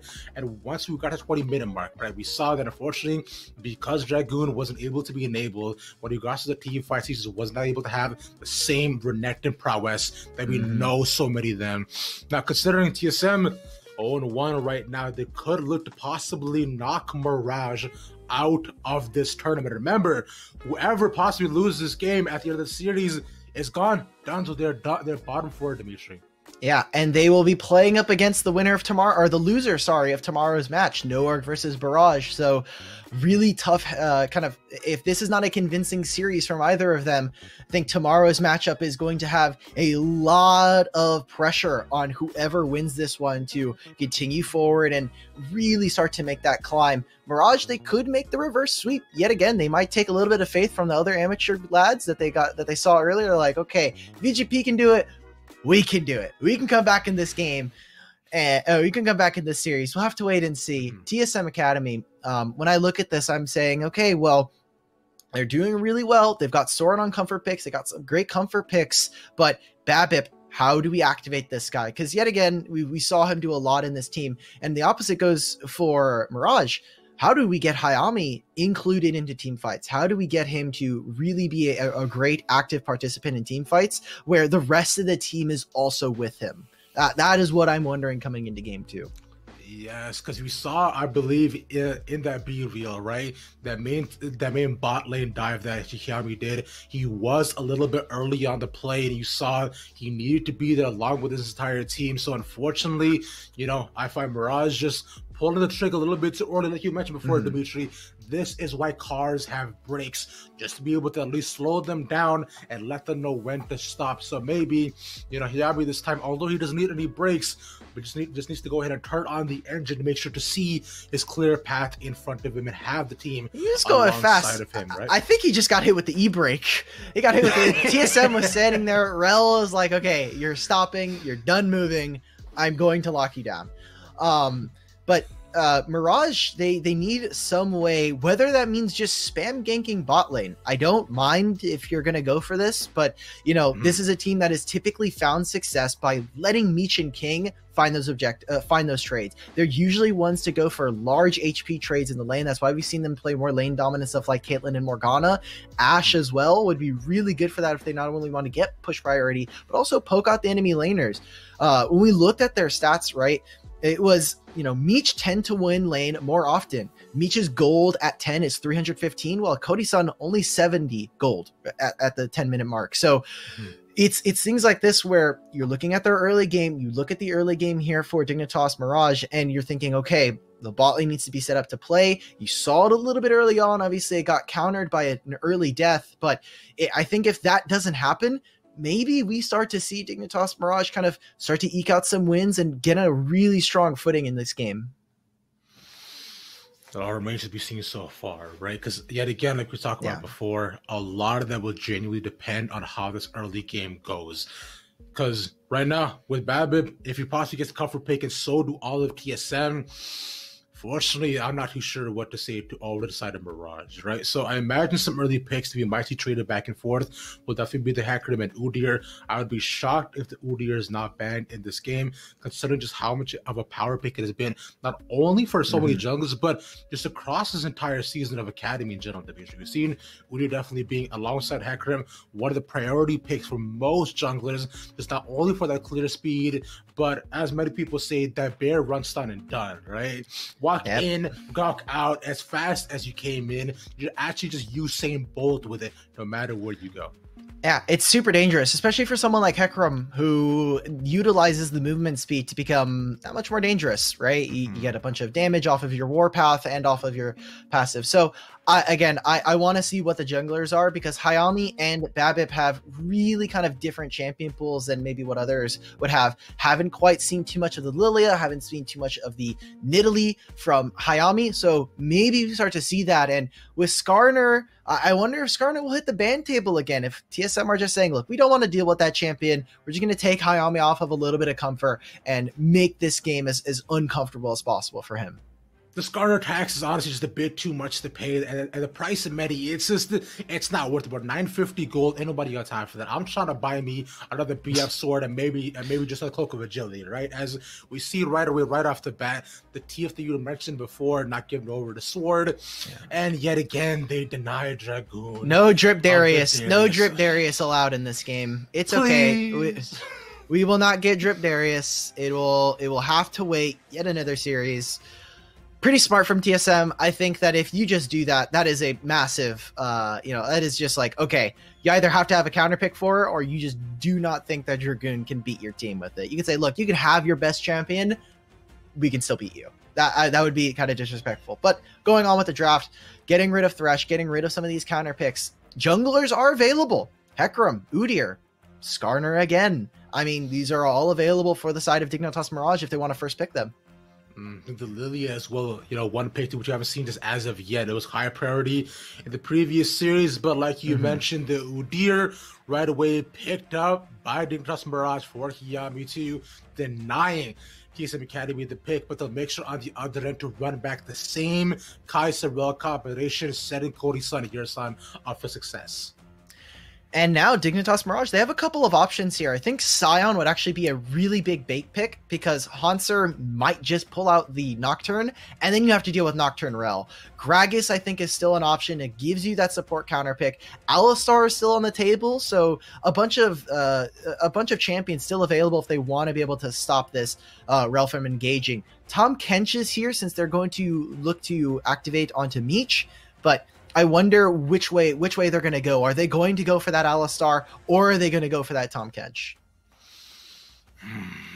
I mean, looking at it right now, too, Alistar locked in, right? So, yet another fantastic response, especially into the Rel 2. I've seen this matchup so very calmly traded back and forth, and it'll just be the trade of junglers this time, as we see Babbitt on the Hecarim as well. But I'm excited to see if we can see Meech and King be prioritized this game as well, because we wanted to see Jinx have a solid early game, just be able to make sure to execute on one of Mirage's composition's win conditions already. Demetrius has come in so far, just taking out the mid lanes, right? Making sure that they don't want to see Horde on the Zoe yet again, which was a terror previously.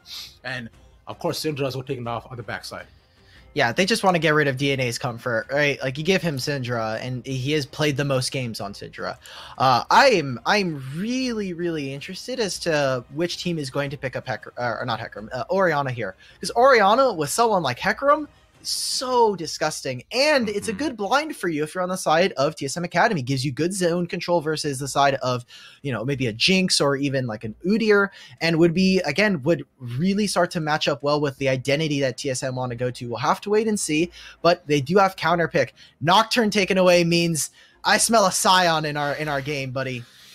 Ooh, but they go and run that back. The Hanser picking himself up. Do Renekton this time, so we could see Meech decide to ego it and pick up the Aatrox this time, but it'll be the big romantic man in the top side. That'll be the Urgot Dimitri. I love Urgot. I love Urgot too. I think Urgot was a lot of fun. I know, man, and I'm excited to see him finally activated in this game, as it'll be the Nico final pick coming out for the side of likely DNA in the mid lane too. Now, so it just leaves Sword to get the counter pick of Nico. Lucian is up. They could possibly do this if they want to opt this matchup. So go for the Karma, it looks like. We'll have to wait and see. But Nico in the mid lane really love this into their composition. And Sword, I love this. This is so good. Karma's so strong, by the way. If you're not playing Karma right now competitively, got to get on that, because this champion is disgusting. And I don't know if they'll do it. I don't know if they'll try to give Hanser maybe a little bit of a better matchup just to try and kill the Nico. But okay, whatever. I was thinking maybe Renekton can go mid, and then I was like, that doesn't sound too good. Doesn't sound like you're going to get too much. This is a really, yet again, another dive composition, but Karma being able to support the backline and give them so many shields is awesome. However, that answer from DNA, oh man, this Nico, if DNA is able to position properly, yet again, the Pop Blossom should stop any engage from TSM and should give them enough time on the side of Dignitas Mirage to at least find one kill, allow for Meech to pop off, allow for Dragoon potentially to find a Fear Beyond Death. And man, this is a really insane draft. This is why I love looking at Dignitas Mirage, because they have so many unique picks across multiple players that it's just always fun to see. They don't pick, they don't go straight for the meta, and it's just awesome. This is, in theory, really good for Dignitas Mirage. It is a direct counter versus TSM Academy.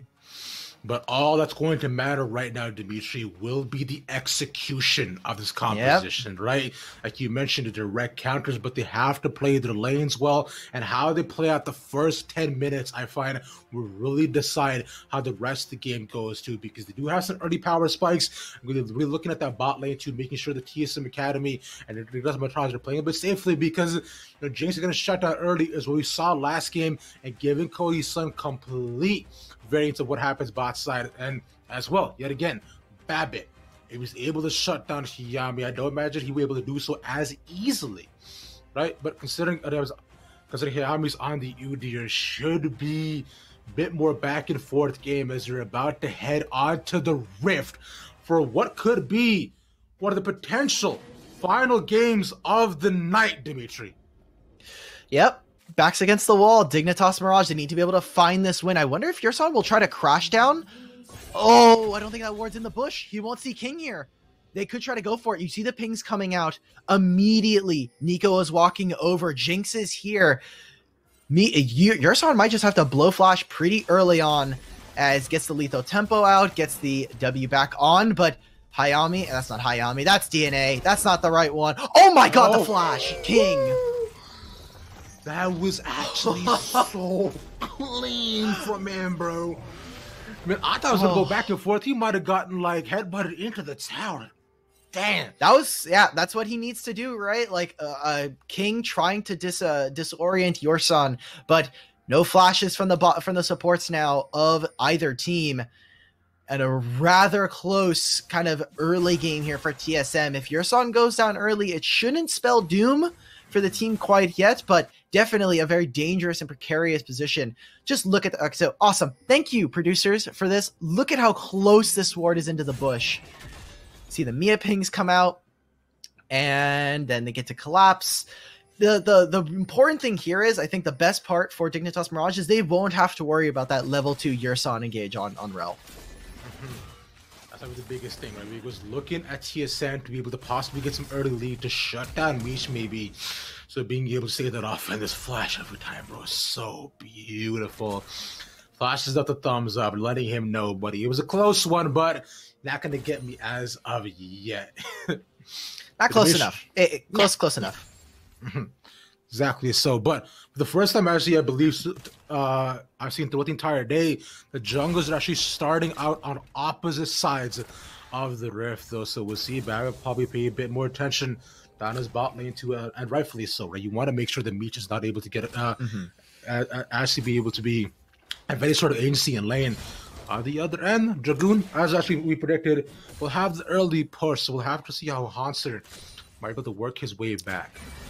Yeah, it'll still be a little bit dangerous for them to try and dive onto the Renekton. Obviously, the stun is so important for who it lands on, but they have a lot of really good defensive tools if they were to go under the turret for the side of Dignitas Mirage. So we'll have to wait and see. For right now, like you said, both junglers starting on opposite sides. They'll just try to at least split the map a little bit. They'll get their Raptors, and then just poke in, see what camps are up. They'll probably know each other on the opposite side, and especially with how TSM has been warding so far, they should see Hayami now on this top side, and they already put a ward on the blue buff earlier on, so they know that the Udyr has to be up here. Also, look at that absolutely crucial ward right in the river as well. They spot out Hayami too. DNA moving in, gonna fake them out a little bit. Maybe not wanting to overcommit. We'll just walk through the lane, right? Sword will be a-okay. Oh my god, wait. That's so unfortunate for TSM. It's such a small thing. I won't try to overstate it, but right there you see that with the mid lane priority, with Babip unable to finish the crab, especially with King then moving into the river, Babip says, I cannot do the crab, and he gets his back canceled. So now I think he's just going to finish it. But it does mean that Hayami will find at least a little bit of reprieve, will find himself at least in a small lead against the enemy jungler. Dimitri, this means they double crabbed him. Babip's they double crabbed him. I mean, I don't know about Babip's mental. My mental right now, if I'm Babip, is shattered. Gone. Dunzo bunzo. Immediately, I'm looking to FF right as soon as I can if I'm jungling, right? But it's a good thing I don't do that. It's 2 crabs. Okay, like 2 crabs is bad, but like it's still playable. It's not the worst thing that could happen. Ravish, that might just be the weak side. I would think that the weak side king yourself, you would be like, look, I'm okay with just giving up resources. Look, I didn't think a crab would break you, man. Look, bro, when I go top of it, I know what I'm getting into, but looks like Dragoon might not have it. This is a decently large wave pushing into Dragoon already. He does have the dash away as well, as Sword has roamed up, is trying to stave him off, but Yami's there too. They're looking for the be a re-engage. Flip him over. Hanser has the heal, he flashes onto him, Dragoon. It's just actually kind of hiding all the way back, playing the fight so well. Sword not a little bit of trouble couple more kills should be able to do it. Dragoon has that machine gun, and Babip is there as well, looking to fight. No. And there's first blood going over to Haunter nonetheless. They engage to the backside. Two Dignitas Mirage are in so much trouble as Haunter picks up a double. Oh, that fight just completely backfired onto Dignitas. DNA may be able to find these. He has the flash available, electrocute as well. Flashes over to find Haunter. So 1 for 2 in favor of TSM Academy. And that dive started off so well for Dignitas. They waste yet again a bunch of time for TSM. Now watch this. So Dignitas able to then stop this. So you see Dragoon, he gets it onto Haunter, and just so little damage is applied to their team. And yet they're not able to connect. Hayami, maybe if he's able to flash this wall into Sword, can find this, but they waste so much time. Haunter with a massive stun. I want to see what happens with Urgot's Disdain. Okay, so it doesn't go into the wall there. Yeah, it lands onto one member. Such a close fight, and DNA trying to get what he can. He knows Babip can't re-engage onto him. So getting the kill in revenge for his top laner, but what ends up being a good dive is I'll hold that. That might just be Hayami dead. As they find him out, he smites the scuttle for some health, but it will not matter. He's essentially a 3v1, and this gives TSM yet again agency over the first Drake, Dimitri. And we were talking about it before, right? How was Haunter going to be able to get out of his lane? How is he going to be able to play? Getting 2 kills on your reactor feels pretty good. Yeah, feels really good, like you said. And that seemed like a very strange play for Hayami because your bot lane is resetting, and so is your mid lane. So trying to get a little bit cheeky, maybe try to punish Babip for not quite being in position. But Babip, Yurson, all come on through. They say, you cannot be here. This is illegal positioning. And now some of that tempo that Hayami may have had just from the jungle farm and being able to clear his camps a little bit faster than Babip is going to kind of run a little bit dry here, as Babip should hit level 6 after finishing his bot side. Yeah, he finishes the Gromp, picks up the level 6, and now is looking very strong on the map. The question is not, Dimitri, right? How do Dignitas Mirage respond to this? How do they respond to the terror that Babip has already become? He's picked up an early kill, and yet again, of course, the Ionian boots the lucidity rush, bro. That so many of these players I see them doing every single time. It's, I understand, a little cool and fast to clear, but I mean, it's what it is. I was therefore I'll hold off my opinions of it. As you see, again, Cody Sunny, your son, and maintain the push on the bot side.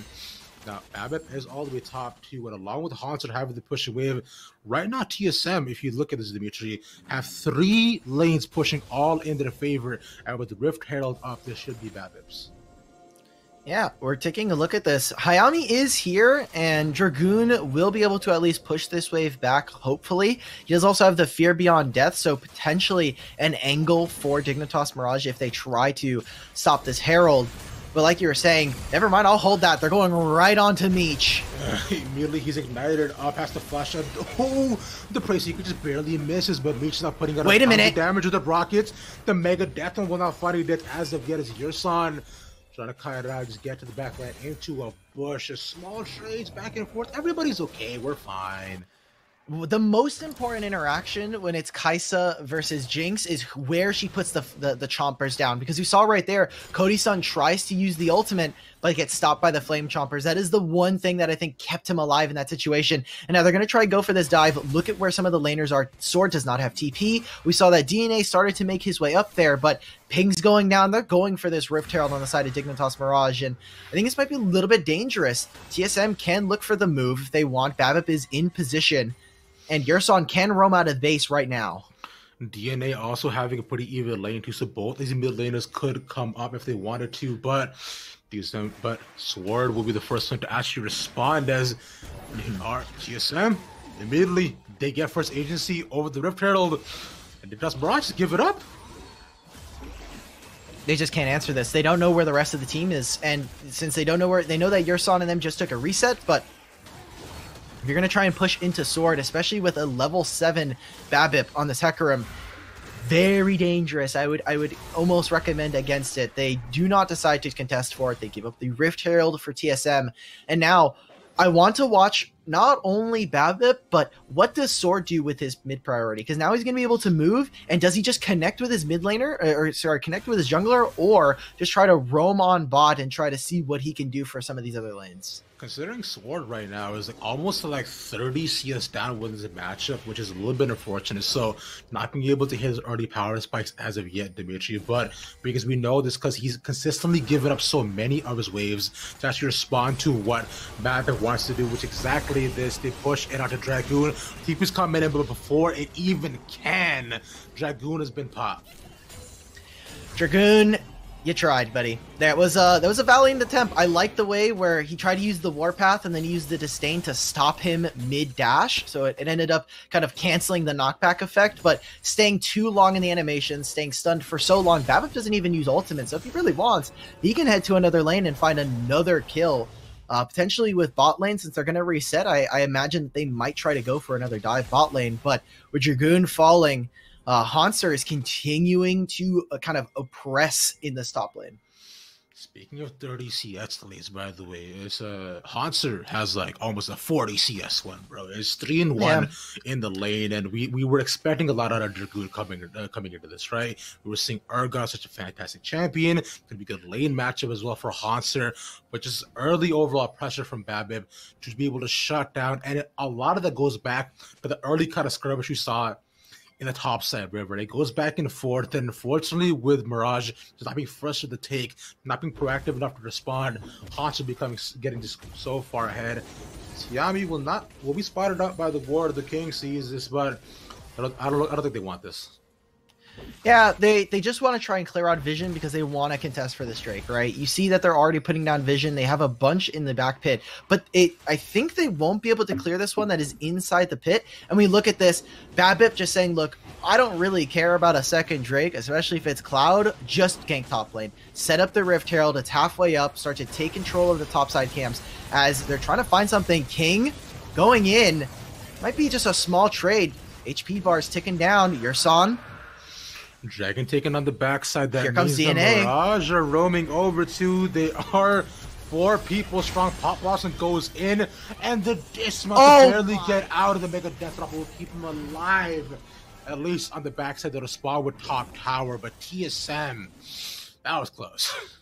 I love the split map that TSM are going for, recognizing, hey, we really don't need to go for all that much. They will be giving Jinx a ton of turret gold and a ton of plates right now, so that is a little bit worrisome, but getting a bunch of gold onto this Renekton, they're trying to make him a massive threat onto Jinx, and Jinx will have flash for the next fight since it is coming up rather soon, but that was a really nice escape from Yerson to just try and pull away from this. And even though, yes, DNA is 30, a nice 40 CS up, Sword, he might be down 1100 gold, but does it really affect his champion all that much? He will get Moonstone Renewer regardless, and it will mean that it is so hard to kill this guy. Once he gets his one item, I mean, he would like to get Staff of Flowing Water. Maybe he gets an Ardent in this game, but realistically, he just needs that one item, and he's honestly disgusting.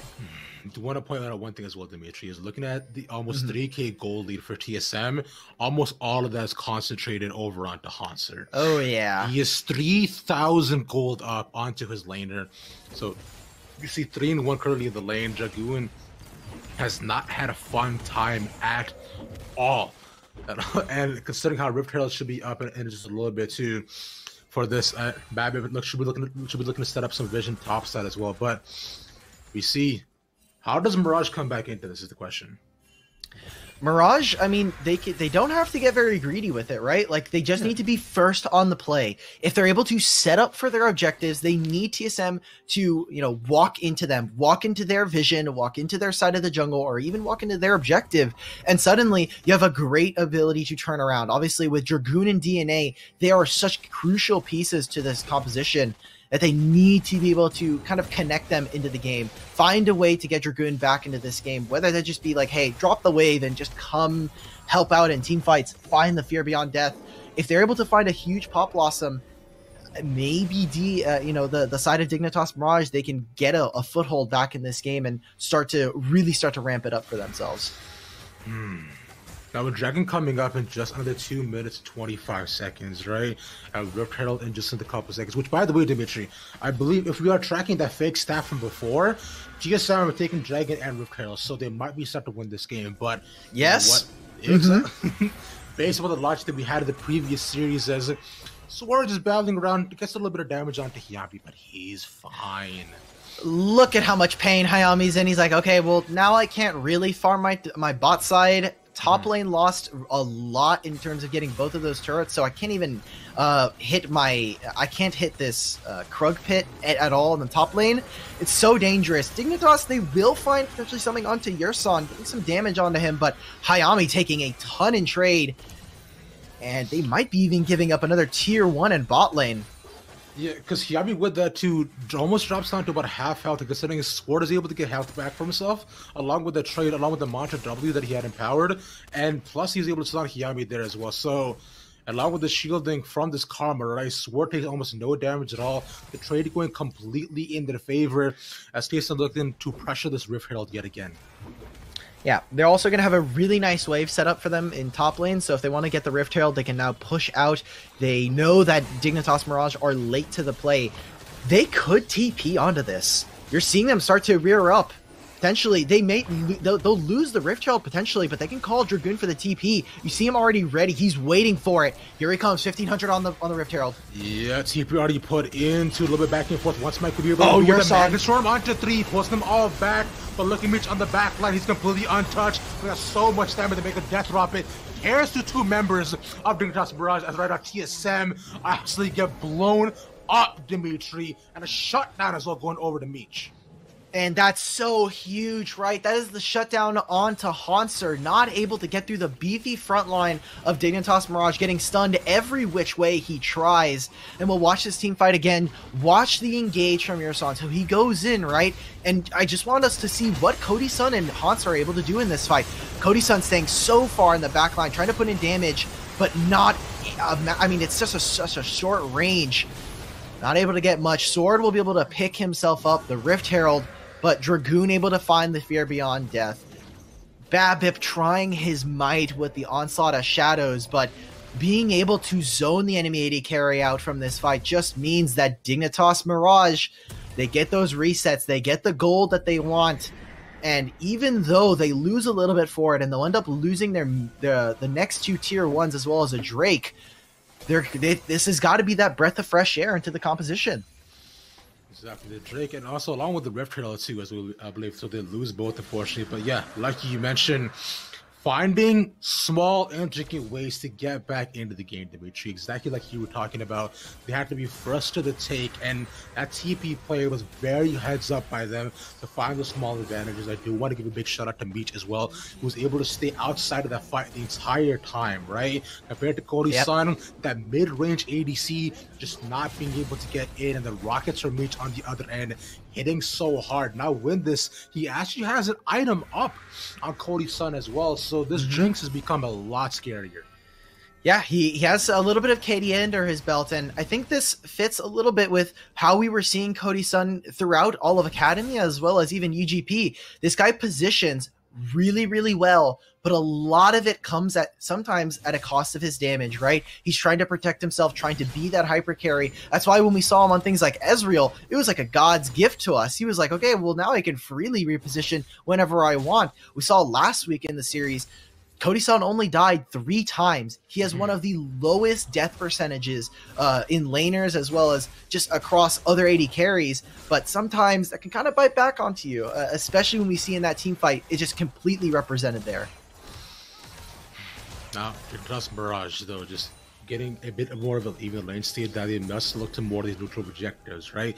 They have to stop TSM, I believe, at least we'll be able to get the sole point for themselves, because getting Earth Drake could definitely be one of the main ways that TSM can come back into this game, considering how fast they might be able to take down so many of these towers. Speaking of which, TSM still ahead on those as of right now, but that mid-tier 1 for Dignitas Mirage has been eluding them for so long, Dimitri, because he's been trying to set up around this mid turret for the past 5 minutes, I believe, but they just do just such a good job being able to clear that wave. Yeah, this is what happens when you have this Jinx that has not only the Runons, she will just permanently clear this wave. It is so difficult for you to get priority. And because of some of the long lanes that TSM have created for themselves in top and bot, it's very difficult for them to revisit these. And so now we take a look at what they want to do. Baron is up. Sword has finished the Moonstone Renewer. And so now onto TSM, it's very dangerous. They need to be able to find a fight as Hanser looking onto DNA. Pops the Everfrost as well, but DNA puts oh my god, Blossom in. It's a stun onto 2, will go gold and it will die. It's a shutdown onto Babbitt as well. So really nice pick as they look to at least put more pressure onto this mid-tier 1. Good, and keeping the game fast-paced is what TSM wants to do because they pulled everyone towards top side. So now TSM hopefully will get a little bit of access into the mid lane. They'll get a little bit of chip damage, but not have ultimate here, but Yerson going for it. Magnus stun and stun onto all 4 here. Now Cody-san yet again finally finds the fight he want here. Trying to chip down the tower a little bit more, making sure no one else dies. Oh, the tower does a lot of damage. And Cody-san might not be able to do any more. Sword in the back line is trying to get Stave away, but Dragoon is just so big, man. There is fear, but there is death across the board. TP from DNA. He's trying to kite out a little bit, but the Kenny flips him over and will take down Cody's as well. And now that will be the final of the confidence as well for Sword of 4 for 1 for Dignitas Mirage. Dragoon Smash! That's what we love to see coming out from the top laner. He absolutely carries this fight, able to pick up a ton of kills. And while DNA and Meech go down very early in the fight, it just means that Dragoon is away firing. And that ultimate able to then reconnect, find the kill onto Babip. Yerson just sticking around, trying to find something. Hanser has TP'd in, it's 2000 HP. They go into King is a super low health. He actually might die after this. Pop Blossom stuns them back, but the okay. They actually will not get it, but actually, okay, he are able to secure the Baron at least. They will lose 1 in the process, but now Dignitas Mirage, you were saying it before, they did need more heads up about their plays, and with Dragoon smashing that team fight too, Dig have taken the momentum this game back on their favor. I mean, just why are we going for this dive if you're TSM Academy, right? And this is the perfect situation if you're Dignitas. You are sitting here saying, okay, they are fighting us under turret without a Hecarimalt. Yes, Karma's able to shield us, but no one is able to enter into that backline. Yerson the entire time unable to do much. Cody-san, same thing, has a killer instinct, but not willing to dive between 2 different turrets. And so Dignitas being hand-gifted basically a perfect engage, and the fight goes on for so long that even DNA is able to respawn and come back into this fight. So able to find a ton of kills on the back end there. They'll be able to find themselves the Baron. I can't imagine with the resets. I wonder when we come out of this replay whether or not the Drake will be taken or not. So Dignitas will be first on the play. They will move in with mid lane. They will start up this Mountain Drake.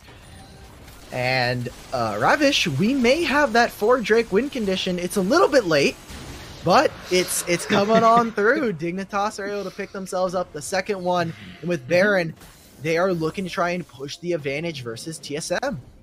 I only call it like I see you, Dimitri, right? And I believe, you doubted me in the beginning, but like yet again, it's all coming to fruition. It's what can I say, right? I just see you know these things, but you love it when a plan comes together. Exactly, yeah. K-cock Dory, as we like to say. But going across the board, right? Looking right now at TSM, right? They're playing a bit on the back foot. They have to wait until at least the Baron expires aside of Dignitas Mirage, and they now just have to be able to get and push all the side lanes they can. Hanser and all the rest of TSM's waiting to respond to them. If they could possibly find the team fight while they have the Baron, they could look to possibly break over the base of TSM too, Dimitri. Yeah, you take a look at this. They're gonna. The problem here is that because Dignitas Mirage have taken so few turrets, again, the Baron is very difficult. It is very difficult for them to kind of work through it. They're gonna get a couple resets. They're gonna come right back onto the map and start to kind of push into the bot side of the jungle. They used a lot of their Baron here, coming right back onto the map and try to take some of these turrets. So good thing that's the only kind of shining light here for TSM, but still 3,000 gold and a mounting turret, and soon a mounting turret lead potentially for Dignitas. Just means that TSM, they need to this happened in game 1 as well, where they kind of just did exactly what Mirage want them to do, and TSM were like, Oh, we got to go back to the playbook, guys. Go back to what exactly we wanted to do. Take control of the side waves. Exactly, play to our win condition. So I wonder if TSM, they'll be able to, if they'll sharpen up for this game, or if Dignitas Mirage are able to run away with this one. I want to watch a little bit about the item break points, Gwen, for the side of TSM and both Mirage at this point, right? Because we see that both Cody's son and both Micha picked up on almost 3.5 items, so they're very, very strong within these team fights. But all that's going to matter is how both Mirage and TSM like to play. You saw before that fight your top side river. If Cody's son is not able to get in, like Meech just absolutely frags out. But it's short ranges, right? Cody's son really excels, except under tower, which nobody should really be fighting it. Yeah, it's a tough spot to fight. I would agree. I would definitely agree. Meech will finish the LDR here before Cody's son, which just means that Babip, Hanser, and Yerson are paper to this Jinx right now. LDR does so much for everybody at home. Not only is it a bunch of armor penetration, but the fact that you do up to 15% more damage based on if they have a higher max HP is so incredible for AD carries, especially for a bunch of champions who are stacking a lot of HP. So Babip, going to be very fragile, needs to blow up Meech, and I think it's going to be very difficult. Look at the summoner spells here available. Still a flash and a stopwatch for Meech. I think it's going to provide a ton of time that Dignitas will be able to use to maybe try to fight back, as trying to defend this turret, hoping that someone will face check this brush. Speaking of Meech right now, right? We've looking at his playstyle throughout these past 2 games. I gotta say, like, he's really grown with the team, especially when coming out to Mirage. Like, this guy's been an absolutely fantastic backbone for the Mirage. And like, I gotta say it, although it was a little bit back and forth, he's very, very mechanically different, Dimitri. Yeah, he's always been this way, right? Even going back to Scouting Grounds last year when he was on XT Nation and all those different teams, he was a fantastic mechanical player, but it was always a little bit of a. Actually, we might have to hold this as Babip in the back lines. He just gets caught out, unfortunately. Has to use the onslaught of shadows to get back to his team. The Mega Death Rocket will not be able to find him, but little bit of a forward-facing play as his team is not there yet, and that'll open up the mid-tier 2 Dignitas Mirage. Yeah, Mirage, they will have access. They will continue to start battering down and opening up the base potentially. And if they want, they don't even have to finish this turret. It would be great for them to do so, but there's a Drake coming up in 30 seconds, and that could put them at soul point. Babip is back. He doesn't have ultimate, but looks like they're kind of rearing to go. Take a look. Have to watch. Remember, Sword is such a key part of this. Look at how much healing he's providing with the Moonstone Renewer passive, constantly keeping himself in combat. And Babip trying to trail, trying to get behind them. Look at the waves for Dignitas, though. Even if they lose this fight, their top lane is pushing, their bot lane is slowly pushing in their favor as they're going right in.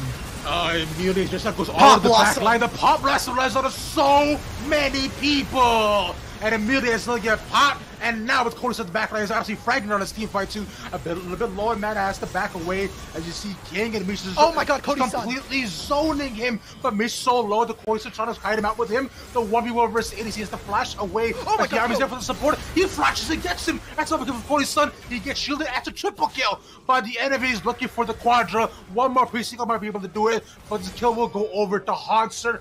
Oh my god, Cody's son, you mad lad. He did it finally, and again, like we said, Sword is such a large component to this fight. Take a look at what they do right here. So they find this engage onto 2 members. Fantastic. The Pop Blossom stunning almost everybody, just barely missing out on Cody's son. And you have to think Dignitas Mirage, this is such a dangerous fight, but Cody's son is able to open up on the backline and watch Sword the entire time. 180 gives him another shield. Walks around, Cody's son giving him more and more healing. Cody's son is able to utilize this, and look at how much HP Cody's son gets back during this entire fight. Just barely able to live thanks to the Karma, thanks to the Moonstone. And Dignitas Mirage, after a very close-fought fight, will lose out on the Baron, and again, that is a massive amount of just objectives. They will not get the Drake, so they'll have to come back onto the map where TSM or Dignitas will be set up before them. But man, these fights are only getting closer, and finally, Cody-san maybe feeling a little bit more empowered. He actually stopped his LDR and just immediately went for the Infinity Edge, saying, I need more damage now. I mean, that shows up, it shows up, right? Especially within that team fight, the way he's a bob and weave, and definitely, like, Sword keeping him alive for so long is insane. The shields were huge. Didn't Moonstone get nerfed, bro? Like, I swear, I remember seeing some... It got touched, you know? Like, they tweaked it just a little bit. It was fine. The new changes are looking kind of sick. I'm looking forward to what Moonstone looks like on the new patch, but we're a little bit ways off from that. We won't see that for Proving Grounds. However, coming back into this game, I mean, this is just fantastic. TSM have gotten themselves back to 2,000 gold lead almost, and... I mean, they're finding great engages, but Sword is such a pivotal member of this team. And now that Cody-san, he's gone to his late game items, he's feeling empowered to really be to really be that assassin marksman on the Kai'Sa. Finally, TSM are able to open up the mid lane, take both tier 2s, and start to take control of the jungle like they wanted to so early on. King just playing a little bit of disruptor control, trying to pick up far with any member BABIP, but on the backside too, yeah, you see the team isn't there this time, doesn't want to go for that engage because you saw what happened last time. As I said, they'll just play this kind of 4-1 up against Dignitas Mirage, trying to open up as many towers as they can, along with Baron empowered minions. New Dimitri too. TSM are tearing apart the base in Mirage. This is so dangerous. There is a few other TPs. We see that Dragoon's TP is coming up, and there's a few flank wards that if they wanted to go for this, Dignitas Mirage have the possibility of trying to find a flank and trying to destabilize this team fight, try to mess up the front to back that they want. But right now, they're pushing on two fronts, and if they go in on this bot lane, Kai'Sa can show up at a moment's notice. So, need to watch what they're doing. A wave is about to crash in top lane, start to build in favor of TSM. If they want, they can try to triple inhib this, but they're just spreading Dignitas Mirage so thinly across both of these lanes. They want to at least get out with one inhibitor, right, Dimitri? And getting that mid lane would be absolutely ideal as the Firefly... Yersan's going in! Bobby doesn't go through the backside as well. Yersan gets stunned to so many people. Before got caught up and BABIP on the other end to just... Wait a minute! Just carried them all back for the pop loss. What did they do much? Because although he pops it onto fire, but he'll pop himself on the backside of Dimitri. And now we'll see as well. DNA King have to run away, although Cody-san dies. Hanser and Sword have more than enough damage for him. They'll get two inhibitors. They might try to craft open a tower, but now they should get out. Okay. I was so worried right there. We saw Cody-san die so fast. Same thing with Meech. They traded backlines, right? The fear beyond death is so massive. And BABIP, I love how much he's just like, all right, we're just going to go for this. Watch where the Hecarim is going. And I want to see the rest of this fight because I was focusing on Meech and where he was in the positioning. Hanser lives for so long. And this Pop Blossom, I was thinking, this lands onto 3 members. This is potentially really huge alongside the Fear from Dragoon. But look at how much temporary EHP that, Hanser gets right there. He gets the Sterix proc. He gets the Karma, who is just getting absolutely buffed with the staff as well as the Moonstone. And I want to see, does he maybe have a Gargoyle? No, he doesn't. So he had a bunch of other tank items. This Renekton is so tanky and is such a bruiser. The Dignitas Mirage can't quite cut through him yet. Stand out performances from TSM Academy, and especially looking at Sword, right? It's the fact that he's able to consistently keep his laners alive for so long. It was Cody-san the previous fight, and it was Hanser and BABIP in this one too. I honestly think that if they didn't have the Karma with the Moonstaff as of yet, so many fights could definitely turn out of his head, considering looking at Dragoon, how much damage he's actually putting out to staying alive in almost that entire team fight. But now, TSM look over to get priority out of the Drake. It is up in another 45 seconds. Actually, they might just look to go into DNA. Actually, he's pushed up a little bit, Dimitri. He's a little bit far. He's a little bit far up, but he is also just playing Nico. He has the Zonias. He also has the Pop Blossom. He has the Flash. Shouldn't be that much of a target. This entire time, Hanser was pushing out a lane. He's going for Krugs. I think he's just waiting for a TP right now. If you would have told me that an Urgot versus a Renekton is down almost 100 CS, I'd be like, okay, well, this Urgot is not very impactful. But you said it right there that Dragoon is still pumping out as much damage as he can, and he is having a really large impact. 10 seconds till his Drake. I don't think Mirage will have any chance to kind of go for this. They have 2 open inhibitors. They can't really try to contest for this Drake, so we're going all the way to 7 Drakes right now on the side for this series.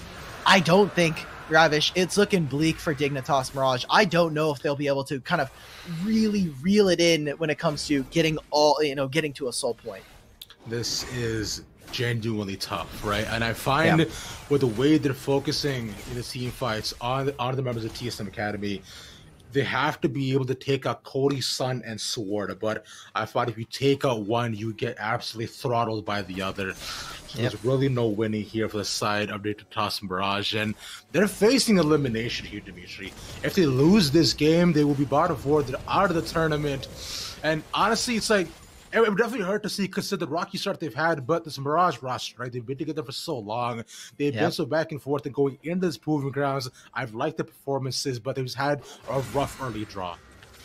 Yeah, it happens, but I need to see all of that does not matter. The narrative meta is not overpowered enough when we get into this game. Babip and Hans are on the flank, and Yursan's looking for the fight.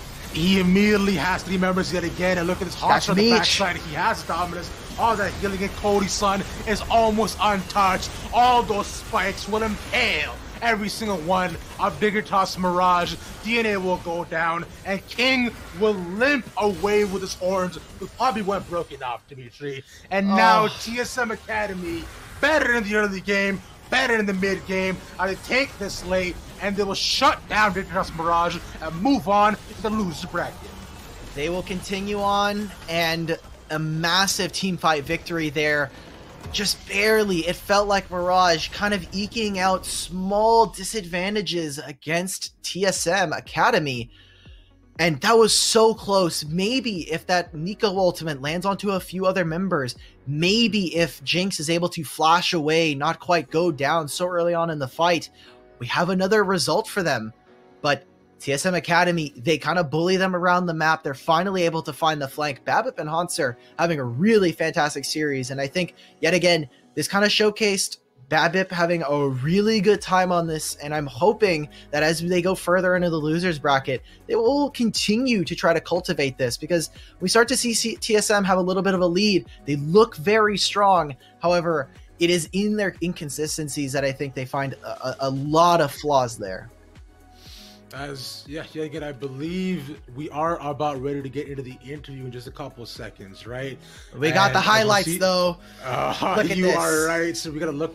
It's so good. We gotta look back at it, Dimitri. It's because look, like this fight so far is so Smurf from Dragoon. He absolutely dripped on him, right? But from this moment on, it was just kind of a losing battle, and I do want to highlight definitely Babip yet again to this series, right? Consistently being able to maintain presence and momentum of the early game, and making sure Hanser got ahead. We were talking about it. Execution was the name of the game for the comp of Mirage, and just looking at this, a little bit painful.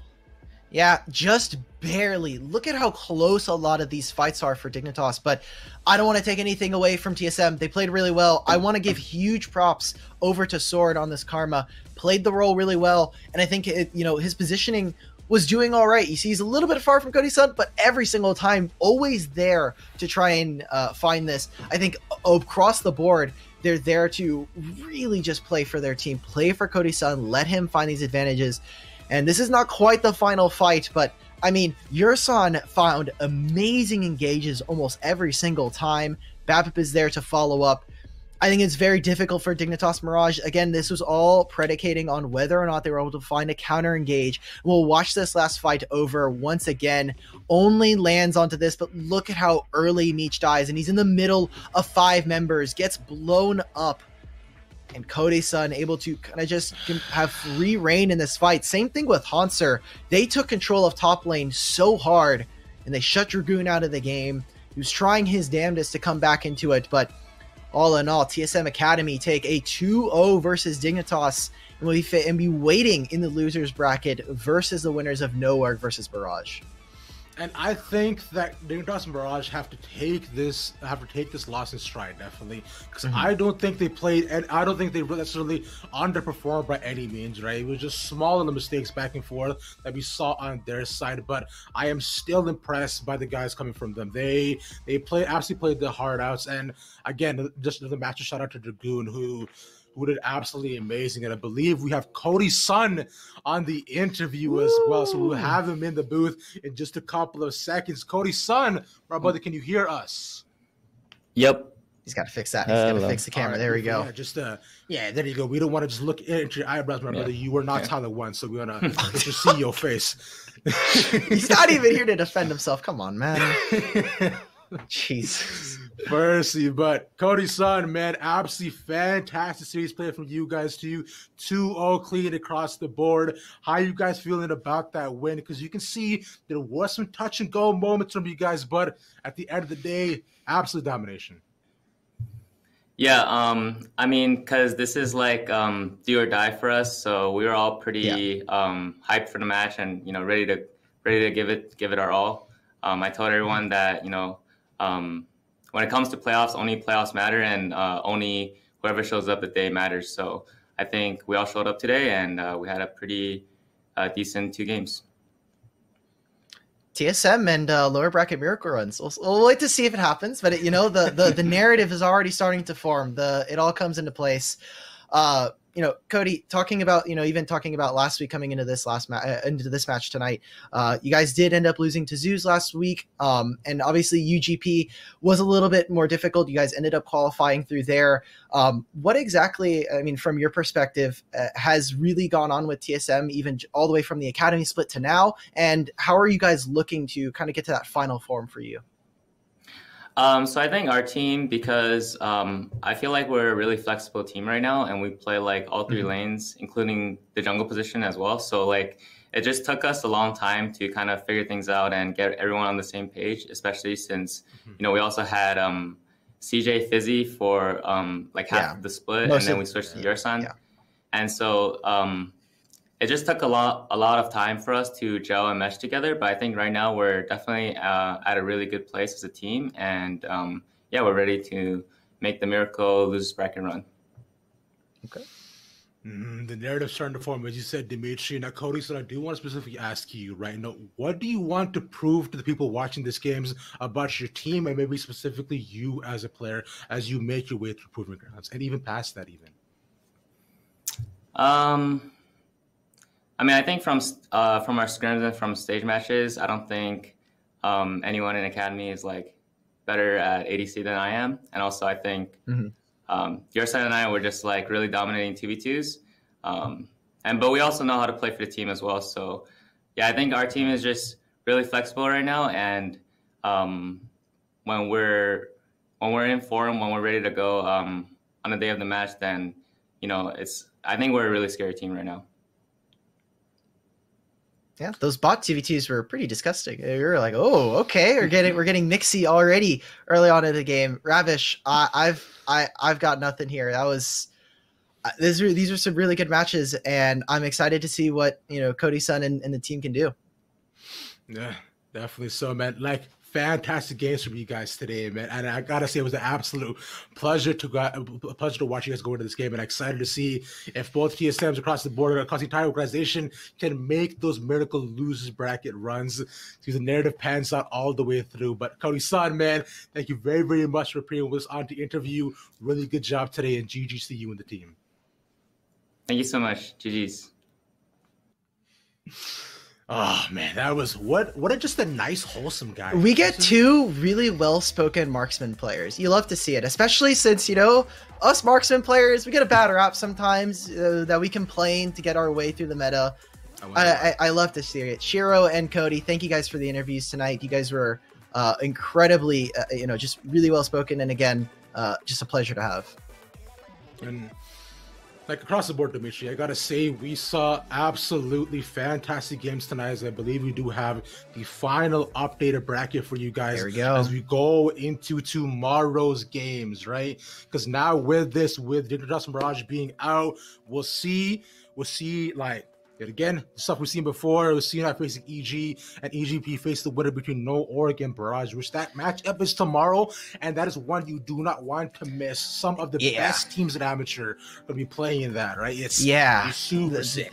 Yeah, exactly. No Org Barrage, that is a final that we have seen before, and it has went to 5 games, but going up against EGP, it just means that there's so much talent. I'm looking forward to see who ends up going there, and when we look at the losers bracket, again, it is going to be very, very close between them, right? We're looking at the side of, we look at round 2, TSM, they're waiting for some of the other victors to come on down. And also we have Dignitas versus FlyQuest. Dignitas Academy versus FlyQuest, which I think personally is a super hype matchup. So tomorrow, a bunch of really awesome best of 3s we get to see. Does Dignitas get to keep their run?